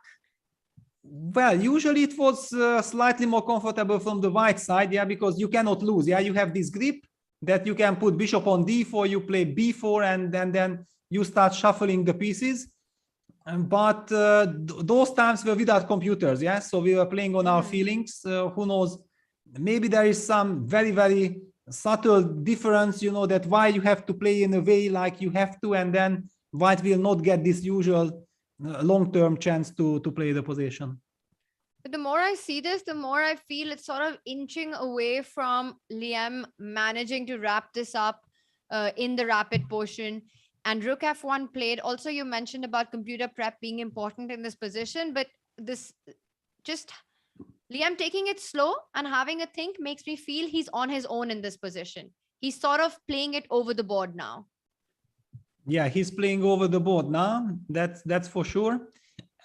What is clear that yeah, basically who is very happy at this moment, I think it's Duda. I mean, he's really enjoying this position because he can almost feel like, okay, Jorden is blitzing things out. This is already an end game. He has 16.5 minutes on the clock. He knows what he's doing. He has a super safe position. There is no way Jorden will lose this game, and then he's the champion. It's definitely a happy position for Duda to be in. I mean, he's done his bit. You know what he had to do. He's done his job, and now he can sit back and watch this game. And right now, it looks like it's going the way Duda would want it to go.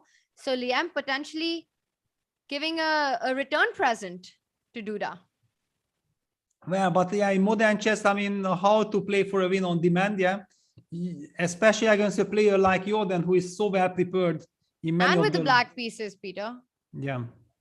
It's not And easy. what a difference it made, yeah, that would he have given a rook f5 check as we have seen in the break, the very simple, Yeah. actually very simple Can we little bring that tactic, up? which Can we bring that up? Because that would have just been a total turnaround in the match situation.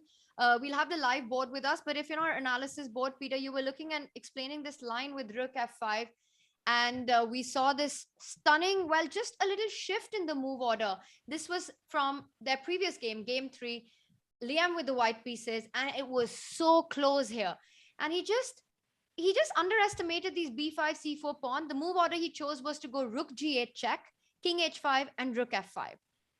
And Peter, you were pointing out that if instead of this move order, had he started with rook f5 check, the result was going to be completely different. exactly, yeah, because after rook f5 check, okay, if black goes back with the king to g6, then rook g8 check, king h7, rook g7 check, king h8, rook takes e5 is elemental win, yeah, because we are setting checkmate. Black will have to play the move rook b8 to stop this. We're gonna go rook e7, we take on f7, we give rook h7 check, rook g7, and rook h8 checkmate, because black will have to run with his king out. So black doesn't have time to push his pawns. It's clear win. Black has to try the move rook f5 check, king h4.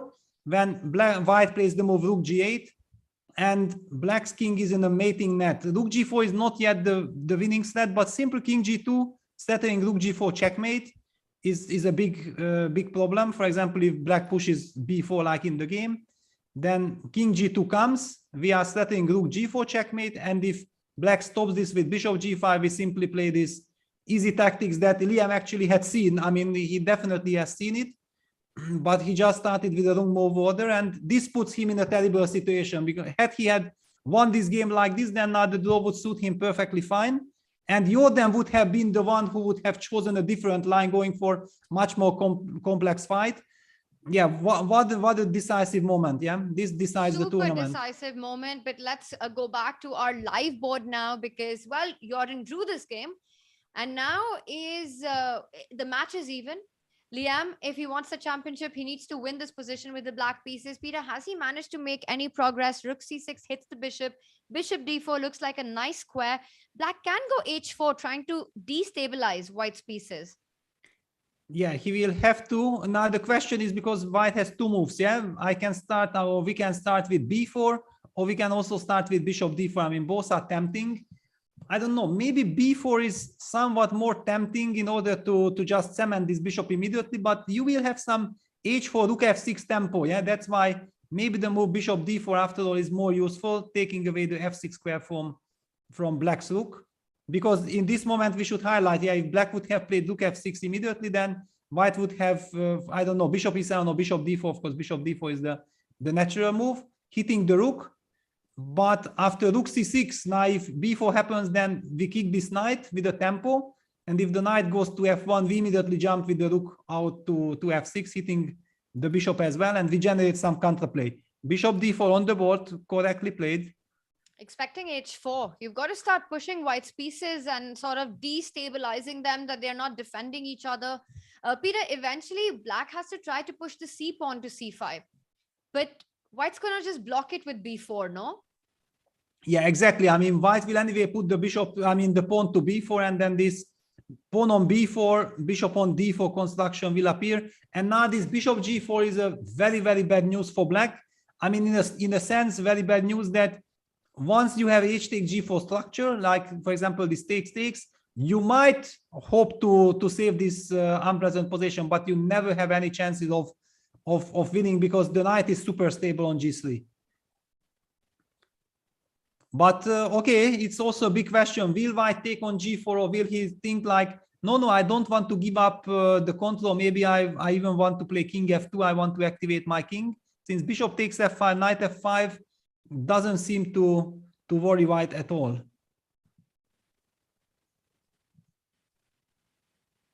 Yeah, well, this is the first moment that Jorden is after bishop d4. We'll spend some time. It's like a big strategical question. Yeah, that is it now in his interest to trade on g4, be super happy that he gets the knight on g3, or this is some kind of a psychological trap? But if you go king f2, is black going to take on f5 anyway now after bishop f5, knight f5? Because then you've got knight e7 as well as knight g7 threats. So it kind of starts getting tricky with this knight jumping around. Exactly. So after king f2, maybe black would anyway not capture on f5. But Jorden has gone for bishop g4, h4, and look at this. The evaluation bar immediately jumped to zeros.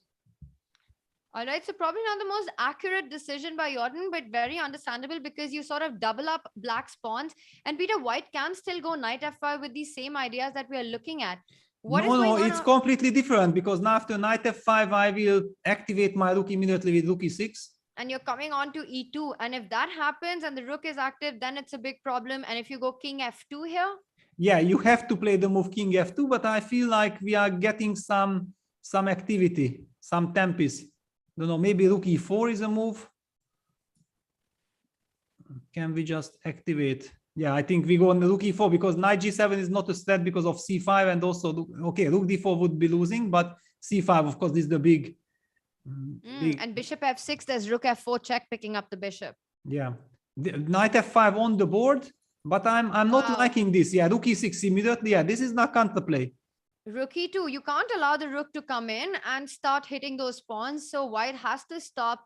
White has to defend the e2 square. Peter, can he look at moves like knight e3 here, hitting d5 and g4 simultaneously? Yes, but I mean, usually this type of positions are anyway already very double-edged because knight d5, rook e2 will be very shaky. I mean, with the king cut on the first rank, I don't think that this is really a chance to win. And if it's possible, then maybe a move like rook e4. Do we go rook e4? Okay, let's do rook e4. Also, one doesn't know what Jorden really has in mind here, right? Is he pushing for a win? Is he very ambitious here? Or is he happy to take the match into playoffs? It's kind of hard to understand what his mindset is currently. Well, but actually, if Jorden beats Liem, then isn't he catching him? Or I think this is then very, very important because eventually Liem can also fall back to, and maybe Shakhriyar can also catch Liem. I mean, this is very tricky spot. So knight e3 played, the move that we were looking at, hitting d5 and g4. Peter, you were suggesting rook to e4. Yeah, it was one of the moves, but since you are not settling anything yet, yeah, because against both moves, knight takes d5 or knight takes g4, I would enter with the rook to e2. So in fact, white's next move is king f2. Yeah, black starts with c6. He protects All right, let's the pawn. make the move that's going to be super helpful. I don't know whether we start. Okay, yeah, king f2. I like that. Yes, and then, okay, black will probably put the rook on e4. Yeah, because now we need to protect. B4. We need to protect. Then we kind of invite white to go king g3, or white can also first play b4. Yeah. I think b4 is a move that you want at all times because I'm kind of a little distinct that you might play a5 at some point. Yeah, if we worry about a5, then definitely we can start with b4. But we can still never really take on, yeah, for example, after b4, black plays king f7. We go king g3, black goes, for example, king e6. Knight takes g4. I wanted to show like I'm going to go rook e2, but I'm not sure I want to give this g7 pawn. That's not part of the plan. I mean, this H pawn can be a total train wreck, no? It can be for black. Exactly. I just wanted to highlight one thing, like after black takes on A2, he will have counterplay with A5. But okay, A5 counterplay is not the end of the world. The H pawn is very dangerous. Yeah, B4 on the board. Okay. Black still needs to show some precision. Exactly such positions, you know, I feel like I had in blitz games when I was like, I don't know, 12 years old. Back then we were debating such positions. So despite all the computer advancements and AI and these neural networks, the debate continues even in 2022. Yeah, yeah, because it's kind of a forgotten position. I'm pretty sure that now, if you check with computers, you are not getting this position. Yeah, the computers will just kill it.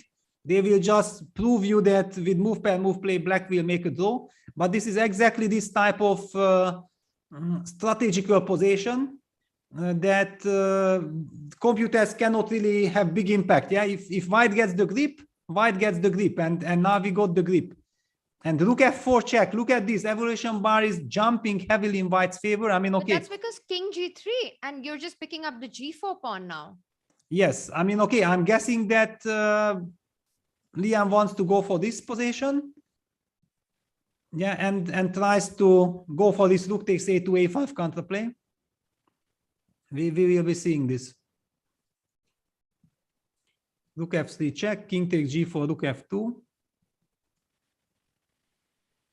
King g4, rook f2. Let's just have. But okay, after rook f2, we also have knight takes d5. I mean, I don't know how important it is also, when.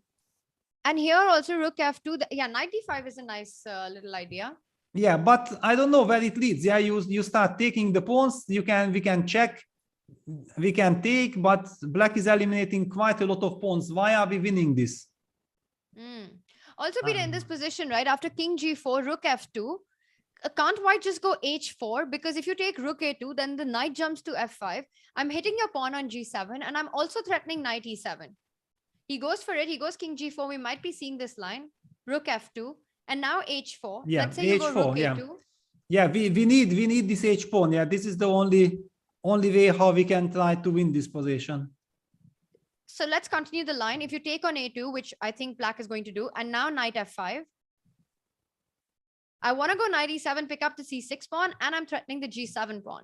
And the point is that these two pawns on the queen side are blocking the four pawns on the 4 pawns that black has. But if I get the g7 pawn, then it can get really dangerous for black. Exactly, yeah. This type of positions are super dangerous. I had this game against, I mean, in this very line with the black pieces in 95 for the last time against Konstantin Asayev.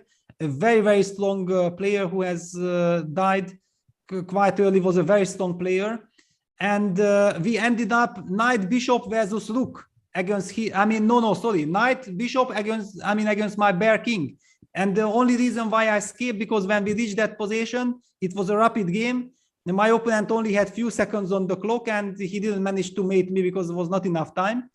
And after that game, I felt like I will never ever play this position because he got this structure, and after, you know, with my rook, I just couldn't do anything. It's very, very unpleasant.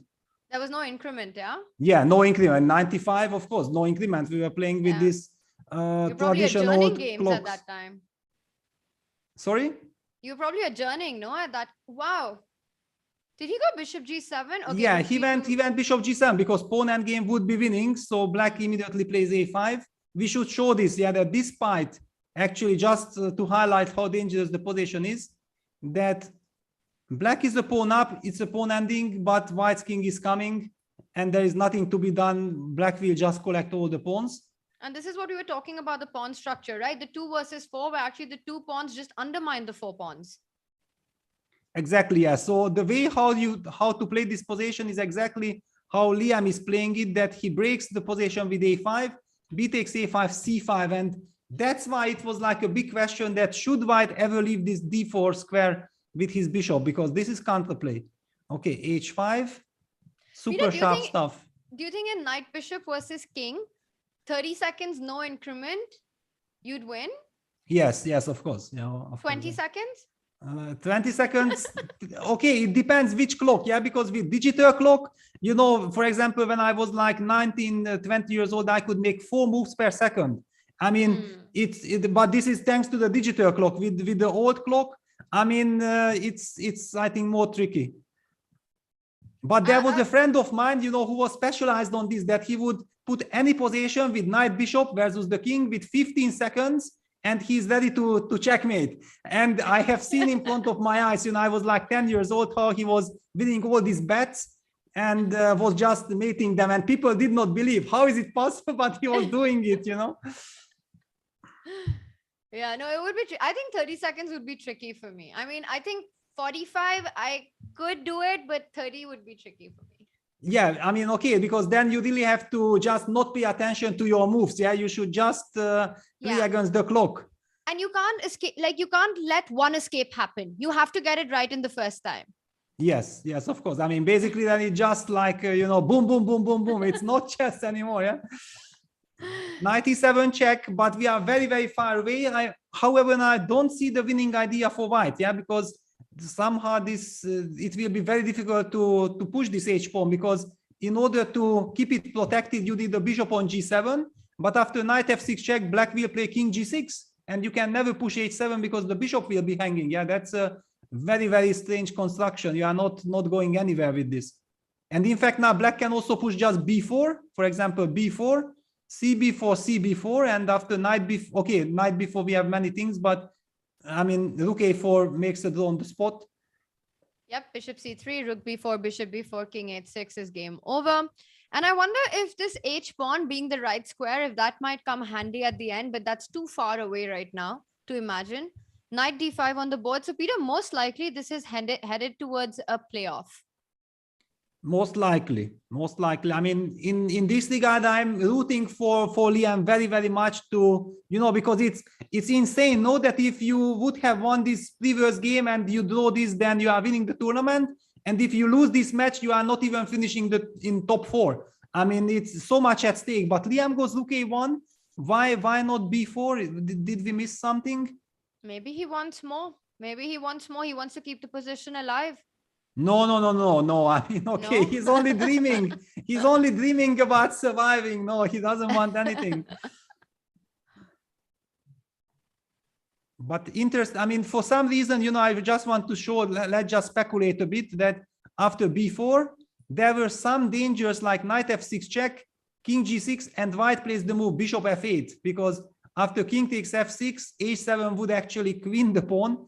But I mean, after bishop f8, black has the move rook a8. I just did not see how it should ever queen this pawn. Yeah, I don't know what I'm missing or what Liem has missed. Definitely, I felt like it would be lovely to go with b4 immediately. Or okay, hang on. After the move b4, maybe white would just play a move like c4. And and then if you go b3, then maybe white has got king g5 and knight f6 is checkmate. Exactly. I mean, there should be a clear reason and why. Peter, if king g8, king g6, and then suddenly knight f6 is coming again, or knight e7, rook a6, knight f6 wins. Yeah, but then let's just show why it was so important not to start with king g5, because then suddenly black has c4. Yeah. Yes. I mean, and black wins, yeah? Black wins on the spot. Chess is crazy. So, okay, then we understand that actually rook a1 is a very human move. It's a very human move to react, because this king g5, knight f6 is a big threat. Well, and it sort of gives checks, right? If you go king g5, now you've got rook g1 check, so keeping things under control. Exactly.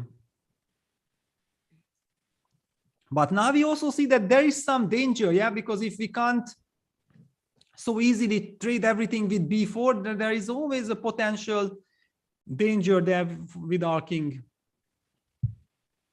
And we can, okay, but the idea of b4 actually remains in the air, yeah? Because let's just show something. Okay, this is by no means, no, here it's immediate draw. No, I wanted to show somehow differently that... So king g5, you go rook g1, right? And what about if you start getting Peter going king f5, king e6, and try and get the king towards this side? Then you go rook f1 anyway now. Yeah, you can start with king f5. Yeah, definitely. Yeah, because knight f6 is again a problem. You go king e6. And this is what I wanted to show, that, yeah, we can just go b4 anyway.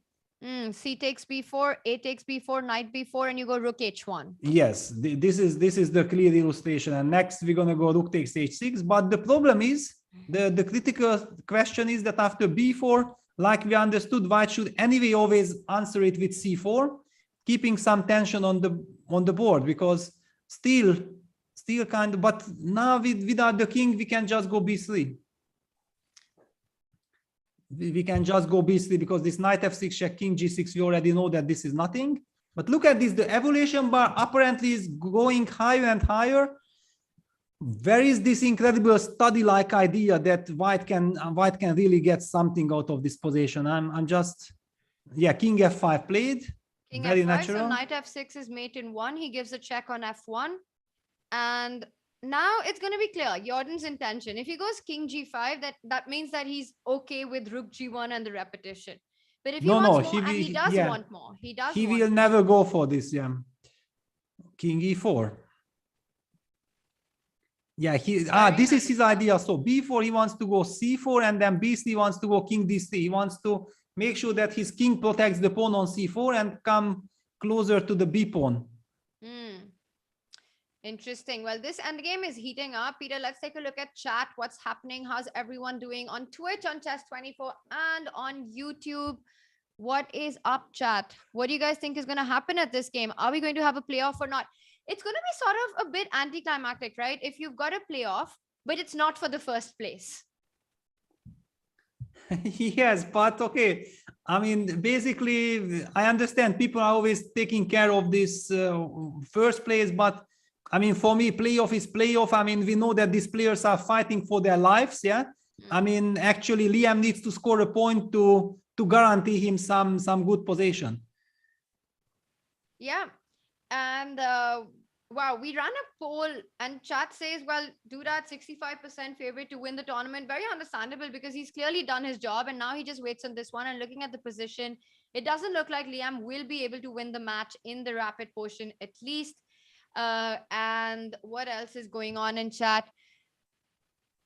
No, I mean, I would dare to correct, you know, I think that Duda is 99.9% sure of winning the tournament. I mean, basically you need some mouse slip or something in this position to have a turnaround. But in chat's defense, Peter, you say 99% because of the position that you have on the board right now. And the poll was running for a while. So yes, that's why it's only 65%. Exactly. Yeah, that's correct. Yeah, then it's correct.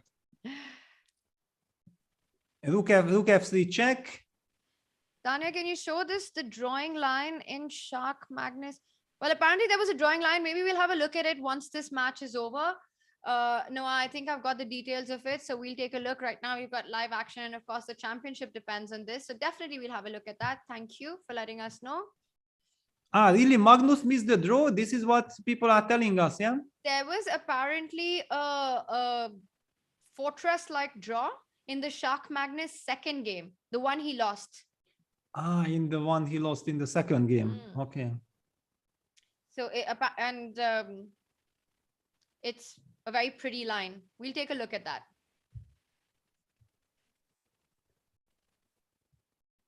I'm already getting curious. Okay, in this end game. Okay, now I understand. Okay, it will be interesting. Okay, so maybe before, if we do have a playoff during the break, we'll take a look at it.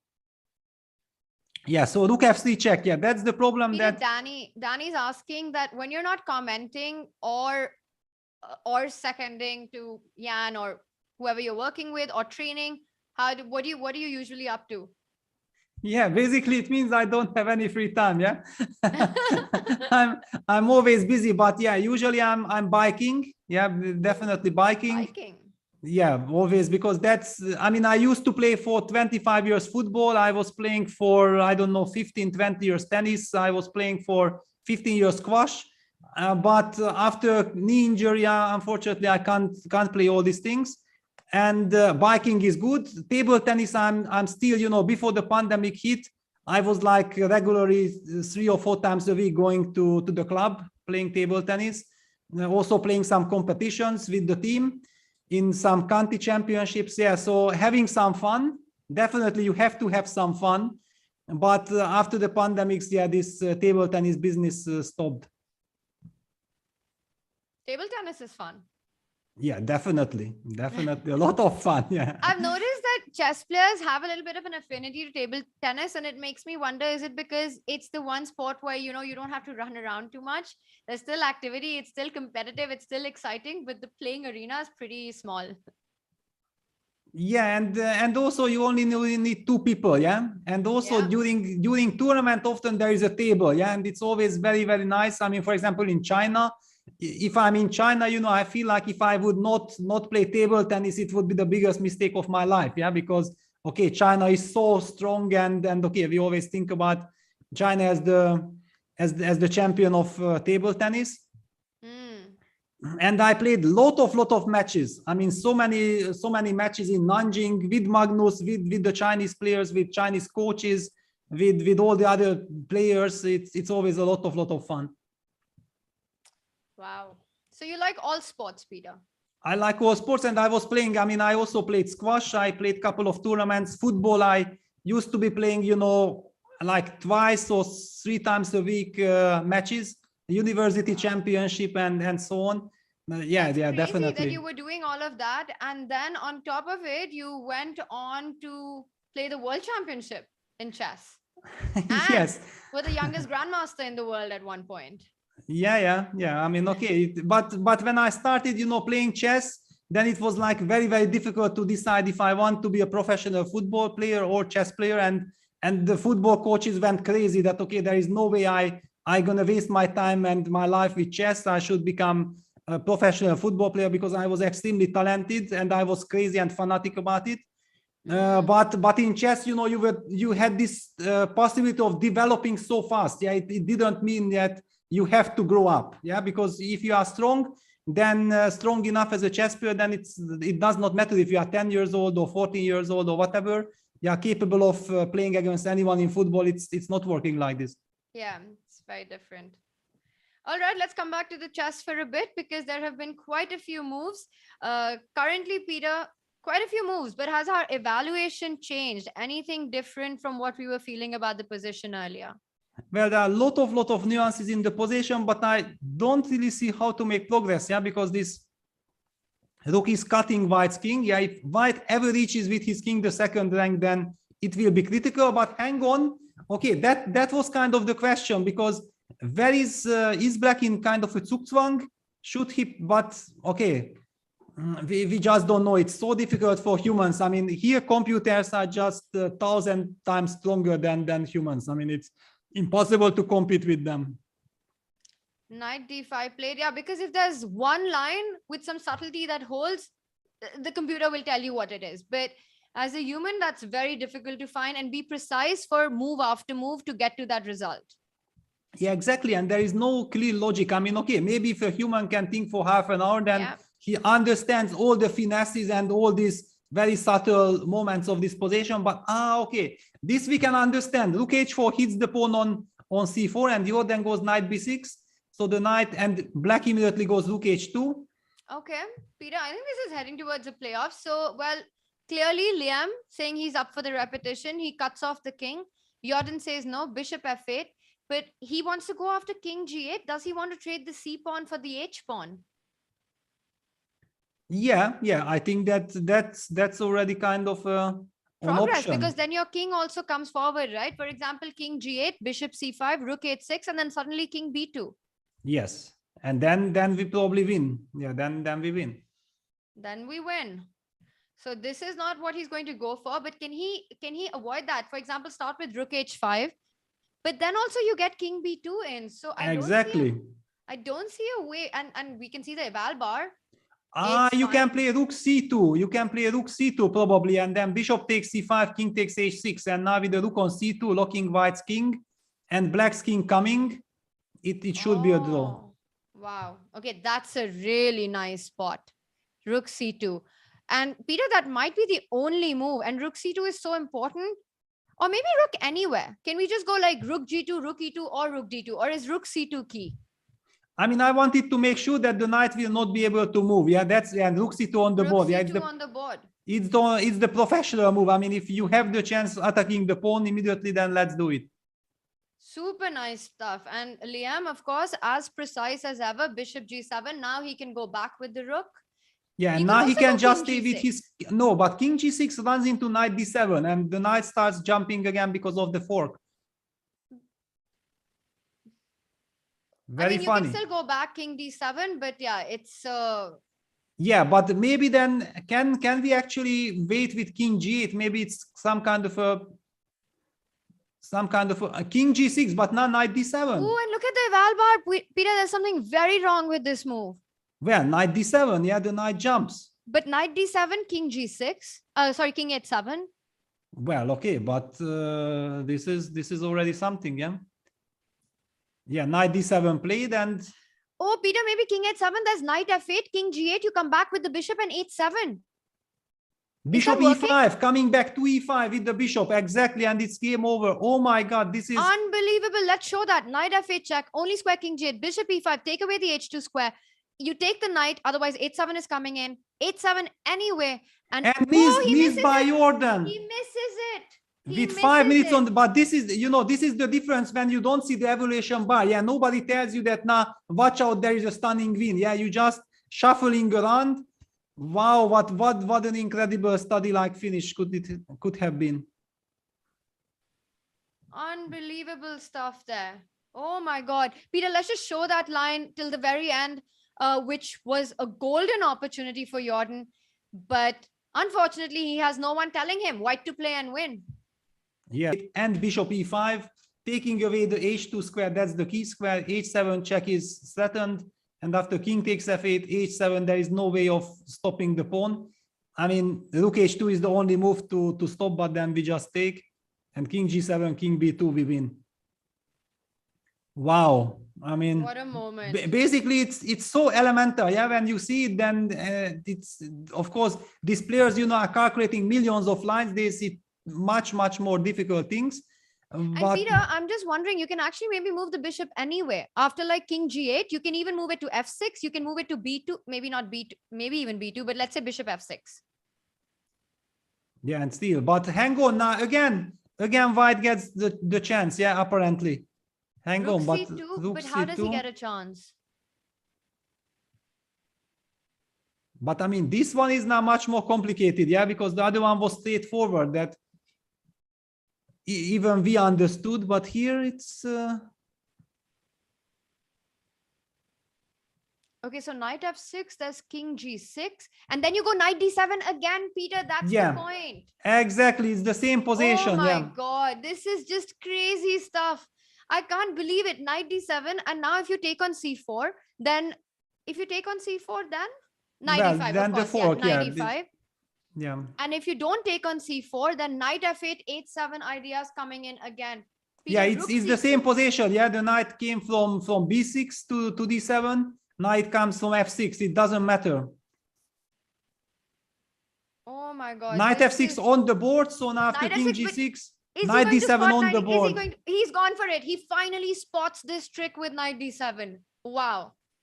No, he doesn't. Oh he my doesn't. God, I can't watch this. I can't watch this. Yeah, I also have trouble because I'm rooting for Jorden, but I'm rooting for Liem. I mean, I feel like this is so unfortunate, yeah, that you are about to win the tournament, but hang on, after knight d7, it will be now 3 times the same position. So it will be impossible to win already. Completely crazy. Because the computer will stop the position if he goes knight d7, and even if it's winning, the computer will stop it because it's a 3-time repetition. Exactly. That's why of course Jorden immediately moved the bishop to f8, but what can you do? With bishop f8 you are not winning the game.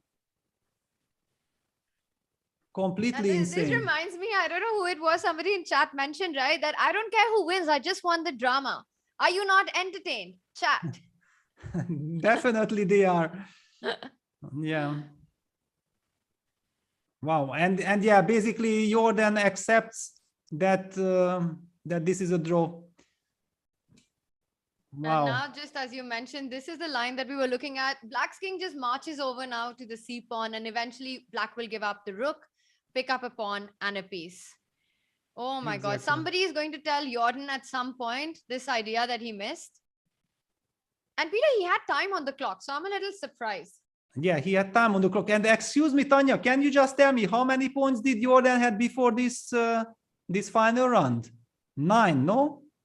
Let's ask Tad. Tad, there we have it, Peter. Jorden starts with 9 points. Yeah, I mean, if he would have won, then he gets to 12 points and he shares with Magnus and with Prague the second place. Yeah, so also incredible things are on the line for him, and he was just one move away from reaching it. Unbelievable stuff. Yeah, okay, still not elemental. Wow. Yeah, he wants to go knight b4, dislocate this rook, but okay, I mean, yeah, rook d2 and then rook takes this is king e6. That's a super clean way after knight b4. You can go knight b6. You can go knight b6 still, right? Yeah, knight b6, but then we are coming king e6. Then there is no danger. Then there's no danger. So knight b4 is draw immediately, and if white goes anywhere else, then king e6. And what about knight c7? Does that help? Well, knight c7, we just come back rook c2. 1 second, c6. That's an interesting idea because rook d5, he wants to go c7. Yes, that would be the dream come true scenario. But king e6, of course, yeah, after c6, black is coming with the king. And c7? Because if you go king d7, Peter, after c7, there's a knight b6 check. So yeah, but out. c7, rook c3, yeah? Rook c2, I mean, yeah? rook c2, pardon me, yes, rook c2, yeah. And both pieces are hanging, yeah. This is just crazy stuff. I mean, for an endgame with such few pieces, you just don't expect this level of, I don't know, this level of madness on the board. Yeah, but it was a very dramatic structure. Yeah, very, very unbalanced. Yeah, a lot of very special. I mean, it really looked like a study. Yeah, it wasn't like a normal chess game. It was like very, very special circumstances all around. And now it's about to end. Yeah, now the drama ends. But the drama only starts for Jorden when he finds out, yeah, that he could have won in one move. That's it. And there we have it. And well, b takes c2 was a check, so everything under control. And this one ends in a draw. Peter, we are headed for a playoff between the two players, which will see two blitz games with 5 minutes and a 3-second increment. If it's a tie, we'll have an Armageddon. But before all of that, a big congratulations to our tournament winner, the winner of the first major of the Meltwater Champions Chess Tour, Jan-Krzysztof Duda. He takes it away. He takes away the Oslo Esports Cup. He had a shaky start in the tournament, but some brilliant performance at the end. And let's hear it from the champion. Yeah, it's very nice to win the tournament. Actually, I didn't believe I have a real chance before now. So yeah, I'm just happy, you know, to play good chess here. I mean, most of the time, and yeah, and still I mean, it's quite surprising to me actually to win this event, and yeah, I find it quite lucky to be honest, but because of today's results of several players, but yeah, I'm just very happy, of course, and pleased with my play. So. This is actually your first Champions Chess Tour win, but you choose to pull it out at the perfect time. It's actually a major. It is the final of this first third of this season. Are you one of those best when it really counts type players? Yeah, I'm not sure, but there is some pattern indeed.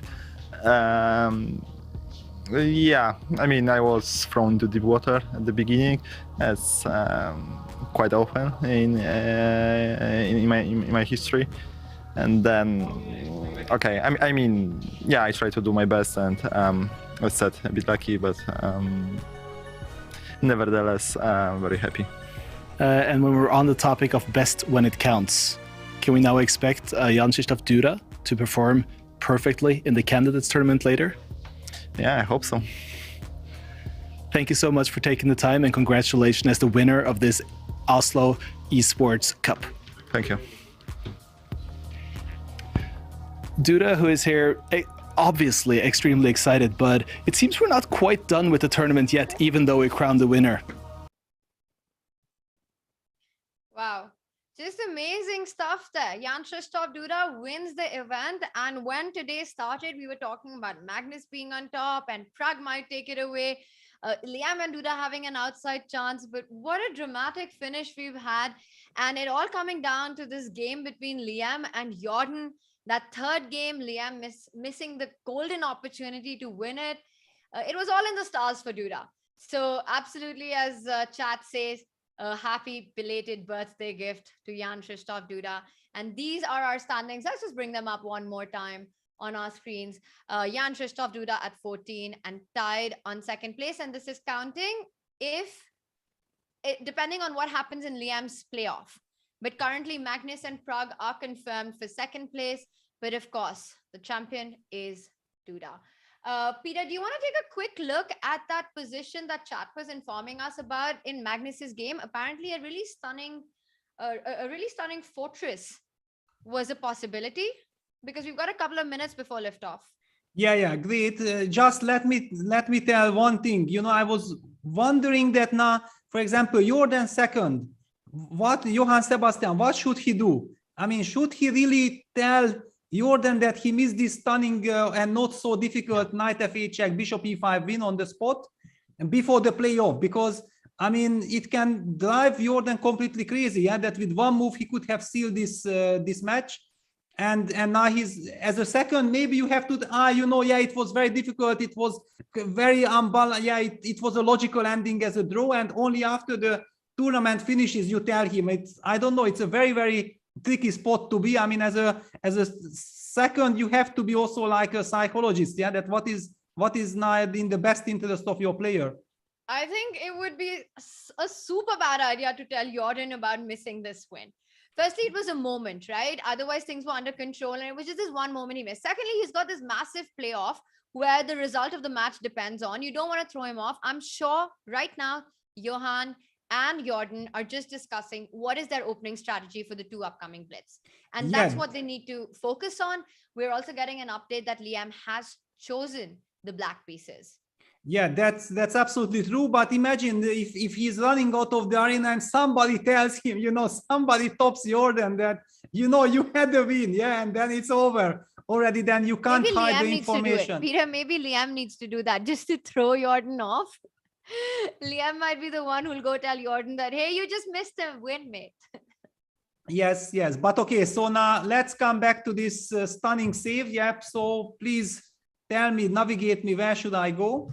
All right. So we were informed that it was on move 57. Wow, really? 57. Yeah. This position with knight h5, king e6, or instead of knight h5? So on move 57, knight f4 here. So we thought that this is just busted, right? We thought that black is picking up the f6 pawn, the e5 pawn, and then the f pawn rolls down, and that's what happened in the game. And then Magnus lost.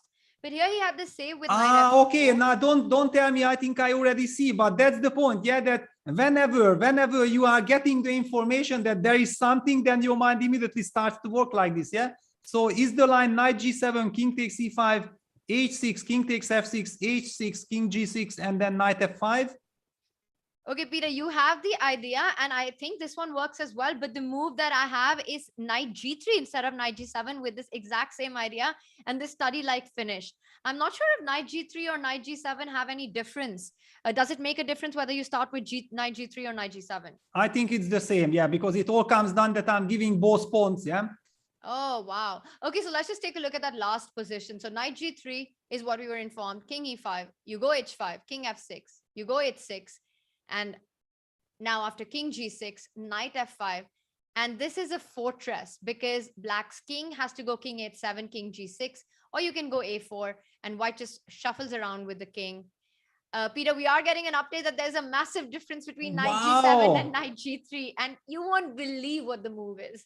Yes, I mean, okay, this is completely insane. What? No, after knight g7, king takes e5, h5, and now there is knight d6. Okay. I mean, this is enough. I mean, this is insane. Yeah, if somebody loses like this, then he goes crazy. And now let's just show the difference. Yeah, that h6, king takes f6. We can't play knight f5. Yeah, the knight on d6 blocks. And in fact, our knight is trapped. Yeah, if we collect the pawn. king takes h3, king g6, king a4, king takes h6, and the knight is trapped. Wow. I mean, amazing stuff. Amazing. Just incredible, yeah. But you know, I mean, knight g3 is the most stupidest move in the position. I mean, it just, the knight does not belong to g3 at all. It's so unhuman to place it in the most stupid square possible. But this one saves, yeah, that knight g3, and then king takes e5, h5, and now the difference is that after king f6, h6, in this line our knight is free, so it will not get trapped. So after knight d6, we can then simply take king h3, and then king g6, we go king a4, king takes h6, king takes a5, and we're gonna make a draw. Is it sure?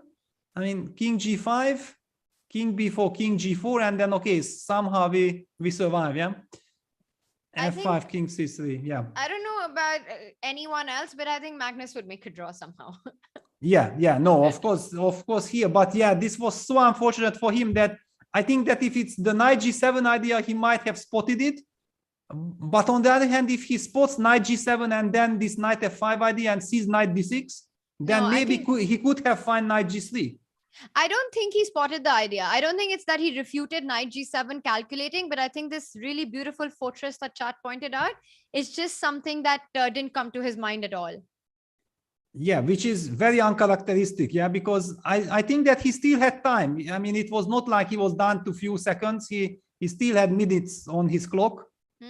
If I remember correctly, but maybe I'm misremembering because we were jumping from one action to another. I don't know exactly Magnus's clock situation, but if he really had some minutes and then went knight f4, then it will hunt him. It will hunt him badly. I think he was quite, I mean, from the interview, you could tell that he was feeling quite out of shape. And, you know, he just knew that he didn't have the energy and he just didn't play his best chess today. So that's just how he's going to think about it. But of course, right now, it's all about Jan-Krzysztof Duda, but we also have a big playoff coming up, Peter.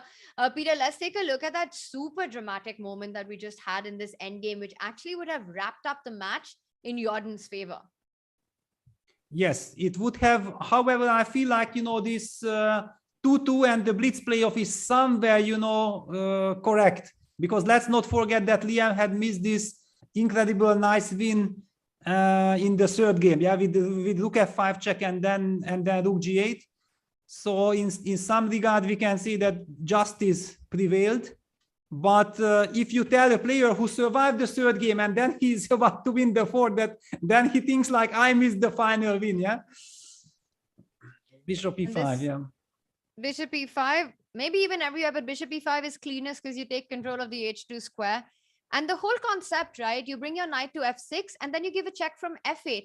And it's so beautiful because once you see it, once you realize it, it might look like it's easy. But when you're playing moves over the board, the idea of giving knight f6 and knight f8 check, and the difference being that the g6 square is taken away from the king, it's spectacular. Yeah, absolutely. But the most amazing thing is, of course, that just by accident, Jordan could have stumbled on it, yeah, because how did it start?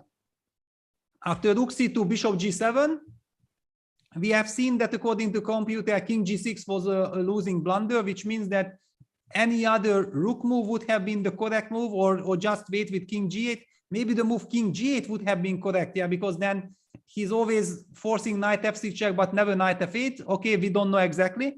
What we know for sure is that king g6 position is losing.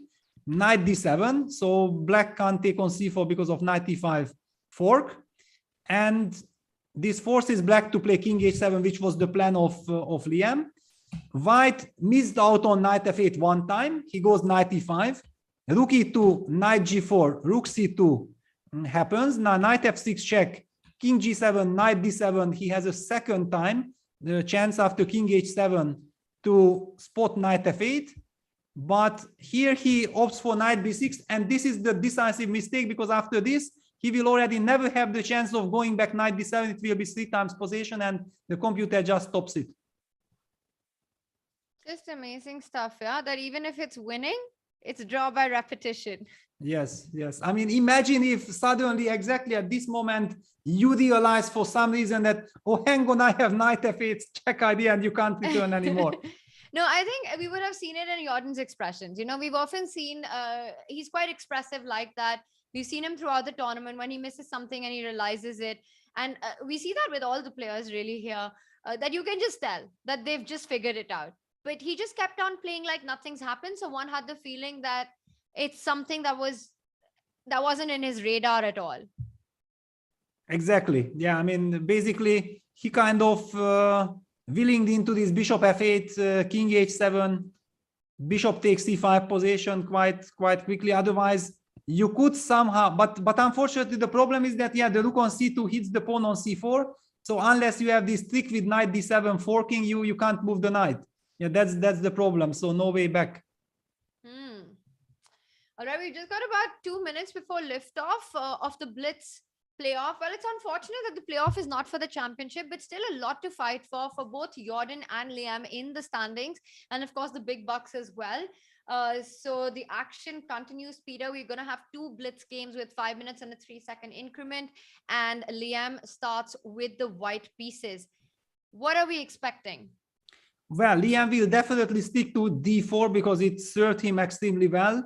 The last game from Jorden, this Slav with d takes c4 didn't really work very well, and he has already encountered problems in the very first game of the match as well in this line. So maybe it's time to deviate, maybe it's time to play something else. But the big question is, does Jorden really have a very stable classical repertoire? Because I know that with white he's playing very dynamically, but also classical stuff. Yeah, he's all-rounder. But with the black pieces, I'm still not sure that he really has a very stable. He's normally shuffling, he's jumping from one tricky system to another. And we see Liem's the first to take his seat, ready to go for the Blitz. It's amazing. Jan-Krzysztof Duda has just won the entire event, Peter. He's won the Oslo Esports Cup. And I have to say that I think this is amazing for the tour, because we have a winner who's not Magnus Carlsen. This really mixes things up. It also gives more motivation to Magnus, who's always hungry for these wins. But it just means we're going to have shuffling around in the tour standings and a lot for everyone else to fight for. So I love that, well, that we've got Duda at the top in this one. Yeah, absolutely agreed. I'm also very, very happy for Duda and for the whole tour and for the tournament, for the Polish fans, of course, for all Duda fans, because also by the way, we have liftoff already in the Blitz playoff. And imagine winning when it's your birthday time at a tournament. So he had a terrible day at the birthday when he lost to Liem, but goes on to win the whole thing. So it's been a good birthday overall. And we've got liftoff. We've got the Spanish with C3, D3. Yeah, we got. And in fact, it turns out that, yeah, Jorden has the white pieces. So we were misinformed.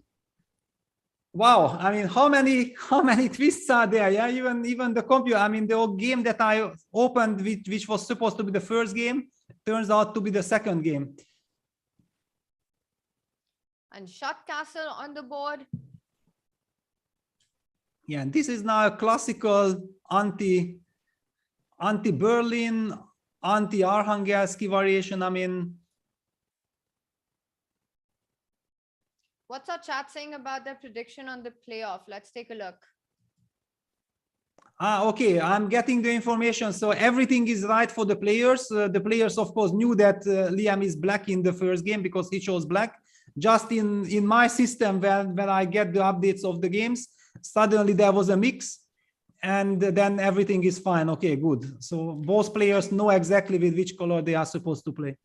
60% Liem favorite to win, according to our chat, Peter. 60%. So it really shows that Liem's Blitz performances so far has impressed the public, yeah, and rightly so. All right, so this is typical. You get the b5, c5 break. Let's break down the position a little bit. So black playing in the center, attacking the d4 pawn. White breaks on the flank with a4 and bishop d7. So sort of just maintaining the tension in all directions, the center as well and the flank. Nobody's committing. Yeah, and very important for black that his knight reached the final destination. Actually, at this moment, you feel like, you just parked the knight on g6. The same applies for white. If white parks the knight on g3 and all these Spanish structures, it's basically perfectly placed there for very, very long time. And yes, there might be a time when you go knight f5 or you go knight f4. But basically, first, it's all about stability, protecting the weakness on e5 and the weakness on e4. Of course, the e5 pawn is much more of a weakness than the pawn on e4, which is protected by the bishop and the rook. So yeah, black now breaks up the position with cd, cd, ed, knight d4, and we'll try rook e8. Yeah, try to go for dynamics. Some d6, d5 typical break is hanging in the air.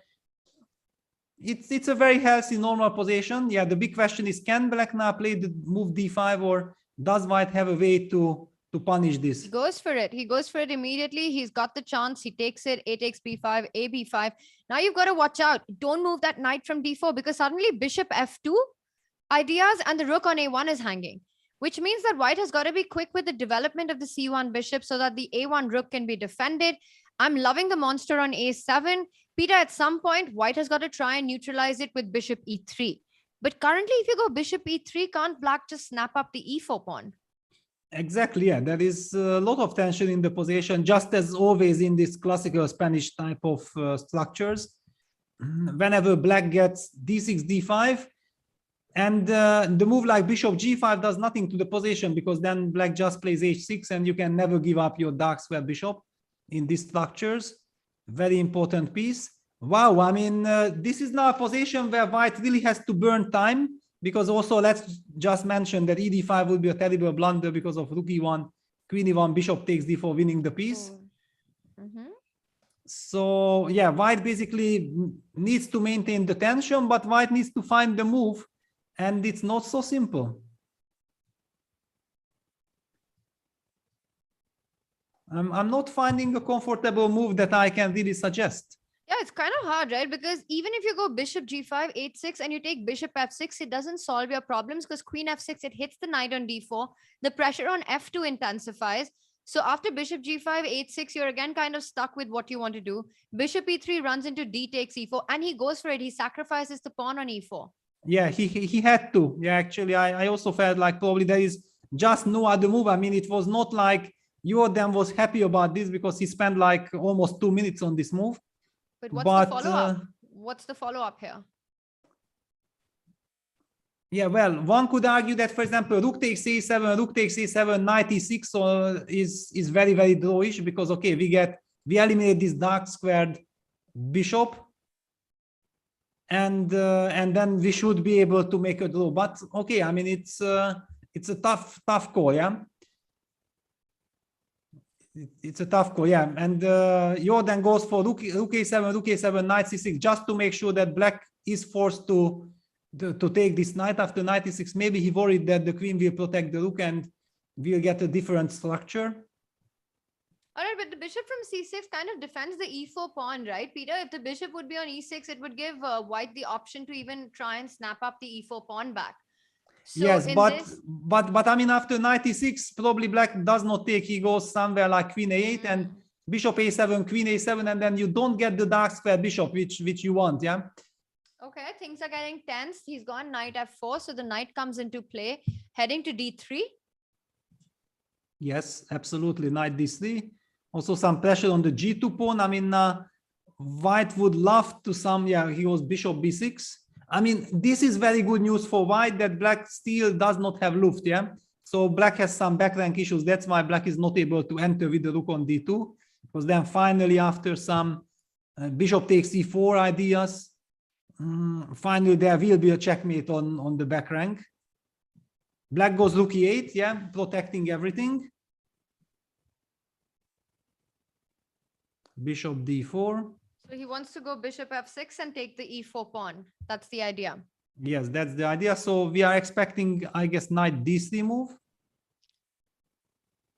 It would be kind of logical. Yeah, knight d3 on the board. And now do you go rook e2? Trying to keep the tension and also threatening bishop f6. He goes rook e3, so a similar idea. He wants to go bishop f6 next and again try and pick up the e4 pawn.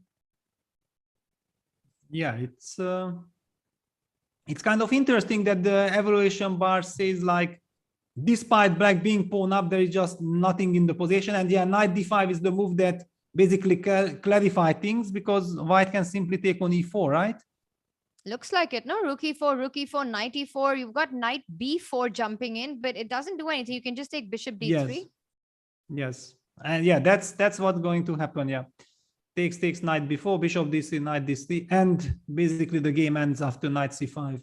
Knight c5, bishop c5, and the players are going to find a repetition. He goes knight d6. Wow. I mean, knight d6. I mean, And this is... Jorden looked a little like what just happened. He wasn't pleased. But hang on, because there is knight f4 idea. So after knight c5, actually after knight c5 also black has the move knight f4 with double idea, knight e2 check and taking on g2. Okay, so then there is still some tension here. It means that black will end up picking the g2 pawn because knight e2 is a big threat. Yeah, but he wants to make sure that he will have knight takes b5, but then I have knight. I mean, we have knight h4, knight d4. Okay, then that's the idea. Now we know knight takes b5, and after knight h4, we are just in time to come back, cover the f3 square, and then it's draw. All right. So I mean, again, yeah, it's so easy to think like, okay, now it's a dead draw, and then suddenly this knight f4, and Jorden was very precise with knight d6. Of course, okay, he also had a much more safer move. Yeah, he could have probably just played f3. I don't think that in this structure we really have to worry about bishop e4. But I mean, if he sees that this is a draw, then no reason to allow this. So after knight f4, bishop e5, black returned with the knight to d3, bishop d4, and now f6, f3, king f8, king f1 on the board. One just gets the feeling, I don't know who is playing for what here, because if Liem wanted a draw, he would have just taken on g2, but he keeps the game going. And now might be just, no, now knight d6, king e6. Maybe knight d3, king e2, knight f2, but no repetition by Liem. Yeah, no repetition. I mean, but now also Jorden can be, I think, confident because there is just no more tricks in the position. It seems like he can just come back with the knight to e3. And okay, everything is under control. He's got about a minute and a half on his clock. He goes knight g3, so he wants to go knight e2 and challenge that knight on f4. Yes, okay. Finally, white got total safety, but Liem will try to play maybe with knight d5, but... And then knight c3. Yeah, I mean, he has 1.5 minute time advantage, but the position is so drawish. I don't really think that you can believe that you still have a chance. King d5, okay. This is actually a nice move, nice little move. Sacrificing a pawn because white could have taken knight f4 and then go knight h5, but knight would be very, very far away. It would be very dangerous. So, of course, Jorden is not falling for the provocation. Bishop c3. He just wants to eliminate this knight. Knight e6. Now you go king e3 and try to give knight f4 check. And Liem just doesn't allow it. King c4, b4 coming in. I mean, yes, it's a draw, but he's slowly just getting a tiny bit more. Yeah, and he keeps the time pressure also, yeah, because Jorden is down to 1 minute 20. Peter, would you say that this is very, very, very little? No. I mean, yes, it's very little, but I mean, okay, it's justified that black is playing. I mean, of course, you should try your chance. Knight h5, so hitting that weakness on g7, f6. Well, now Jordan's got to come back, right? He's finally found the way because black's g pawn can't move because the f6 pawn is attacked. And look at this. He says knight d5 check, and then I'll go g6 if you go knight h5. Yeah, exactly. I mean, black will be shuffling his pawns. Yeah, white pushes g4. I mean, at some moment, we need to watch out. Wow, g5. So yeah, knight h5, knight d5 check.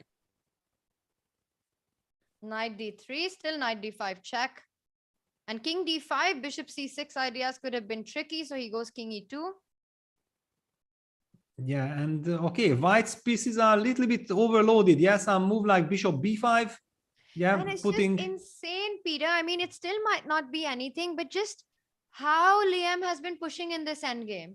Yeah, and now with 1 minute on the clock, this can really get very, very messy. I mean, king d4 check, king f2, bishop c4. You have to, I mean, you almost don't move with any pieces. And I just, one has that feeling that how did this even happen? How did we get to this position? Yeah, nice, really nice mastery by Liem.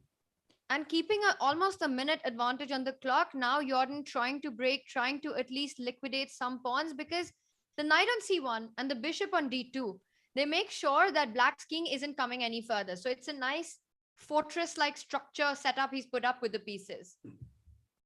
Yeah, very, very passive, but still holding the line. But it almost feels like it's the last line of defense that you're holding, right? Because, I mean, it's just so cramped in there. The only thing is that black can't move the knight from d5. That's the one thing working for white, because the b4 pawn is attacked. Yeah, and now white also has this way of, taking on g5 and breaking with f4, and then you trade everything, and finally knight takes b3, and you change the last pawn, and it's gonna be draw. Just amazing stuff. I mean, just how bit by bit Liem just got all the pieces so active that it starts looking a little scary for white, Even if it ends in draw, Peter, I think this was a really nicely played game by Liem. Absolutely. I mean, absolutely. And with knight is still trying to keep some tension in the position, but after g5, if the g pawn gets traded, in fact, after fg5, white can take on e3, take on b3, and then go king g4. You can even start with knight b3. Yes, exactly. So after, let's just fg5 now, take knight takes b3, goes bishop g5, but he could have taken knight b3, bishop e3, king g4, and picked up the pawn. Yeah, already he just doesn't care, because of course it's a dead draw, yeah, and takes. That's it. Finally it's done. A mammoth effort by Liem, really, in a position that one felt nothing could happen. Just amazingly played endgame there, but Jorden keeping it under control, draws the first game. The players will play the second blitz game with reversed colors, and I think we've got a couple of minutes before game 2 starts, so we're going to take a quick break. Air quality isn't the first thing that comes to mind when you think about chess and esports, but it affects our focus, decision-making, health, sleep, and more. What's in the air you breathe? Find out with Air Things.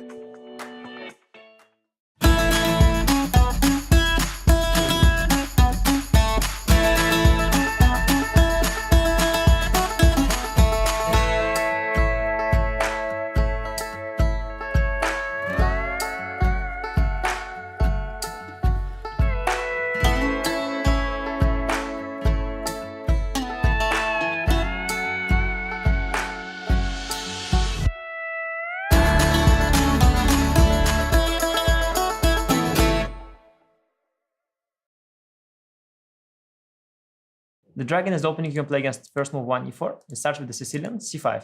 We control the central d4 square, and we don't play symmetric chess. After knight f3, we play d6, intending to develop the knight to f6, so it can't get hit by the e5 pawn any longer. After d4, we take, knight takes. Develop the knight, knight f6, knight c3, and now the dragon move g6.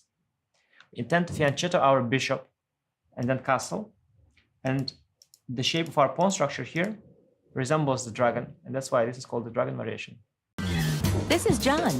John loves to study chess. This is David. David loves to study chess as well, but efficiently. John spends more time setting up the board and figuring out what's on the page of his book than he gets to study. David likes to take it easy and use his time wisely.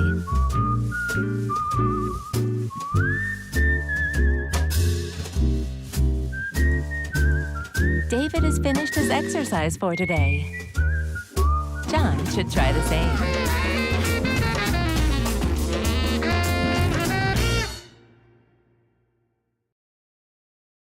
Welcome everybody. My name is Jan-Krzysztof Duda, former world chess champion. Are starting a new course here for Chessable. A very special chessable course. Master your chess with Judit Polgar. You know what? I learned a lot.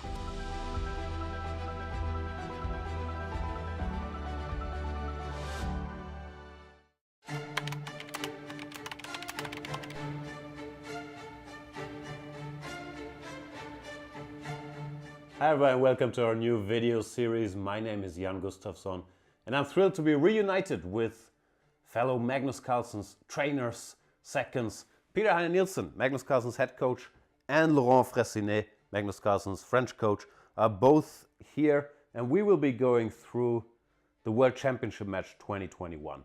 Our experiences with it, the games, what we prepared, where we felt things went well, where we felt things didn't go well.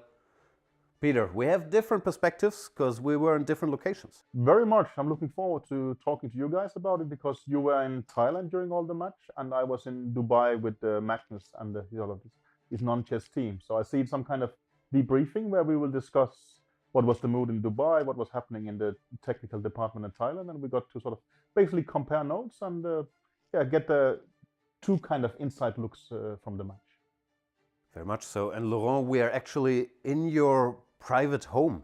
Thanks for having us. It's a big pleasure to welcome both of you. And I'm sure it will be interesting to talk to you guys about the match. Likewise. So we hope you guys enjoy the series with our behind the scenes insights. See you then.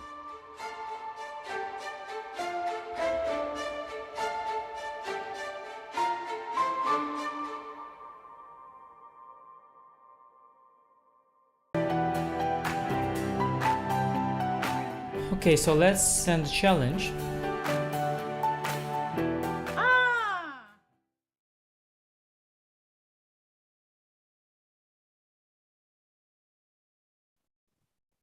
Yeah, welcome to the second Blitz playoff game between Liem and Jorden about to start, and we have liftoff. Yeah, d4, d5, c4, c6, and Jorden goes for the same line for the same Slav with d takes c4, but this time with a twist, he deviates with e6 instead of bishop f5.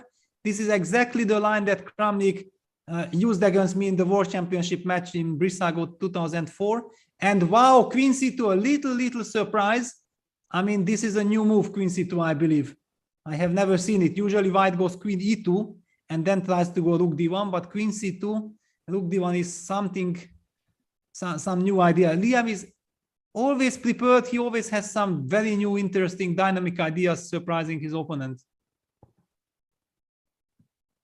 Bishop d7, and we already see the evolution bar is saying like white has potential. I mean, the big question in these positions, can you go e4, yeah, for example, or do you first take dc5 and then go for some b3, bishop b2, knight g5 position? Yeah, that's another very typical way of, you know, suddenly setting up some dangerous threats on h7.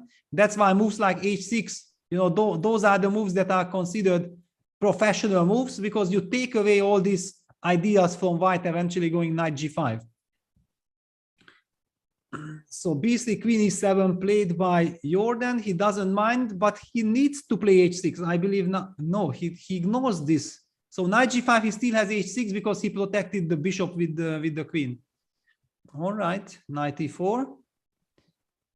Tanya, what is your take? I mean, it looks like it's quite nice for white, but is it true? Peter, I'm just catching up on the game. I just got back and I'm looking at the board and I feel like this is that very little that you talk about. You know, it's white has got this nice bishop on b2, eyeing that g7 square, the queen on e4 looking good. It might shift over to the king side. Queen g4 ideas come to mind, trying to create threats. So even though it's a symmetrical, and queen g4 on the board, even though it's a symmetrical position, symmetrical pawn structure, I feel white, it's just easier to play as white here. Yeah, absolutely. I mean, after queen g4, in fact, black has to play the move queen f8, which is very ugly. I mean, it's terribly ugly. Otherwise, I mean, he would love to play f6, but it's impossible due to the weakness on e6.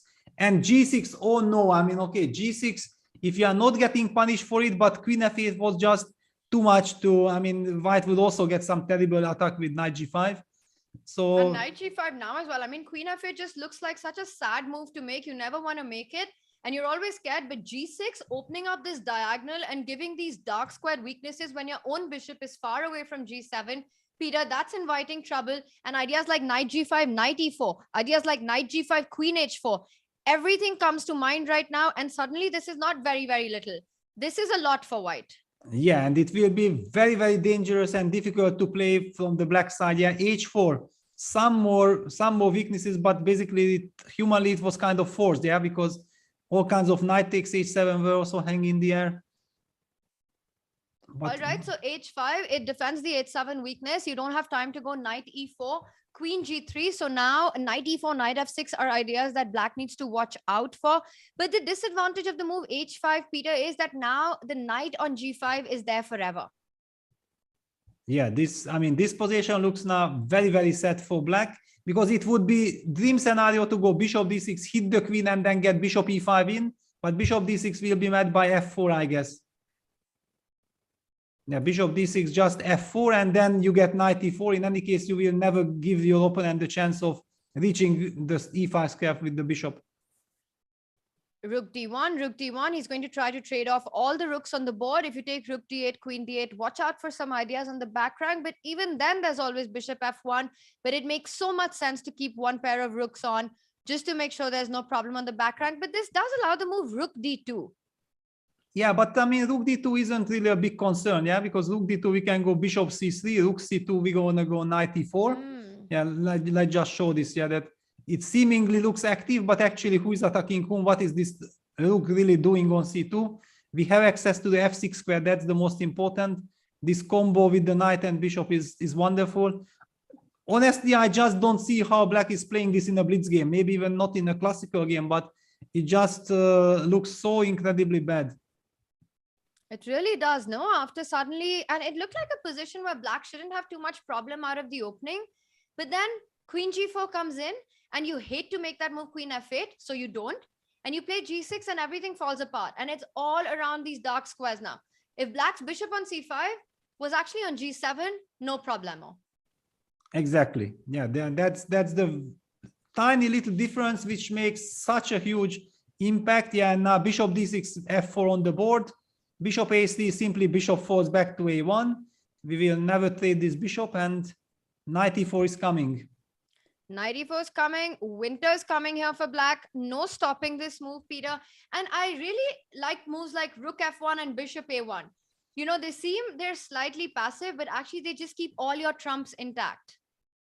Exactly. I mean, also this rook f1 was so nice. Of course, Liem had foreseen that he will anyway go f4 after bishop d6. So rook is perfectly placed on f1. And what to do with black? I mean, and it's the second game, so I think this is always very, very terrible in a blitz playoff. Yeah, that if suddenly you end up in a bad position in the second game, you know that there is no way back. Yeah, there is no third game. No way home if you lose this one. Bishop a1 played. Big idea on the board is to go knight e4. Once that knight lands on f6, it's going to be big trouble. Peter, how can black try and fight this? Can you try and get your bishop to e7? It's kind of hard to come up with a move, but let's say queen moves somewhere. Where do you move the queen? Let's say queen goes. Yeah, it's so hard to even find a square for the queen.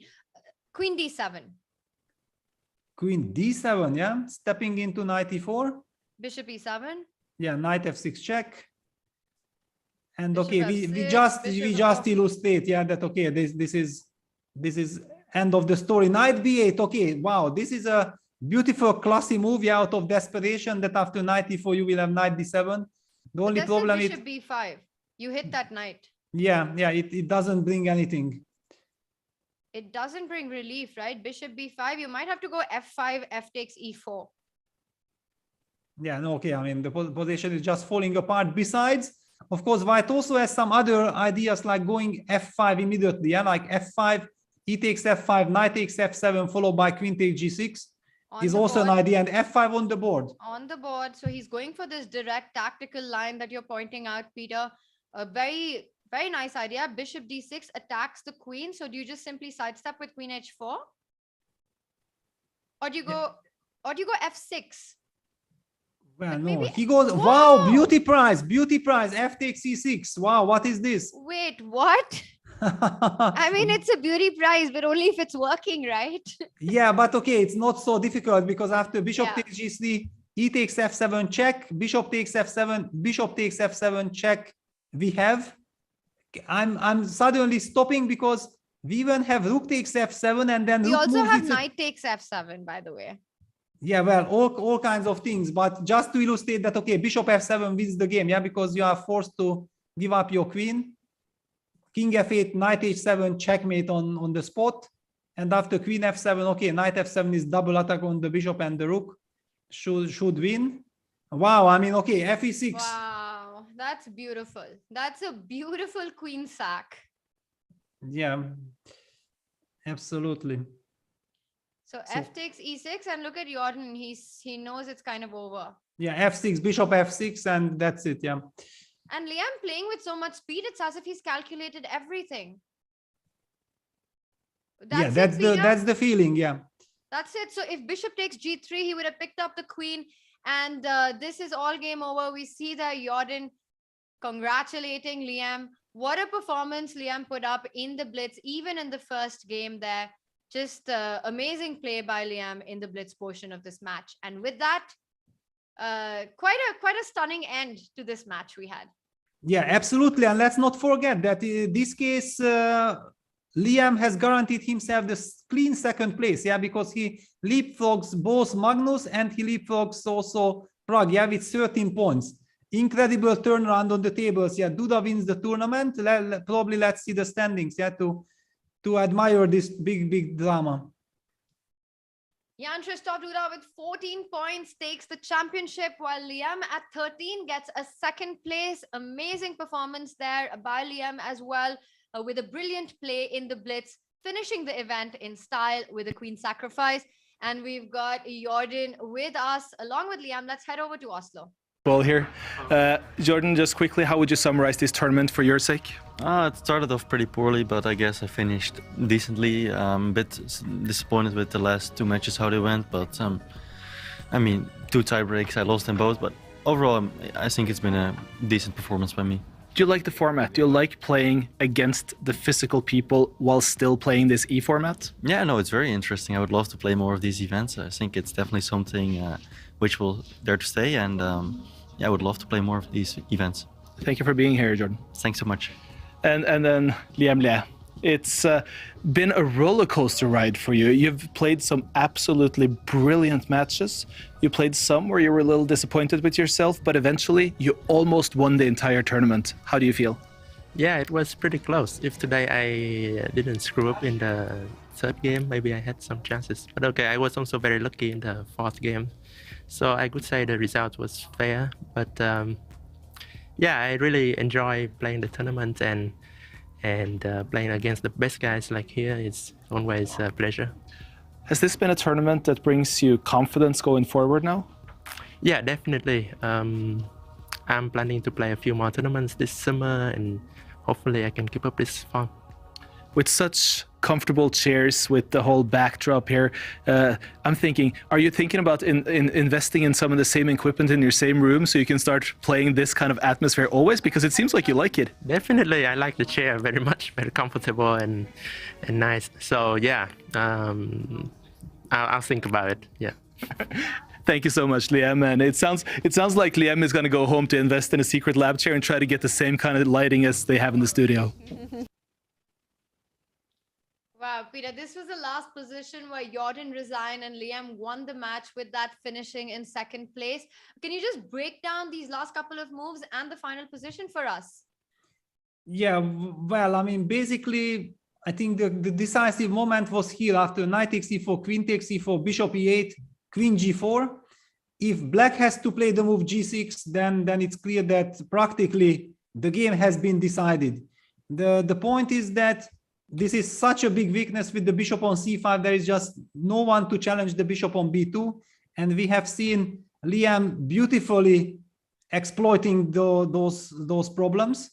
Knight g5, Jorden included h5, queen g3 in order to have bishop d6 at the right moment.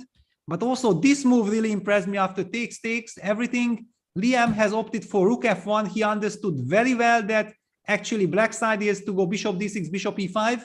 And he will always meet it with f4, never allowing the trade of the dark square bishop. And afterwards, look at this, what he did. The bishop a3, bishop a1. We had been talking about that. Yeah, there is the very simple but very effective knight e4, knight f6 check threat, winning the game, basically checkmating black's king. After the queen will also invade with queen g5.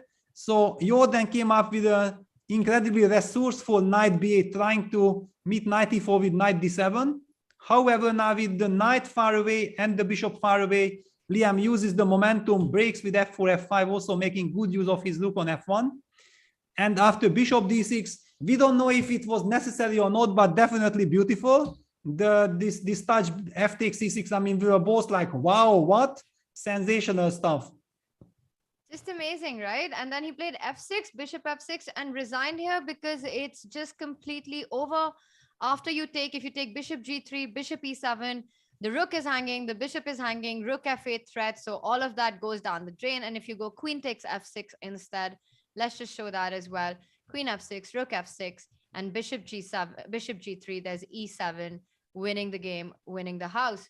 This has been amazing. I feel that, Peter, this last position is just such a fitting end to an incredible event that we've had. Exactly. Yeah, I mean, we had some sensational fights, incredible games. Of course, misses everything that simply belongs to the drama.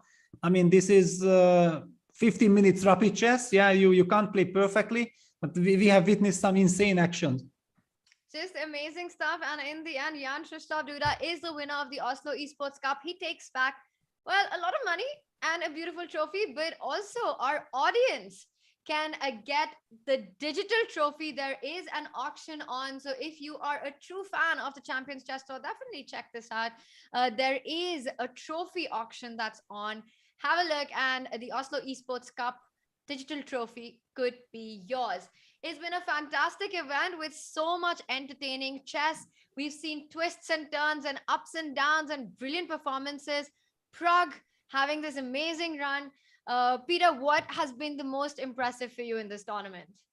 Well, I mean, definitely we have to talk about Prague separately because, yeah, what he performed, and he was the sensation of the tournament. Yeah, he started fantastically, very confidently, and it's also incredible. I think that you can play this event like 100 times. It will never happen that somebody finished all his matches in 3 games. I mean, this is also sensational. Yeah, but his performance, his play was just brilliant. He was also pushing. He was putting a lot of pressure on the opponents. Also, Magnus, I think, was a little bit shaky because of this, that, okay, he didn't know exactly whom to look. I mean, where is the danger coming from? Is it Prague? Is it himself? Are the other guys? Because Liem has also played extremely well during the whole event. Duda was there also with some incredible performances. So much dramas, everything. I mean, just a sensational event. Loved every second of it. And a really nice message in chat from Tom saying, what a tournament, great games, blind spots, mouse slips, 4 challengers on day 7 and so much drama. Superb commentary by Peter and Tania. Thanks for the wonderful pre-shows and coverage. Chat, it has been amazing doing this, Peter. I had an absolute blast, and I love the fact that till the very end, we had no idea who was going to be the winner. Usually in these tournaments, you know, it's by the end of it, you kind of know who's taking it away. But this time, it was just such an open fight for the winner spot, and absolutely dramatic, as you said, Tom. Loved every second of it, and of course, none of this would be possible without our sponsors, Airthings, and those amazing chairs, by the way, that you see the players on. Look super comfortable. Those gaming chairs are by Secret Lab, so if you're looking for one, definitely go check them out. And Puma and MasterCard, thank you so much for supporting the event, supporting the Champions Chess Tour. Chat, it's been incredible doing this with all of you on Twitch, on YouTube, as well as on our Chess24 broadcast. And of course, a big thank you to our producer, Tad, without whom the show would be impossible. Peter, with that, it's a wrap up from us. Just anything to chat you'd like to say? Well, I mean, thank you for all your attention. I mean, we have enjoyed the event tremendously. I hope that you have enjoyed the broadcast. The tour is getting more and more dramatic. I mean, this one really, I just can't recall something like this. We know exactly how many times we have commented this judgment day of the preliminaries, where we have seen all these dramas, like 5-6 players were in the danger zone, who will make it. And now exactly the same situation we had for first place. I mean, really incredible. Till the very, very last minute, we didn't know who is going to make it. The players themselves didn't know what to play for. Yeah, nobody was safe. I think we just can't ask for more. That was just fantastic. Well, but you know, chess fans, we always want more, Peter. And of course, the Champions Chess Tour will be back with more. The next event is coming up on 19th of May is when it starts. It's a wrap up from Peter and I for this one. We'll see you soon again. Take care of yourself. Bye, chats. Yes, bye-bye. Air quality isn't the first thing that comes to mind when you think about chess and esports, but it affects our focus, decision-making, health, sleep, and more. What's in the air you breathe? Find out with Air Things.